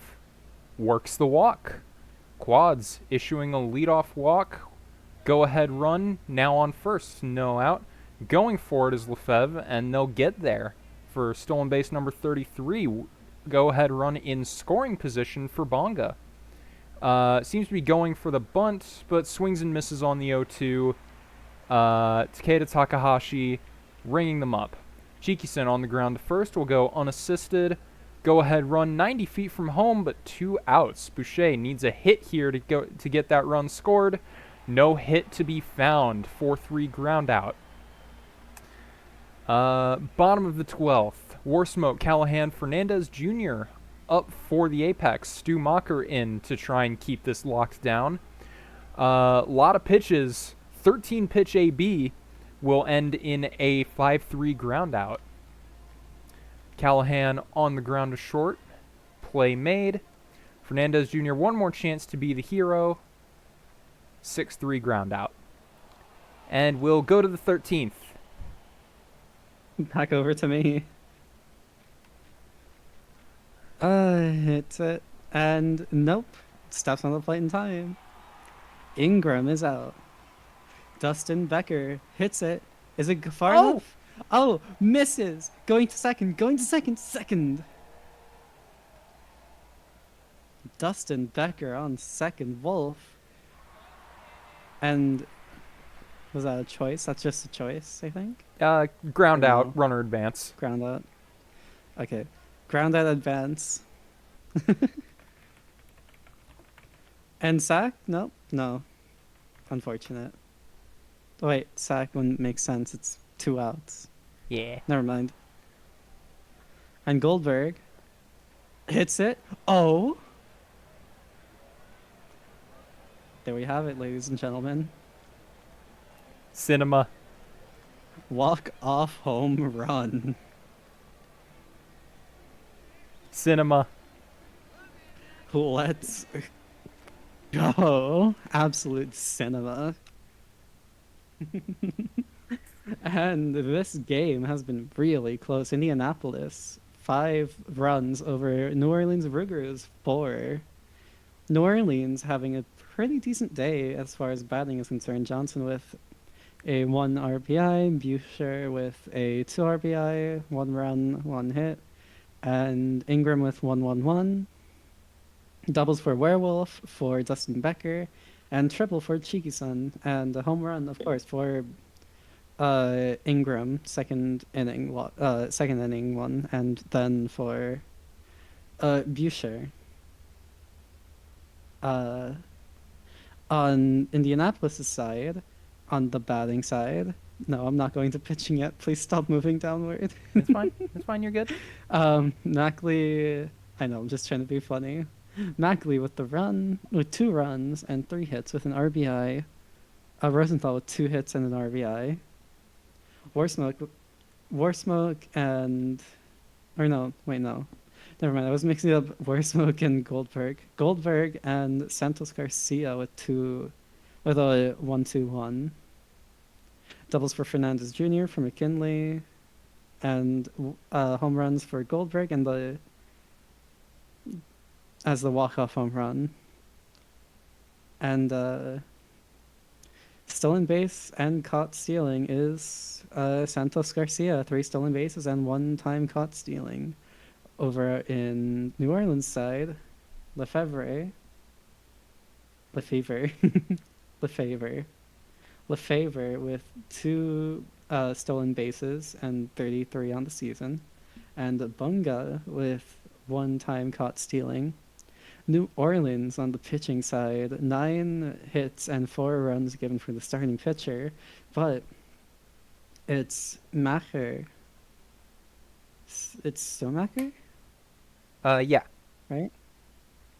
Stumacher with the loss to the 7, with the last run of the game given up and it being a home run. And for Indianapolis' side, McFlourish with the 110 pitches, 2 runs given up. Noble with the blown save, 3 on the season, giving up 2 runs. And Takashi with the credited for the win in this one, with Romeo McFlourish, your starting pitcher, given player of the game, not giving player of the game. All right. The Aviators will get a win over Vancouver at home, 5-2. Evened up at 9 hits. For Outer Banks, multi-hit days for Bazooka Slow and Abe Ghosty. 2 RBIs apiece as well for Satchel Richards and Bazooka Slow. On the Vancouver side, multi-hit days for Strange and Rishikesh, with the 2 RBIs coming from Phillip and Rishikesh. Phillip had a home run and a stolen base today as well. On the pitching side, Schramm gets the win, 6 1/3, 1 earned run. Voss picks up the save in relief, 1 inning, allowing just 1 hit. For Vancouver, Sheet takes the loss. Pretty rare bad outing for her, going 5 runs in 5 2/3. Lanky Schramm, your player of the game. And the San Antonio Sloths lose at New York's home park, with Moose Jr. and the Voyagers getting the win, apparently. San Antonio having a 1-run game, but I have to say, 2 hits for Gerrymander, pretty cool. Doubles for Gerrymander and a home run for a player to be named later. And for New York side, Sumadog, I think, right? And Takana, both pretty good. 2 runs, 2 hits, and then Takana, 2 hits and 2 RBIs. A double for Sumadog and a double for Takana, triple for Sumadog and a home run for Von Christelhauser. Payne, yeah, close. Von Christelhauser and Payne, and a stolen base for Mihai. I forgot what Mihai's name is. Yeah. Can you take me higher? Can you take Mihai? Yeah. Okay. And then for pitching, on the pitching side of things. San Antonio's Jay Tatum picks up the loss 5-10. In 7 innings pitched, he had or they had. Sorry, I don't know why I reverted to he instead of they. They had 4 runs and 4 earned runs and 2 home runs as well. So pretty bad day, I'd say. Right? Uh, On eh, the opposite, 4 runs in 7 innings. It's not ideal, but it's not a terrible day. yeah, fair. Not ideal, not terrible though. Uh, Joey Moose Jr. on the other hand, with the win, 13-3 for the season for him. 7 innings, 7 and 1/3 innings, and 0 across the board. Only 1 given up by the relief pitcher at the end of the game. Your play of the game? Guess who? Joey Moose Jr. Providence will pick up a 5-2 victory over Toronto. Um, on the hitting side, multi-hit days for Mayfeld and Hurry Quake. RBIs pretty much spread around among 5 players. Traveler and Back Again, both getting home runs on the day. For Toronto, 2 hits apiece for Nolan Windsor Jr. and Walker Texas Ranger, with their 2 RBIs coming from Dawson III and Mortimer Dog. Windsor Jr. had a triple on the day. Pitching wise, Pitch Lord the win, going 7-8 now on the season. 7 1/3, 2 earned runs, solid outing. Randy Colon will get the save in 1.2 innings of work. Kim Ji-woo, not a bad outing, but still just another one to add on an unfortunately tough season. And Pitch Lord will be your player of the game. Moving on from Crabs, we go to Raptors. How did we get there? As the Boise Raptors lose to the Buffalo Surge, BB. Boise's batting looks something like this, with Enderman getting a run and 2 hits, and Ryzen getting 2 hits as well. Very low hit game for the both of them. I guess not really a low hit, more like not a lot of people hit for Boise. Double for Ryzen and a stolen base. 2 of them, in fact, for Enderman and Murantak. Right? No. Yeah, close. Muraktak, whatever, caught stealing the 10th time this season. On Buffalo's side, a run for Mio and a hit as well. However, Duke with 2 runs, 2 hits, and an RBI, and a double for Honcha. Stealing bases is part of the plan most of the time, but getting caught stealing isn't. Meow, meow. Might as well just say meow at that point. Meow and Duke with 2 and 4 respectively on stolen bases, and Dog Maple getting caught stealing once. On the pitching lineup, PKVS with the loss 11-6, 7 innings pitched, and 3 runs, giving up not that bad of a game, and especially in the 120 pitches. Wow, he went the mile. And Buffalo, on the opposite end, Swishman gets the win, 8-8, credited with the win because 7 2/3 innings pitched, but and through 114 pitches, only let Boise score 1 run. Baba credited with the save. I have no idea why still. Just it was out there, question mark. And play of the game, JC Swishman, your Buffalo starting pitcher. All right. We already watched Apex Rougarous, so unfortunately I have to call the Lunar Base Space Rangers winning 6-3 over my poor Sea Serpents.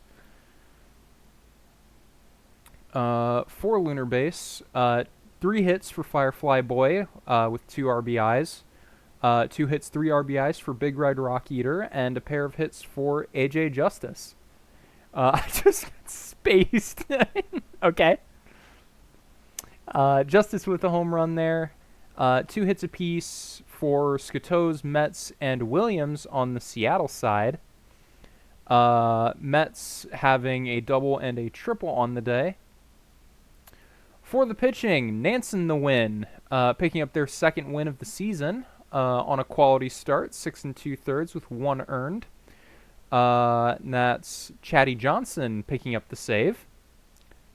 Wow, I feel stun locked. I feel like I haven't seen that name in so long. On the Seattle side, Aria.EXE showing what she can really do and taking the loss. 4 earned in 6 innings.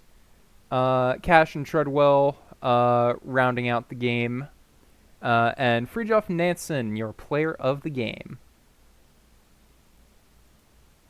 They really hit you with the stun lock, huh? Yeah. Death Valley will come back down, we'll come back down for Death Valley taking on the Demons, going down to hell this time. However, the Demons unable to take the win as they lose 3-4. Death Valley had some pretty good batting. Reeves with 2 RBIs and Montalban with 2 hits, as well as Plainview, I think. Stell with a double, Engel with a double, Montalban with a double, and Reeves was caught stealing once. On Detroit's side, you have Slamus and Nerd both getting 2 hits, and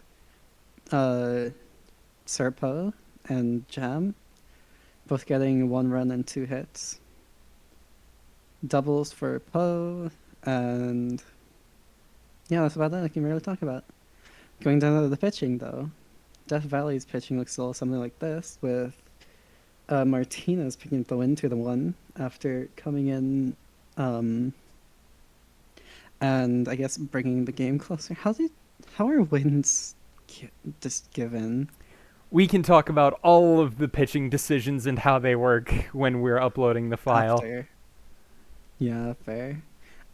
Xavier, getting the save, and fair enough. But on Detroit's side, LeBeau, I guess, getting the loss into 7. Yeah, pretty decent day. Just unfortunately, Death Valley's pitching is just a little better, and Guy Rosie, I forgot how I pronounced it the first time, with the player of the game in this one. All right, and rounding out the majors for the day, Cancun with a convincing win over Nashville, 11-5, powered mostly by that 8-run 6th inning. For Cancun, everybody except a starting pitcher with a multi-hit day, and even a starting pitcher, that 1 hit was a 2-run home run. 3 RBIs for Carlton Beatty to go with 4 hits as compared to everyone else's 2.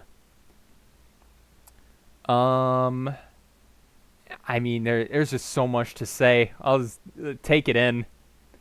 Base running, Gnome Child for number 34 and Miles Meredith for number 22. On the Nashville side, not quite as dominant as a team. Ford Lincoln Mercury, 3 hits, 2 RBIs, is the main thing to talk about, with Slate Gray getting a solo shot to add on. Pitching, Ryan Lee gets their 10th win of the year. 3 earned over 7 2/3. And Smoltz mops it up. Mac John with the loss, with 5 earned in 5 1/3. Very tough outing for Siegmeyer of Katharina, not able to record an out.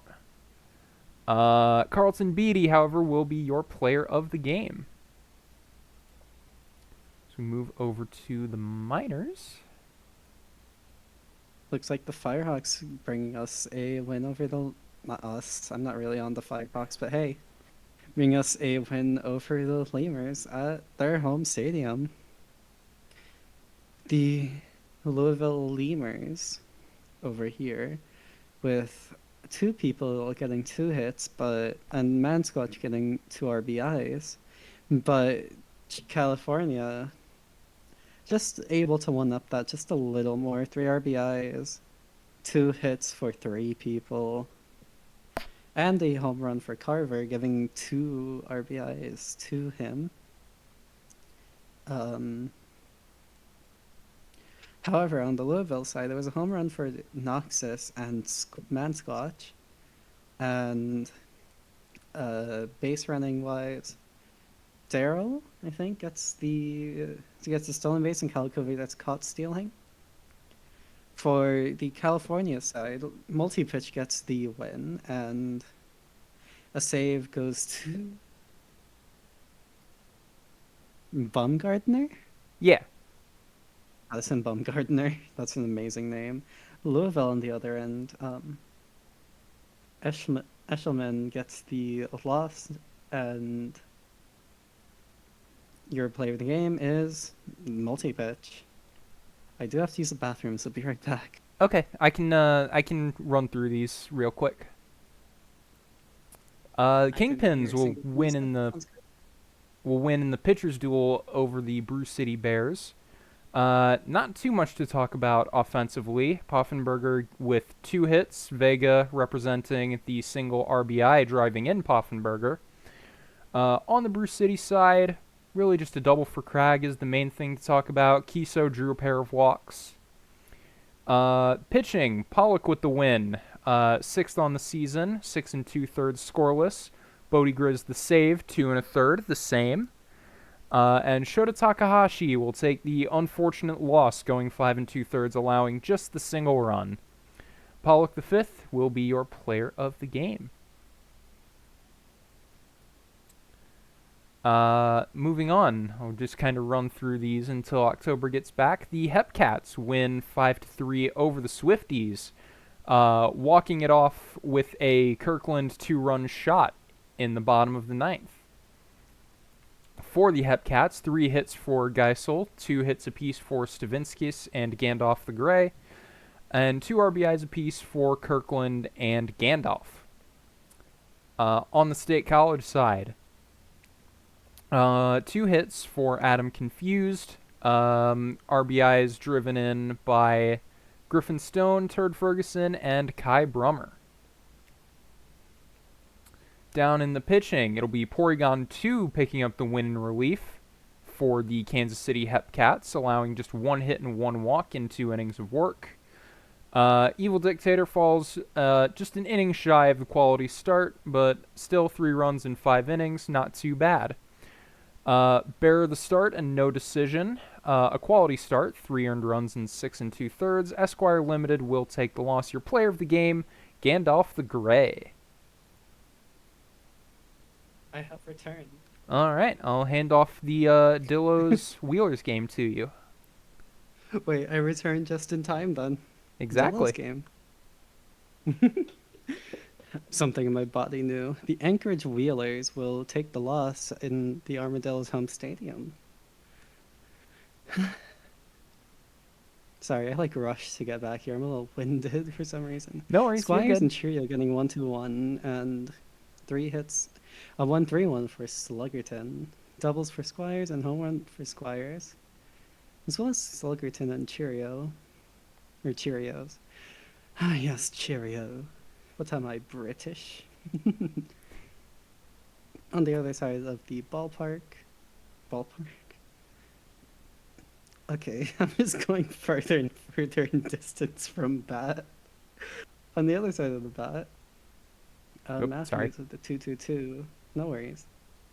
And Kvyata Volkova with a 1-1-3. Martin with a 1-2-1. Doubles for the GOAT. Home run for Volkova, Martin, and Matthews. And that's about it. Sack bunt for Volkova as well. That's something I didn't expect to see. The Anchorage Wheelers, in terms of pitching, looks a little something like this with Scud Muffin, right? Yep. Scud Muffin taking the loss for the 9 of the season. For not four. And Snack Reacher with the win, 6 to 6 on the season, almost at your favorite number, Aria, or sequence of numbers, Aria. Yeah. Five. I said oh, I said Snack Reacher picking up the win at 6 to 6, almost at your favorite sequence of numbers, Aria and Dane. If you watch the VOD, Yeah. um, hits from both sides. However, Snack Reacher just gives up a lot less in the time that he played, and yeah, your player of the game. This one is Beau Matthews. Yeah. 6 runs on 7 hits for Scud Muffin. Tough day. The Flamingos win 6 to I hate 3 you. over the Ranas. I hate you. Two hits for Homer Simpson and Alan Greer, with Greer having a 3 RBI day. Only one of those coming off the home run. Luca as well with a home run. Over on the Florida pitching, Animal Kingdom with win number 10 on the year. 2 earned runs in 6 2/3 innings. With Justin Izzo picking up their first save on the year with 2 1/3 innings of work.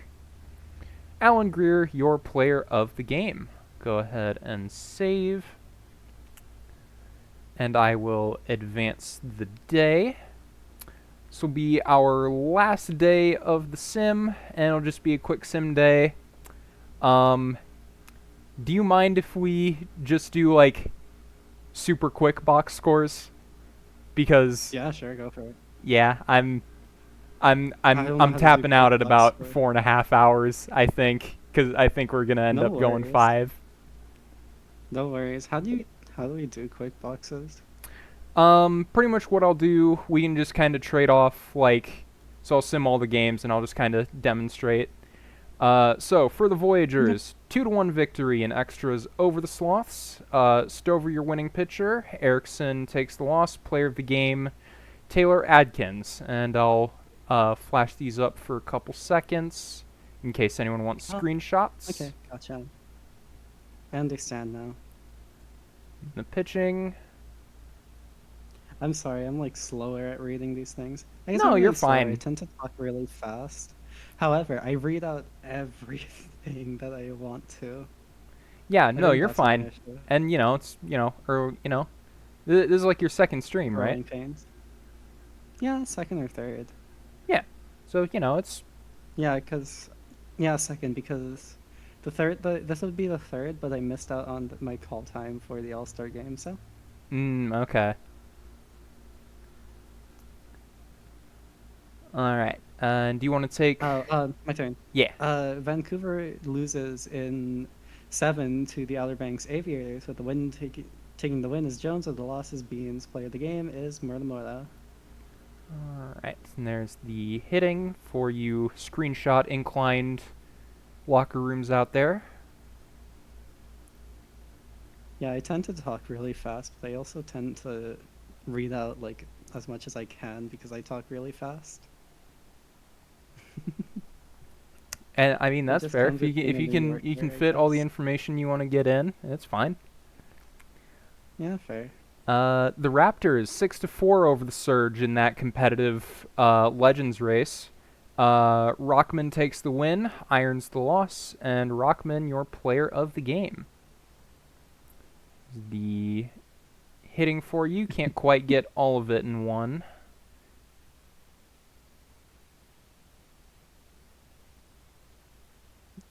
Oh no, I have a slight bit. I have a slight bit in mind. Yeah. Okay. Also, Here's I'm the gonna here's the turn pitching. myself off. What's your bit? No, it's gonna come later, just after we show all these boxes. Oh, okay. And the Toronto Pathfinders losing to the Providence Crabs, 0-7. Random picking up the W, and Kitmaker picking up the loss with Random picking up the player of the game. Here are your boxes. Unless you want to look at me, then go right ahead. I'm sorry, that was horrible. And down to the pitching. Complete game shutout for Joe Random. That's a very good day. Yeah, seems like it. Jeez. All right, down to the champions. The Toros will win 5-2 as Scotty Sterling gets hit number 1500 on the career. 1500 on the season. Wow, that'd be impressive. Cowgill the win, Mulder the loss, Cotswold the save, and Cowgill your player of the game. The hitting boxes.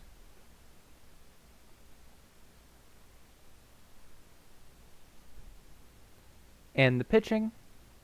Can you check how many second bases Sterling has? Sure. Sterling, batting stats, career, doubles, 352. So I believe that's Yep, that's a milestone. yeah, congratulations. Congrats, yeah.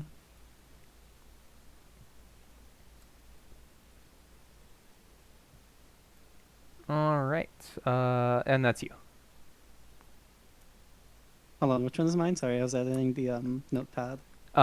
Death Valley, Oh, Detroit. Death Valley and Demons. Okay, Death Valley takes the very close win over the Detroit Demons, picking up the win based on their because of their 2-run fourth. Nominal with their win and Mulligan with your loss, with Vega the third with the save. Yep. Player of the game is Nomenon, your starting pitcher. Right, the hitting boxes. Oh wait, Kaufman gets win number 100, it looks like. I think that'll be the next game. Pitching.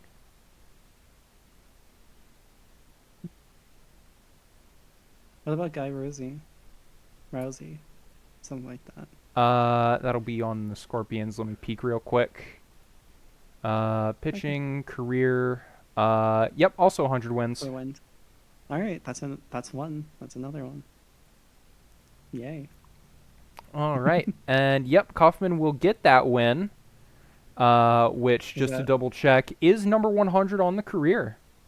So congratulations to Colby Kaufman and Dame, our wonderful, definitely not making me say nice things about him, Simhead.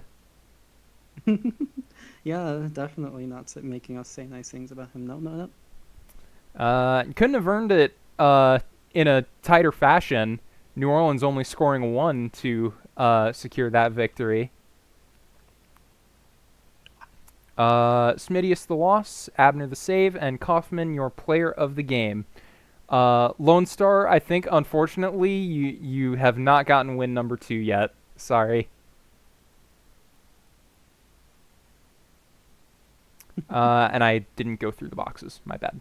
There's the hitting. That's why I was silent.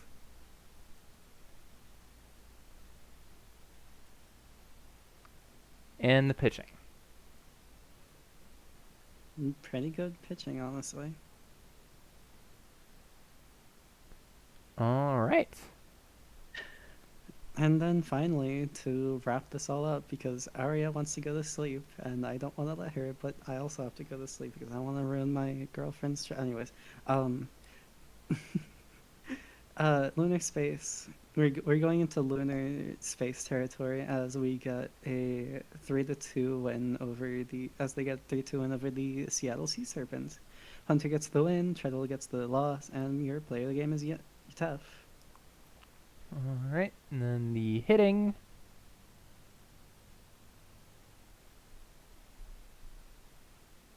Season 60 is coming. I will get win number 2. Okay. And the pitching.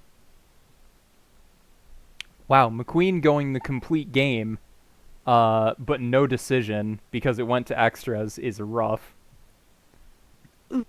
Yeah. Oh, that would hurt me. All right. Few more. Into the minors. The Louisville Lemurs, a 9-0 victory over the Firehawks. Mondragon, the win for the Lemurs. Malbec, the loss. And Ozzie Robinson, your player of the game. For the batting,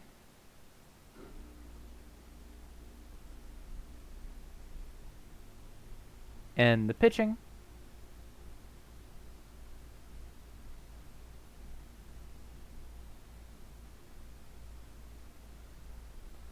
all right.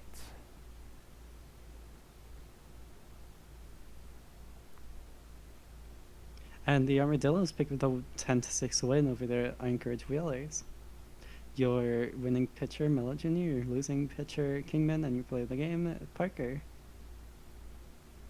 The hitting,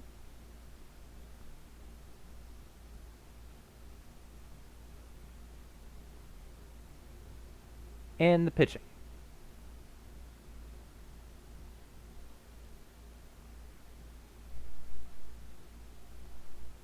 All right.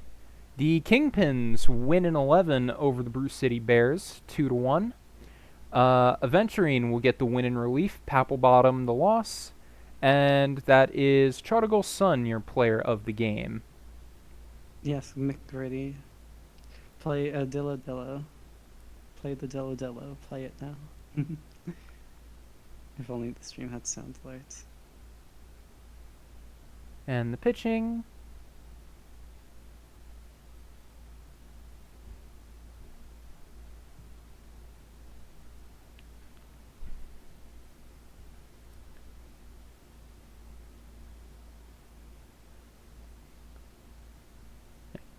On you for the Swifties and the Hepcats.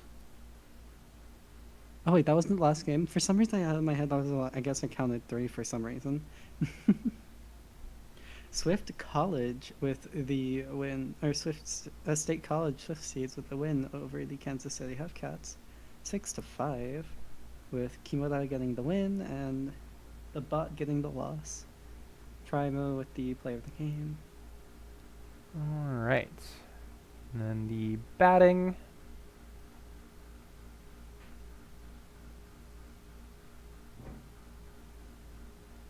The pitching.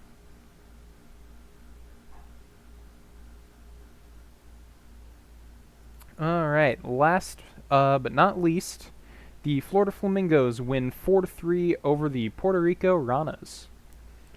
Winning pitcher Mixon, losing pitcher Practice, Hank the save, and Mixon your player of the game. Final boxes. Hitting. Final boxes, everyone. Get your stuff in. Get your screenshots in. And the pitching.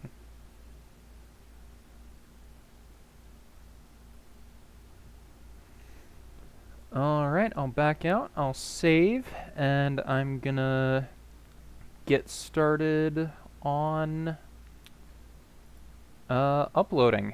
I gotta quickly remind myself how to do it. Okay, so let's see, manager options, commission office.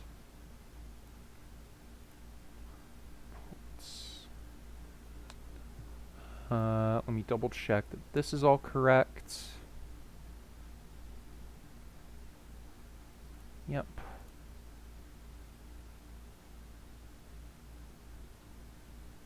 Okay.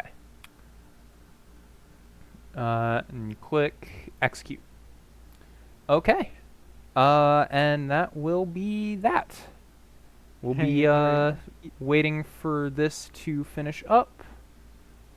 In the meantime, we were going to talk about pitching decisions and the weird world of that and why people in baseball stats circles don't really care about them as much anymore.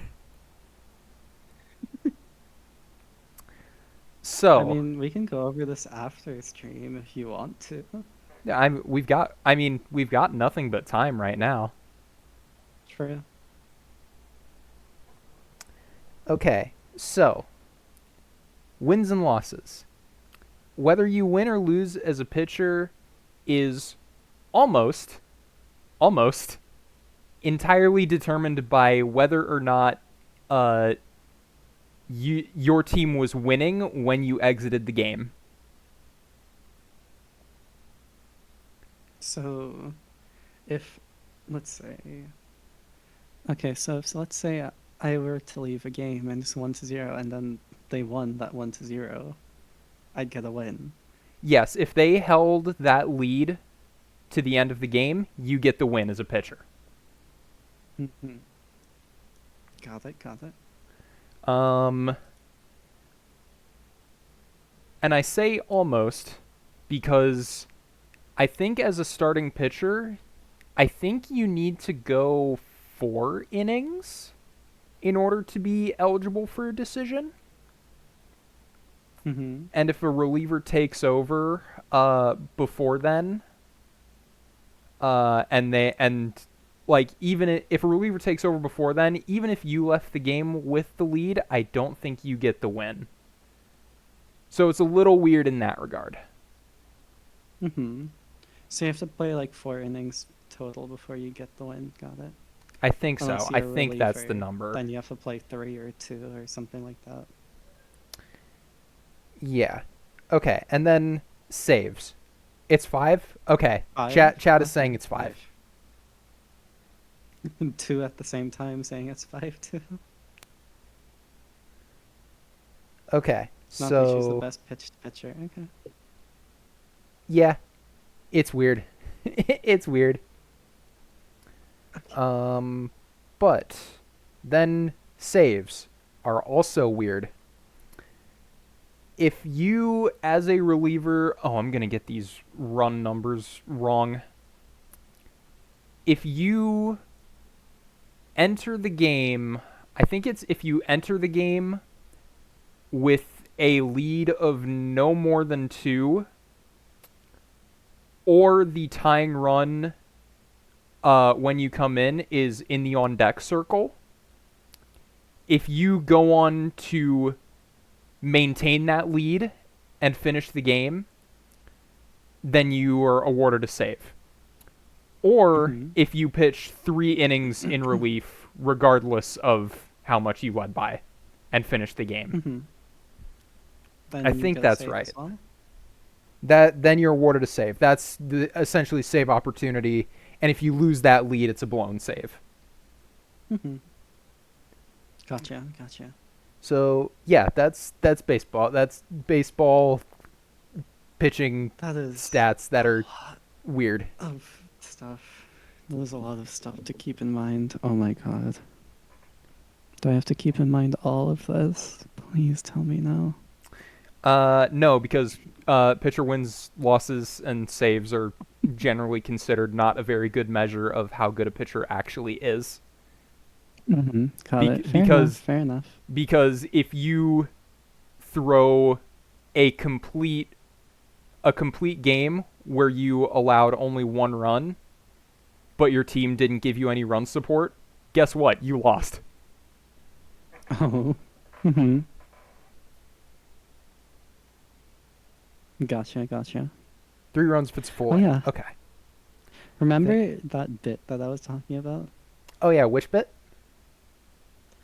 Um, it's a little something. So, you know how wrestling has this whole like script dynamic thing that people get excited for some reason. I don't understand wrestling. Yeah. Um, what if we just hated each other in the booth and we're always just fighting? Or what if we even better, even worse, depending on the person? I don't know. Some people might like it, some people might not. What if even we started? Hold on, checks notes. Dating. No. I like, it's funny. It was Yeah. funny in my head when I thought about it, but saying it out loud is a little cringe. It's a funny idea. I know. I mean, we all hang on. Peek behind the curtain here. We all love Dame, but you know, he's the boss, so we gotta make fun of him a He's little he bit, he's the he's the boss, so he's a heel or something like that. something like that. And we're the streamers, so we're the faces. Wait, does that mean wait? I should start hating everyone in the PBE Sim Discord. I'm October just heel like turn. I go up to I go up to you. I'm like, "Grr, I hate you, you goddamn um redacted bar." I start like fighting with you in the Sim Discord. Just make it very public fight. We never appear on stream together again. Just everyone thinks we just hate each other. And then in DMs, it's like, "Hey, how are you? Oh my Like, god, it's hey, been how are so you doing? long." Me and the I bestie. have I have done that with someone on like stream before. So like, I also have a lot of experience in acting. Like, I used to act a lot for student films because I was a part of a film program in my high school. Mm-hmm. Really interesting stuff. They teach you how to film stuff in the film class. I know, shocker. They teach you about a lot of stuff in film. So like, I'm sure I could script out some sort of event or something like that. And while our numbers are dropping like flies, did you know that I put flies in your cereal because I hate you, obviously? That's crazy. You even like I didn't even have cereal today. You just put flies in cereal just because you thought it was mine. Wait, shoot, that wasn't yours? What did you have for breakfast today? Um, Toast with cottage cheese. And then suddenly a person comes over like, wait, you put flies in cereal? Yeah, that's extra protein, thanks. And I'm like, what? But I'm the villain that I unironically just gets things done the right way. Like, does things right, even though if I want to be evil. Like, you, Yeah, you know that just one bit? physically cannot actually do anything wrong. Yeah. It was, who was it? Prozy or whatever? Yeah, I ZD? think that was a ProZD bit. Yeah. I figured, but hey, might as well ask. Like, gets shot in the shoulder. Oh, my shoulder is fixed. Thank you very much. And like, what was it? What was the other one? Like, oh, because you poisoned our sewer system, we found that something was actually wrong with the water, and we're trying to figure out how to clean it or something like that. Yeah, we had like all these lead pipes that were still in use from like a century ago. So thank you for bringing our attention to that. Yeah. And then the villain's just like, what? What are you talking about? But, but I'm supposed to be evil. I don't know what that kind of accent that was. It was an It no, was it was something. an evil villain accent, obviously.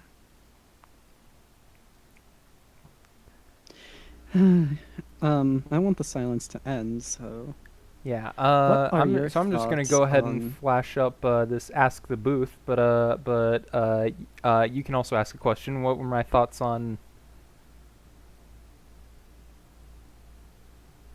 you know what were your thoughts on the first like vulture win that we saw? Like, Oh, because we were watching it. um, I mean, you know, it happens. Obviously pitchers aren't going out with the intent to vulture wins from their starters,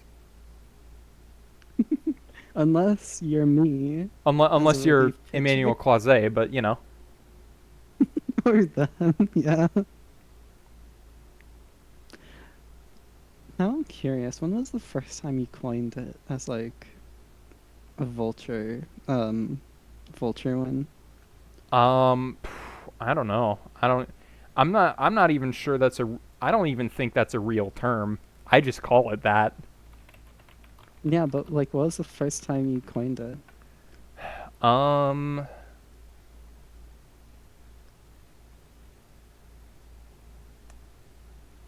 I don't really know when I started using it. Oh, okay, Mhm. hang on. I have now looked it up, and according to Baseball Almanac, vulture is a real term. Is a relief pitcher, typically middle reliever, who receives credit for a win to which another pitcher was more entitled. Mhm. Um, I'm looking if there's a term. Damn. 1966, maybe, as like the first like listed usage. Mhm. Damn, that's a long time ago. Yeah. So you just like re-found a term and ran with it, essentially. Yeah, I mean, hey, shout out to the term vulture being 60 years old.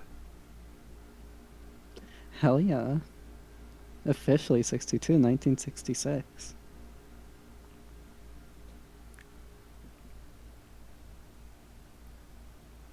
I will Non-closers preying on the I win. will Interesting. take a peek at the standings before we sign off for real. Mhm.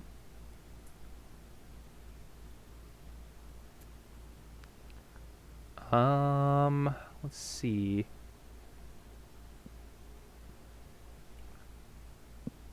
See, I saw Mike the Alsott.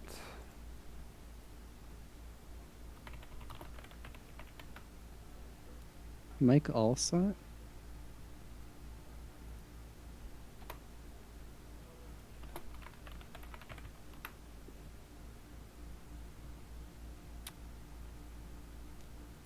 Um,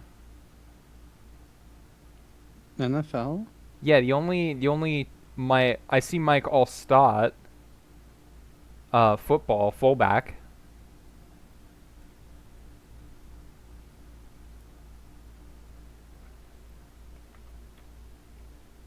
Who? Hmm.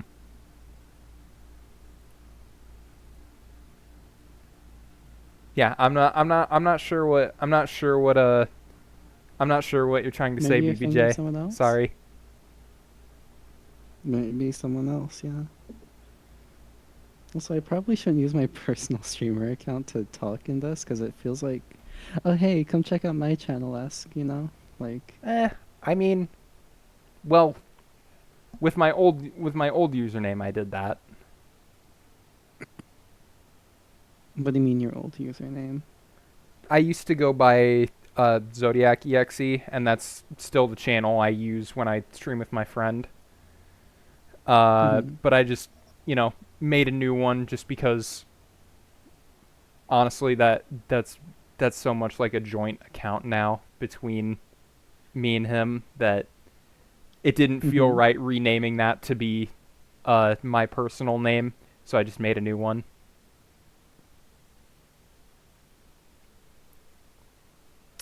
And I made Mod Team's life miserable because I claimed all like 350,000 channel points I had on that account before I switched. What? Wait, what? Yeah, I just had 35 million PBE dollars sitting on my Twitch account. Holy damn. Also, I've dropped you a follow. Oh, I thank you. know, big streamers supporting small streamers. How me?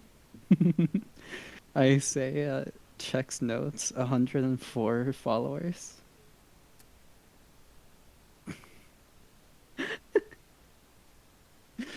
Hand on your shoulder. Hey, it's okay. We all start somewhere. You know what? This is a personal kind of ATV sort of thing. Aria has a lot of points. I knew that one. Mm-hmm. Had Bad. Yeah. I have This is a I have personal sort of thing. 389. That's it. There's no When? thousand. I have Oh, 389 now. I went 0 for 3 in damn. predictions today. I'm so poor. It's okay. We all start somewhere. I mean, me with my 4,500 channel points. Um,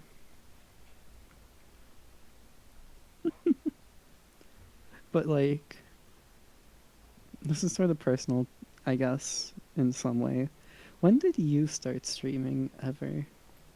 Oh, that would have been uh over under 6 hours. Under. We're this isn't gonna take another hour. If it does, I'm not going to sleep. but when I started streaming, um, I think it was COVID. It was Interesting. like the Yeah, fair. spring of COVID because my friend and I we'd talked about like streaming before, but we never really Hmm. like figured it out. But then we just had like nothing but time and we were home alone. It was just like, yeah, let's start. Why not? Yeah, fair enough. Almost 6 years later, we're still just doing it for fun. Yeah, fair. I started, I'm gonna just give in my own. I started like 2018, 2017. The only thing is, like, I was a child at that time, Yeah, quite literally. So I I was going through puberty and like because of certain things I experienced, I had just lost all motivation, so I was on and off for streaming until like around like COVID, around 2021, 2022, when I started watching Gargoda, Morikaraope, and other like Hololive and other VTuber personnel in general. Like VTubers are the reason I kind of stream, which sounds corny to say, but hey, VTubers are the reason I stream, and I am a VTuber technically. yeah. Um, I mean, that's a that's a good a reason as any. You know. yeah, I streamed. Funnily enough, if I'm sure you don't follow VTubers and stuff very often, Heh. but You'd be surprised. wait, you follow VTubers? I'm on like the periphery. I don't watch a lot, but like I know of and like kind of You know know about the some of the Cinder basic stuff? bits for a lot of them. Do you know the Cinder stuff? The oh yeah, I'm vaguely familiar. Cinder was the reason I got into streaming. One of the Oh reasons I got no. into streaming. Oh, It's okay. I'm sorry. It's okay. You know, there's a reason I stream nowadays. And it's Yeah, yeah. like as corny as it sounds, to be famous, to be well known by people, because like I don't want to. I don't know. I want to be known by people. It's like I want to be known by people, but I don't want people to know me. If you get what I mean. Oh yeah, kind of the like the parasociality of it, kind of. No, I don't No. want Okay. not the parasociality. Just like people have heard of me. People can like talk about me and be like, "Hey, I know that person. They're that one trans VTuber who does X, Y, and Z." But like then again, I don't want to be like known by people. I don't want to be like too personal with my viewers sometimes. Sometimes it feels too wrong to be too like parasocial to personal viewers. And then other times it's like I kind of wanna because it that's what makes money. Because like I don't know. I don't really drive myself to get money, but money is money at the end of the day. Yeah. Anyways, what were you gonna say? Oh, it was just gonna be a stupid bit. Don't worry about it. Say it, say it, say it, say it, say it, say it. Remind me to, uh, not like, not go into streaming as a business with you. Hey, it's not just business for me. I also want friends. Like, I want to be friends with goddamn Scooch-chan and Camila and Vedal and stuff. Hmm. I want to be friends with Krelly. I want to be friends with a lot of streamers. Like, there's a lot of people who I want to be friends with who are also streamers because they seem like such cool people. Hmm. Yeah, so it's like it's not just business. It's also friends, friendshipness, question mark. Yeah. Like, I would gladly stream with you. I'd also gladly stream with, like, a ton of other people. The only thing is, the last time I streamed with someone, I streamed Tarkov and Call of Duty Warzone. And then, as soon as I got a girlfriend, she was like, because I said some things. And why am I trauma dumping on the PvE stream? Wait a second.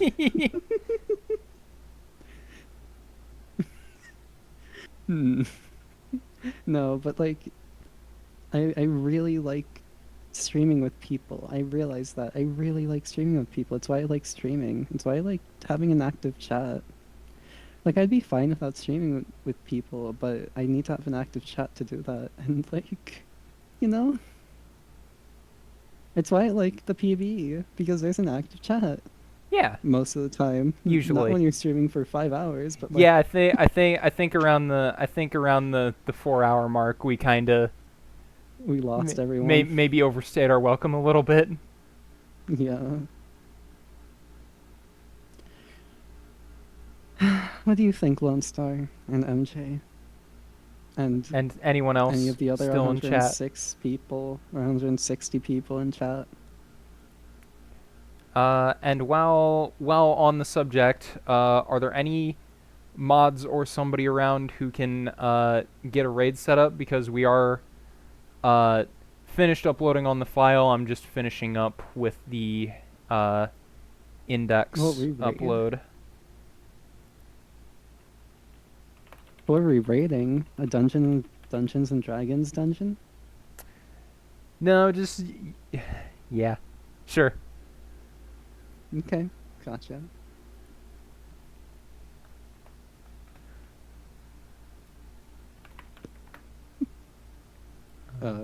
Awkward silence ensues. Yeah, sorry. I'm making sure I don't, you know, mess it up. No worries. Don't worry, I'm fine with it. It's funny.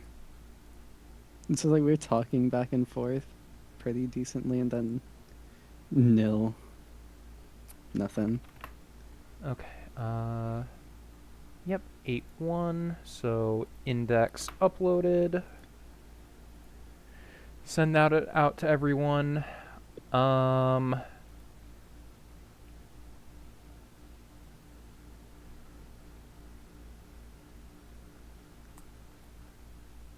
Yeah, I mean, yeah. If there are any mods in chat who wanna send these fine people onto another OTP streamer, um, speak now, forever hold your peace. Because I want to get up and have something to eat. It has been 5 hours. How do you think I feel? I want to shower. I'm sweaty as all hell. That's fair. Um, I mean, to be fair, I've also been in like a really nice hoodie, so I can't really complain about being sweaty when I'm in a hoodie.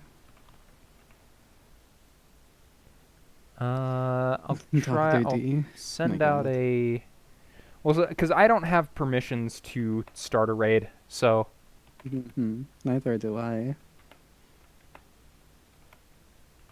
Actually, wait. Imagine I just slash raid. Hold up.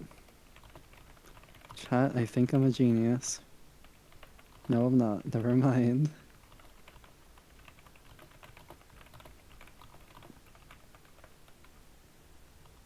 Oh, AW13 is a moderator of this channel? Ew. hey, Hmm. thanks for subbing. Oh, hey, sub with Brian. Hey, yeah, nice. We're just about finishing, but I am trying to get somebody who can Wait out. send y'all on to someone else playing OTP so y'all can keep getting your drops and the like. Why is this like a full-time job? We've just been sitting at a desk, technically, for like 5 hours. You better get paid a penny. Come on. I'm kidding. It's probably expensive to run the PB, you know? I mean, I know that some sim leagues, they have finance sheets and stuff, right? Yeah, yeah, pretty much. Obviously, like, there's no money involved at all with the league. Mm-hmm. Really, the only things I think you can pay for are, like, obviously, like, Twitch subs. Um, you can So donate directly to the this, league. There's charity events that, like, well, the charity events, like, all the money goes to the charity, obviously. We got a mm-hmm. raid going. Okay, so that'll start soon. Oh, there we go. Basically, any money you give to the PBE is entirely of your own volition. It doesn't help your player at all. Um, Mm-hmm. and It's not like the it all VHL, goes right? back into the league. I don't think anyone is paid anything. It all goes to like the server that hosts the index. It maintains that. It maintains our forum subscription. Yeah, so just stuff like that. But yeah, thank you Mm-hmm. all so much for watching. I know it was a bit of a marathon. Um, A marathon. I'd call this more than just a marathon. It's been 5 hours. yeah. Please, I want to see my wife and kids tame. Please let this out. Says he loves League because you can't buy yourself a better player. Exactly. Everything you do is like just tasks. It's literally it's just writing. All you need to do is like if you enjoy writing at all, and you will succeed in this league.